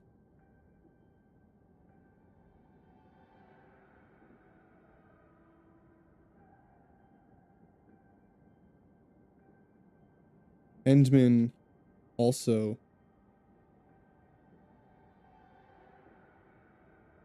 never makes their own decisions. I understand. Let's see. I'm gonna drink till I reboot. I don't see Endman as a deep three-dimensional character.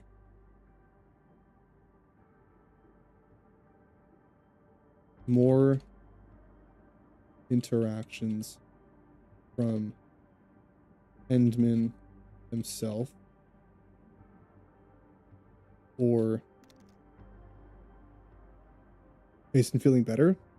Hopefully. Also, let me get some water. I'm gonna reread all of this and double check that I'm sure.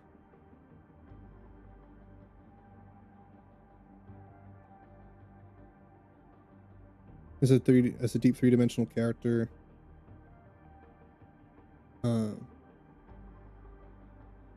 because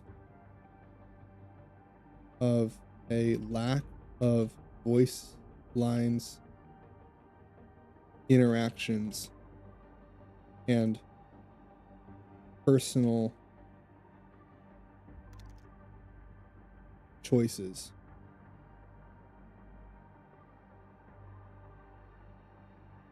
Everything Endman does is decided and told through Perlica, and it makes it feel like Perlica is more important than Endman.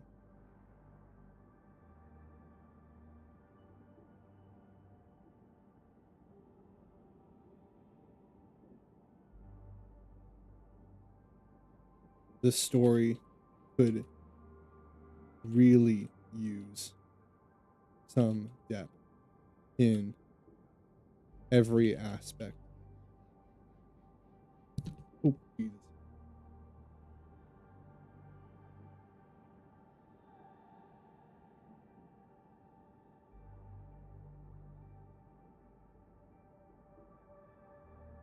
All right, let's reread this to make sure I agree with it all. Overall, the gameplay is fantastic. So many original ideas like zipline routes, electrical routes, factory, and combat makes it feel so refreshing compared to other open world action RPGs. My issue mainly stems from the lack of depth and more memorability in story and characters. You have so many ideas and concepts for the world and the characters, but don't spend enough time truly exploring any one of them. I want to know more about the personality and depth of the characters, as well as our effects on the world as the administrator.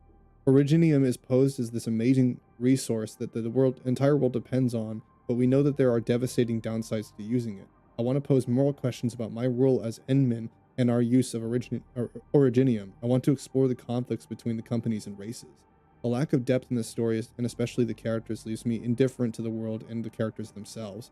I don't really understand or care about my place in it as Endman because I haven't been given a reason to think I'm important while everyone says I am. Endman also never makes their own decisions. I don't see Endman as a deep three-dimensional character because of the lack of voice lines / interactions and personal choices.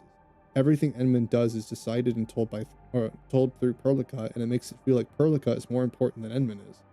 The story could really use some depth in every aspect. I would feel far more attached to the factory, the world, and the characters, or the world and my place in it, if I was given a deeper reason to.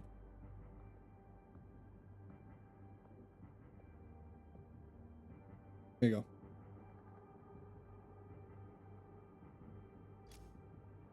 Overall, the game is fantastic. It's got a lot going for it. I very much like the factory and the exploration and the combat, but I need more story. I need a reason to care about it because I don't have one. They don't give me enough reason.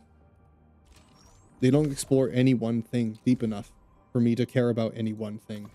It's like, yeah, you have all these ideas going on, but you don't spend enough time baking on any of them. You can't just put a million different kinds of cookies in the oven, bake them all the same length, and then expect them all to turn out the same way. You can't. You put a bunch of different types of cookies in a tray, and you expect all of them to bake it the same way. Yeah, no shit, some of them came out looking weird.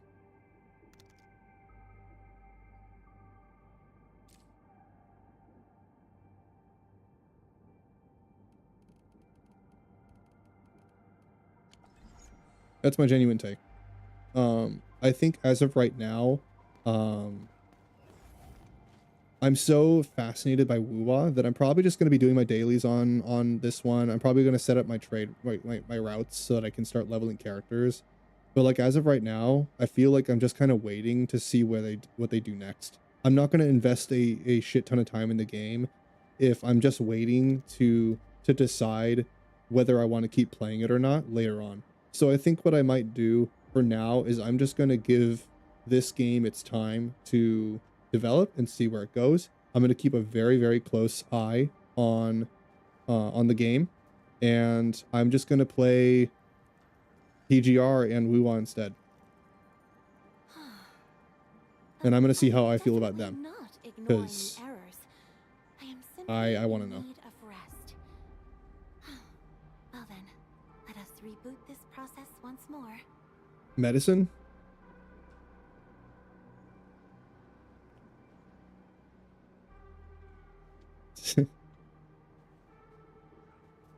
Yeah, bro's still sick.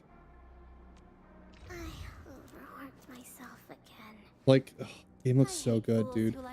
Yeah, also I pulled Levitain. Thank goodness you're not one of them.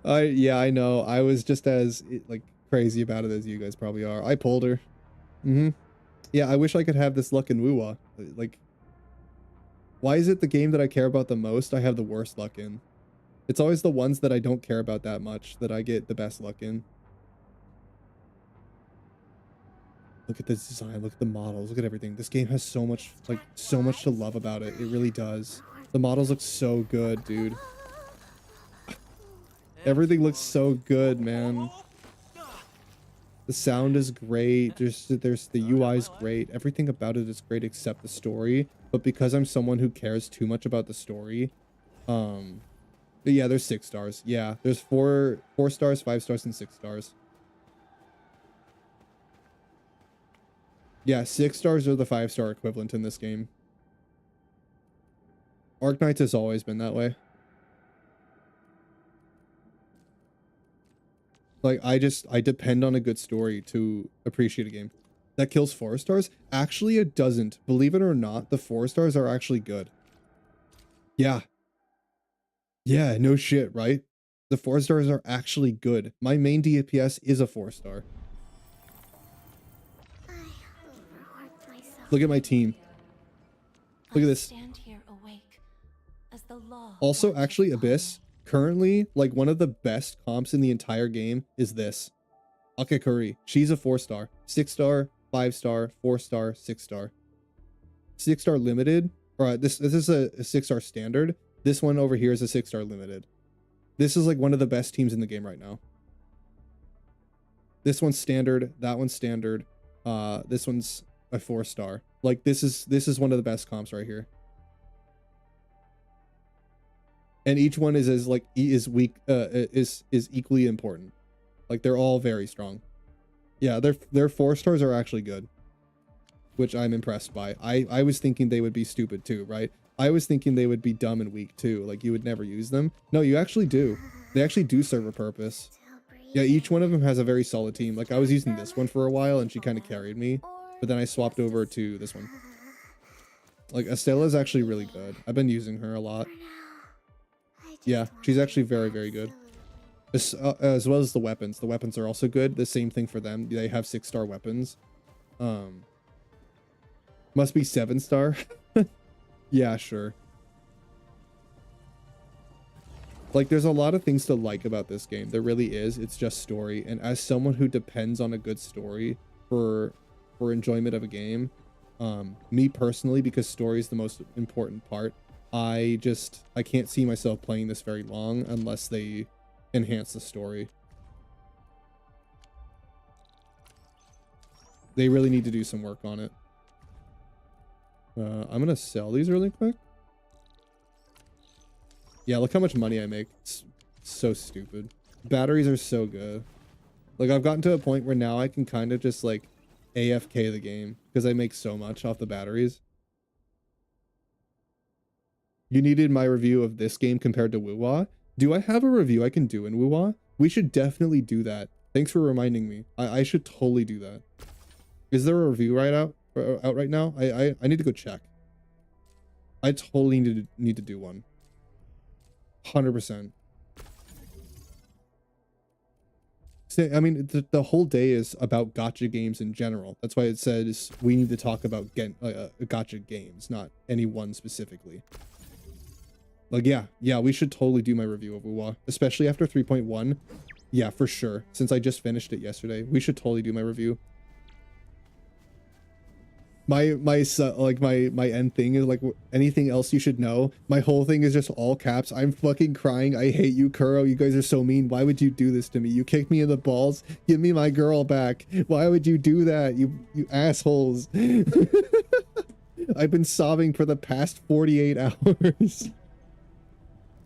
I can't sleep at night because all I can think about is her.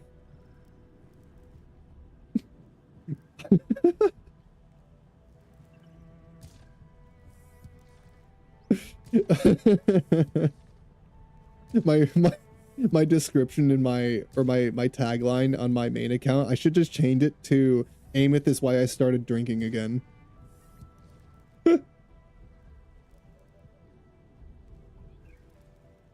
I relapsed because of 3.1. No, I'm kidding. I didn't, but like that's how that game makes me feel, man. Oh my god. Too funny. Yeah, let's do my review of Wuwa. Dude, I've been sobbing over that game, dude. I am not okay. Bro, it's too good. It was way too good. Let me get my screen ready.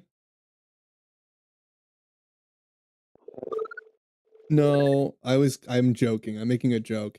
Ameth made me relapse.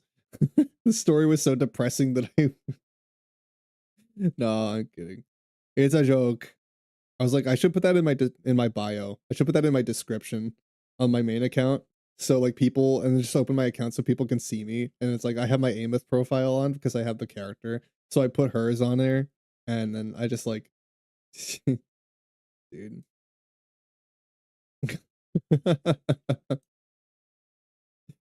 All right, let me pull up my account. Let me see. Better be? Yeah, I'm joking, dude. I haven't had a drop of alcohol in my house since like a year and a half ago, I think. What's my streak? I think I'm at a year and a half. Yeah. Yeah, I've been sober for a while.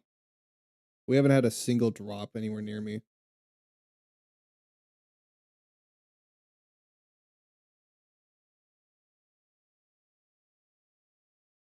Yeah, I've been sober for a while, man. Woo-wah. I think it's on my alt account should be where the review is. Maybe I just boot up my alt account real quick, and look there. Actually, no, they probably put it out on both. I'm just gonna pull it up and see if I can find it. Yeah, I should definitely do my review of Wuthering now. You're so right. I don't know why I didn't think of it.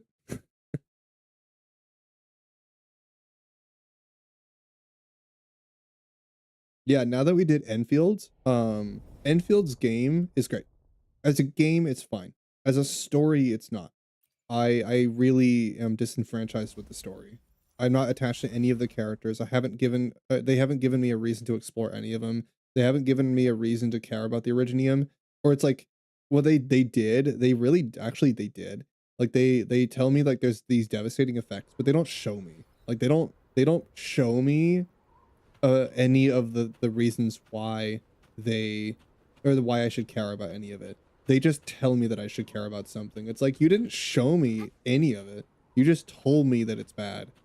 I don't actually see that it's bad because I'm over here building my factory and you're telling me to build my factory, but then you tell me that there's subtones and like this is the reason why we have problems. So the thing that you're encouraging me to do the most and the core gameplay loop, literally, the factory, the entire reason why people play the game is also the same reason why there's negative effects in this world. We are the direct we are directly responsible for the widespread illness that's killing people. And yet we don't explore that. That is a huge point. That's a massive plot point, and yet we don't explore any of it. Are you kidding me? That's such an important part. You think that would be the entire like entry to the game. You think that like the whole thing that the story would be about is that. That is a big, big, big deal, and then they don't make it one. It's like they just tell me that it's there, and then they don't actually explore any of it. Like, are you kidding me?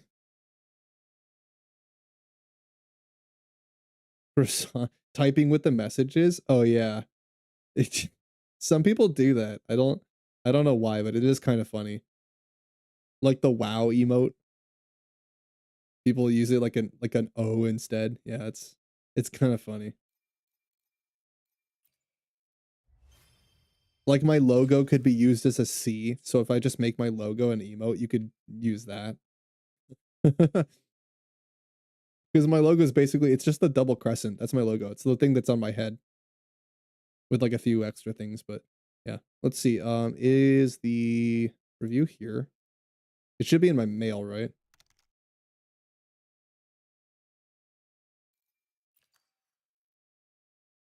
You got scanned in PGO or PGR?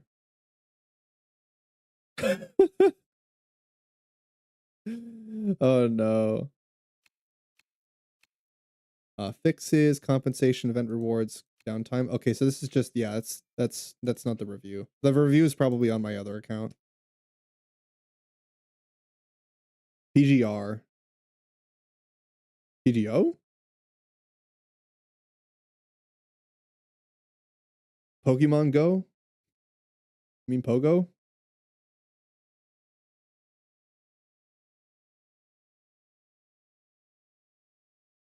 You might mean yeah, he means Pogo.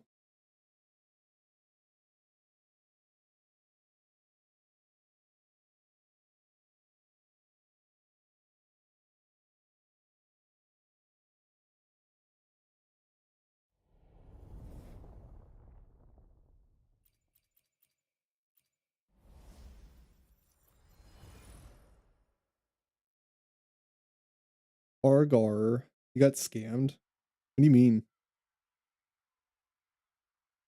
How'd you get scammed? He's gonna be livid. Uh he's not gonna like Pogo anymore. Let's see. Fixes downtime, invitation, letter, color, blah, blah, blah, blah, blah, blah, blah, blah. I want to do my survey, bro. Official media website now, live, social media account link, blah, blah, blah, blah. That's account link. Is there not a survey out?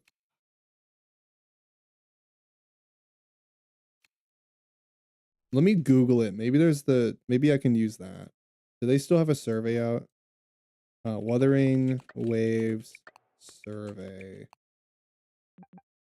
Maybe they still have a link.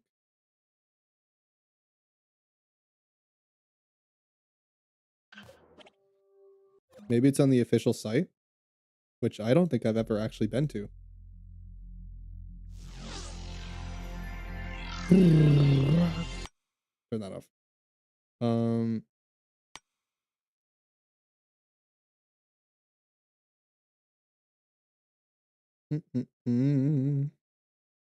I don't know that they have a survey link. I don't see one.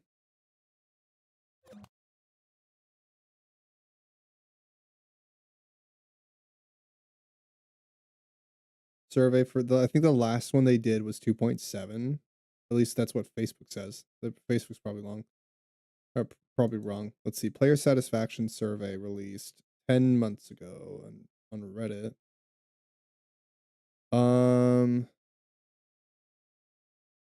Didn't they do one recently? Am I actually crazy? I swear they did. I could have sworn they did one recently, right?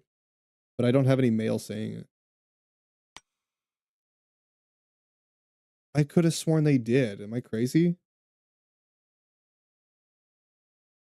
Let me say 3.1. It's probably because the update came out just now and they're not doing the survey yet.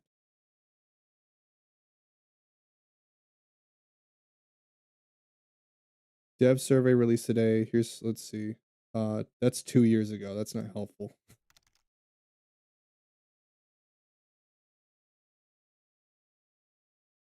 That's Honkai. That's not Wuwa. Bro, want a survey just to ask for Amith? No, I already got her. What do you mean? I want to do the survey because I just did my survey of Endfield, so I want to know what they're asking about this one, and I want to tell them how good their story was. Keep it up. I'm just gonna put like 5 out of 5 on everything, but not in the story. No, shut your mouth. Shut your trap. Imagine they put out a code and the code is just go home. I fucking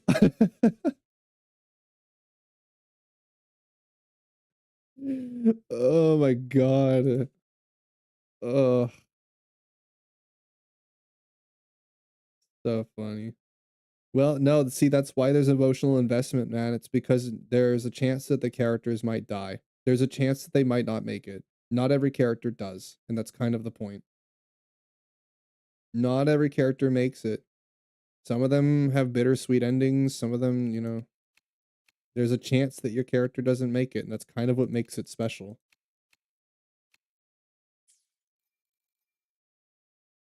Was that it? Here, let me see. No, that's just their account link thing. Yeah. Your social media website is up. I mean, I probably should follow that on Twitter. Yeah, I should follow their Twitter. I didn't. There's no survey up right now, it looks like.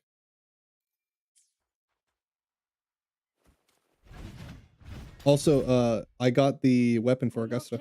Not her weapon, but I did get the Verdant Summit.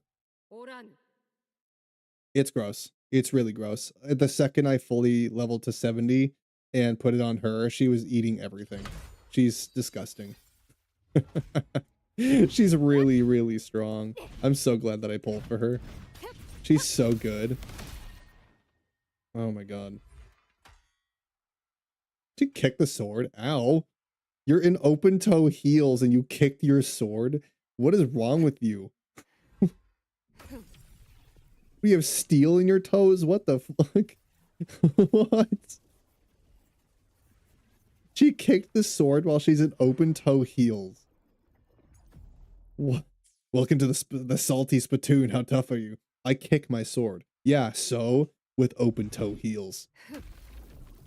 Come right in. You don't understand her forte? What, her the bar? This thing? It's just her charged heavy attack.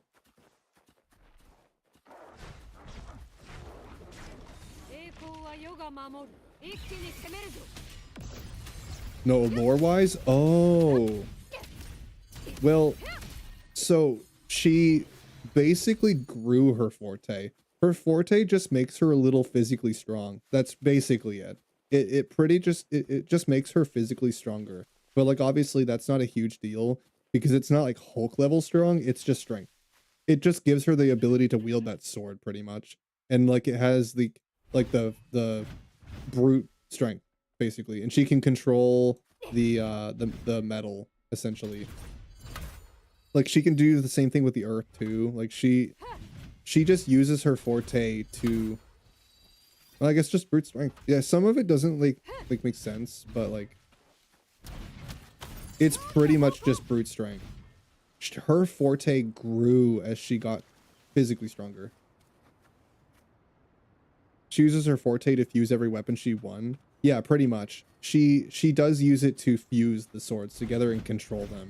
Like it's not just her brute strength, but that is the core idea of her forte. It's that it really just made her the ability, like it gave her the ability to wield the thing and also make it. She used her forte to make the sword, and obviously she grew physically strong naturally and also with her inherent ability to be able to wield it. Her forte, just simply relying mainly on strength, obviously would only grow stronger if she herself is strong.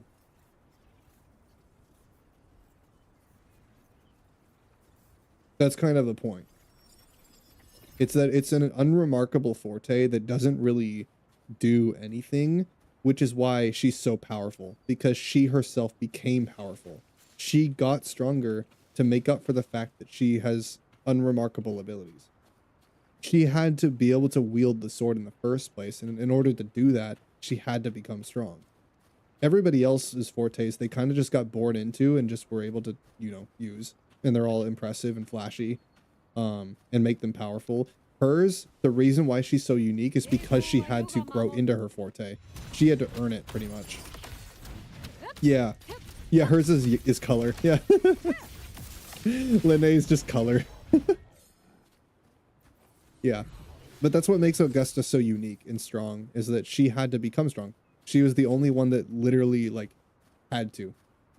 She didn't get to just be strong because she was born with a powerful ability like everybody else. But that's why she is the leader of everyone, because it's not just that she's strong as a fighter, she's strong as a person.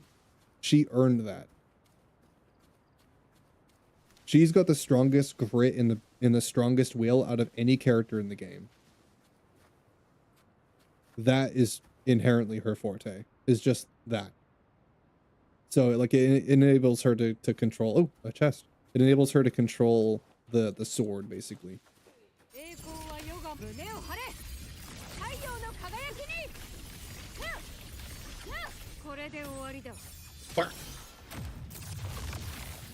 Chong have a forte, or is he just Iron Man? That's a good question. I mean, we know that Imeth doesn't have a forte. She's technically resonating with the Exos, but like I wouldn't call that a forte.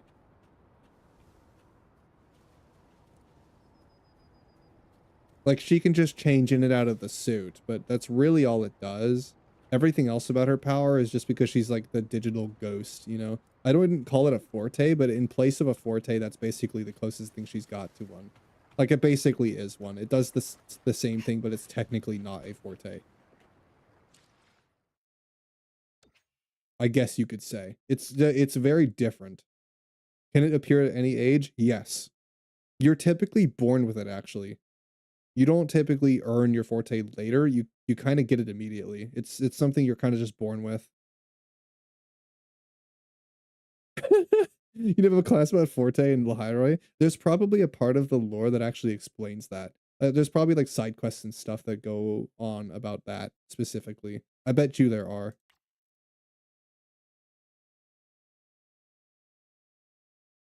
Oh, I was gonna show you Imeth, like her voice lines because they fuck with me. But we'll do that later tonight. Man, I can't wait for 3.1 story or survey to come out then. When it does, let's do it.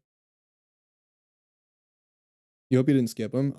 I mean, you can always watch a YouTube video that explains them. Like anything you don't get in the story, YouTube will offer you. So just go support the creators and watch a YouTube video on it. Because I'm sure somebody already did the math and figured it out.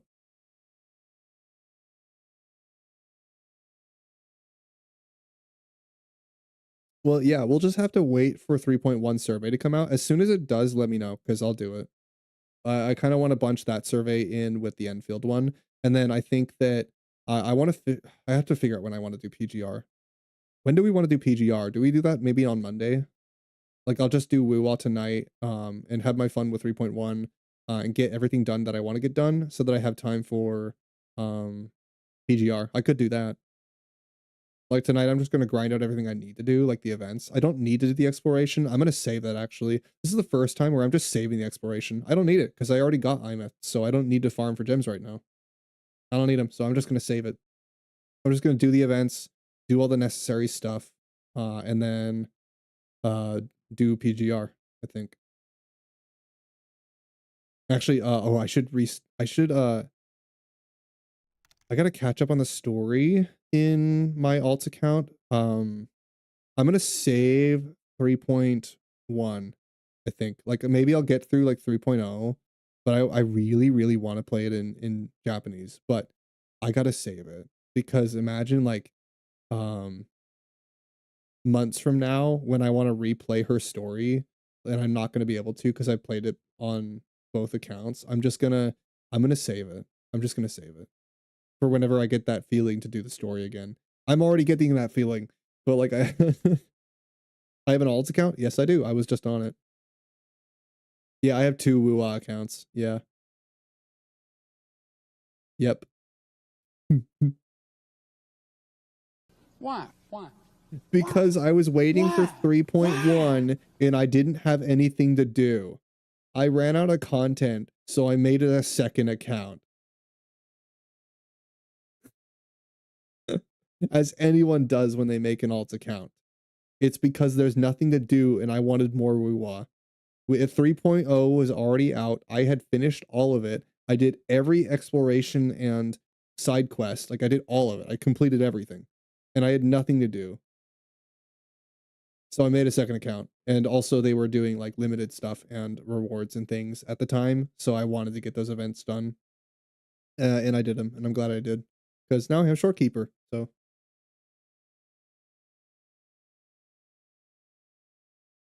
yeah, I made an alt account while it was a good time to do so. So yep. And I'm glad I did. Because I got Augusta on it. Oh, and she's gonna make my account. She already has. She's so strong. It's awesome. Her animations are incredible, and like all of the sound design on her blade. Oh, oh, so punchy. We love her. The novice banner, yeah, yeah, novice banner, and like all of the Lahairo events and stuff going on. Yeah, I did all those on my side account. I got all of them down. Yeah, I grinded the hell out of them. Ugh. I was up for like 20 hours on a Saturday just grinding the shit out of my alt account for the events before they were gone. The novice banner is not an event. I know. I'm talking about the ones that came out with 3.0. Like I did the events to pull on the novice banner is what I mean. Like I got all the gems so that I could do that. Yeah, I like how else did I get the gems? It was either I did the events or I did exploration, but exploration isn't repeatable. Events get replaced and they come and go. Exploration is one thing you do once. So, what level am I? I think it was like level, what was I? 30 35, I think. Something in the 30s. Like I'm not quite level 40, I don't think. Yeah, no, because I'm not at level 80s. I'm somewhere in the 30s. You can check. Yeah, you can look. Oh, yeah, look at my main account. Oh my god. Yeah, I don't know if you can join my main account. But that's okay. I can echo farm with you anyway. So, since as long as you're level 21 on your as long as you're level 21 on your union, no, not your union, your data bank, we can echo farm. Are you level 21 on echo on your databank?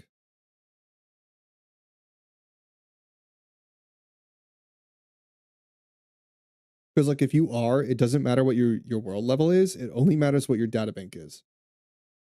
You're max in bank now? Oh, you're max? You maxed it out before me. Oh, okay. How did that happen?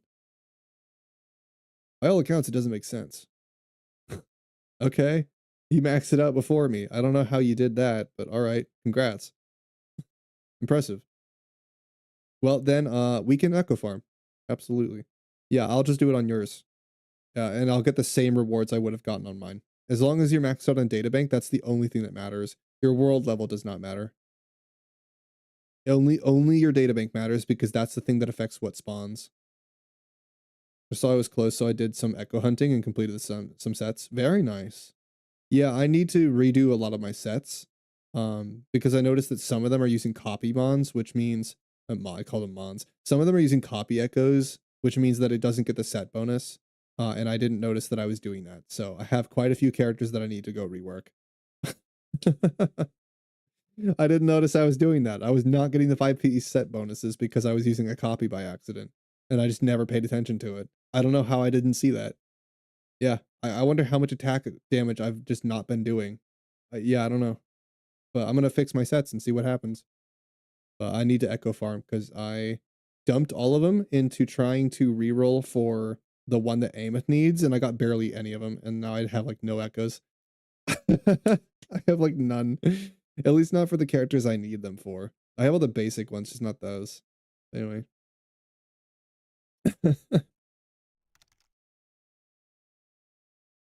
Then I see I already had a good echo. Yeah, and it's like, yeah, you already used the one that like if you get a dodo and then you get another good dodo, it's like I can't use both. I can't use them both. You got to find another one. Yeah, I never realized that was a thing. I've been playing it for 2 years and I never paid attention to that. So I wonder how much attack damage I've just not been doing this entire time. I think I never noticed because my Jinshi was always maxed out. I didn't make that mistake with her because I just bumbled into a really good set. I didn't even notice that was a thing. Yeah, that's been a thing forever, and I just like I know, dude, and the other one's dog shit, and you just have to like you have to farm that mon specifically. Yeah, it sucks. Yeah, it's ugh. Yeah, I never paid attention to that. I didn't know. I don't know how I didn't notice. Don't ask me. But now I'm fixing a 2 year long mistake. So hey, at least I have another reason to play my main account now. I have more main account stuff to do. So I'm gonna be busy on that one. My side account's gonna sit and wait until I'm done. But yeah. Yeah, I just gotta make sure that I do the time limited events on my side account and I'm good.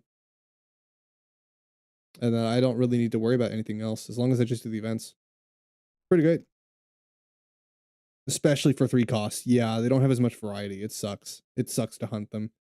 But yeah, that we'll totally do it together. As far as stream, I think that's it today.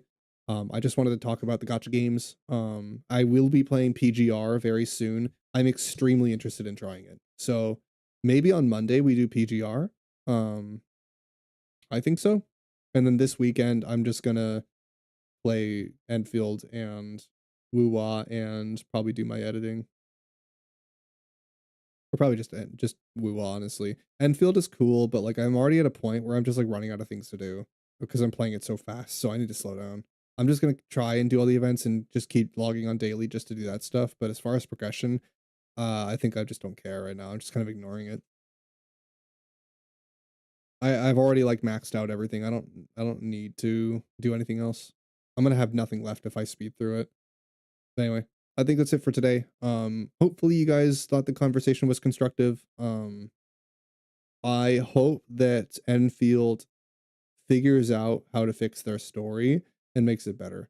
Because if they don't, then the game's just not for me. And that's okay. If people like the gameplay and they don't mind the story being what it is, then you're gonna love it. If you love the exploration and you love the combat and you love the factory stuff, the game is great for you. If you don't care about story, then it's fantastic for you. As of right now. Unless they change the story, it's a great game, but it's not that great story-wise. So if you're looking for like deeply written personal connections and like deep personal lore, you're not going to get that here. At least not right now until they change it. If they do, just keep an eye on it because maybe they do. I don't know. Maybe 1.1 drops and it's a huge change to the story writing. I don't know, because narrative and story writing is something that takes a lot of time to work at. So to me, it looks like it's going to be like a few updates, which is going to be months and months and months from now, depending on their cycle, um, until we get something truly like good, until they deliver. It's going to be a while. So it's like in the meantime, if I'm not really enjoying the game, why sit and wait, right? Why sit around and wait playing the game, waiting until they drop something I'm actually interested in? When I could just be playing PGR, right? Makes sense? But that's what I feel about Enfield. That's what I feel about most gacha games nowadays. It's just that like the Wuwa is a bar to meet. Enfield's combat and gameplay and exploration is a bar to meet. Enfield does gameplay and exploration perfectly. Wuwa does story and exploration and everything perfectly. Those are the bar to meet now. And if gacha games are making billions of dollars and they can't keep up with the ones that are doing it best, then that's not my problem. That is the standard you're held to. I understand if your game doesn't launch in 3.0 state. Yeah, it's a 1.0. Every game has problems at launch. That's just how it goes. And you fix things later. We understand that. It's a free to play model. It takes time for you to fix stuff. I will be back to Enfield if they fix it. But if I'm keeping my eye on Enfield and we get to 1.3 and we're like months deep into updates and they haven't changed a thing about the story and narrative writing, I'm just not going to play it anymore. Like, but that's fair. It's not, I'm not going to say the game is shit. I'm just going to say it's not for me. It's just not for me. And that's okay. Yeah. It's a great game. It's just not a good story. There's so much to it. It just lacks depth. It doesn't have depth. And I need depth. I need it. As for Wuwa, I hope they continue doing what they did. Keep doing that shit. Because I loved it. I am in tears, and that's a good thing.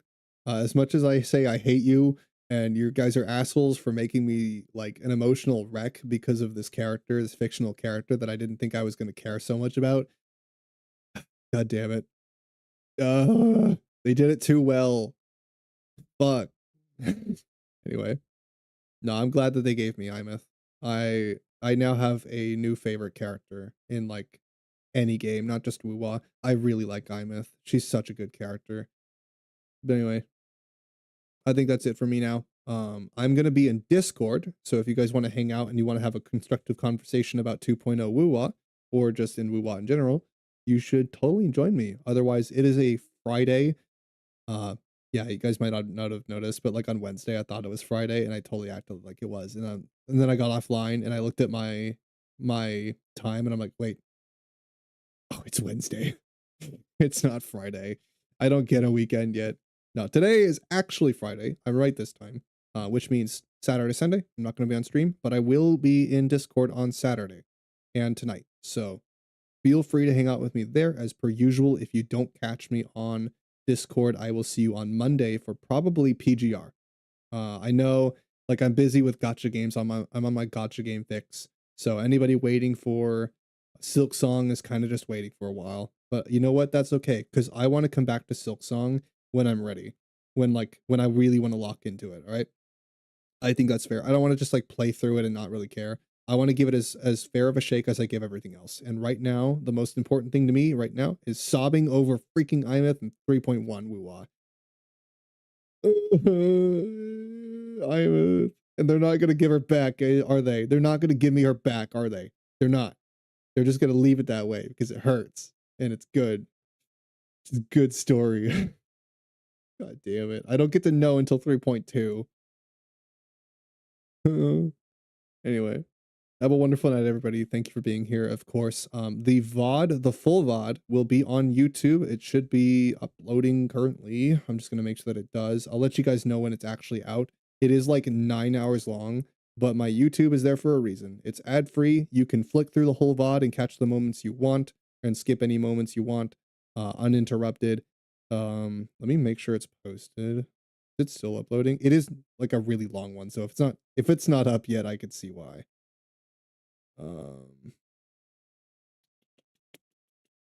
Yeah, it's still uploading. It's still processing. It's a long ass video. I'm just gonna double check after stream that it's actually uploading and not trolling you. But it will be there. So I'll let you guys know when the VOD is out on my YouTube. You guys can watch it there to get the whole story if you missed anything. Or just catch my reactions about me getting mad. And try not to cry. I did all the crying off camera. Like a big boy. Anyway. Let's rate you guys out to someone.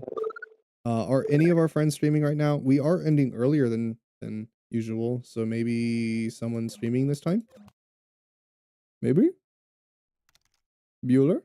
Bueller?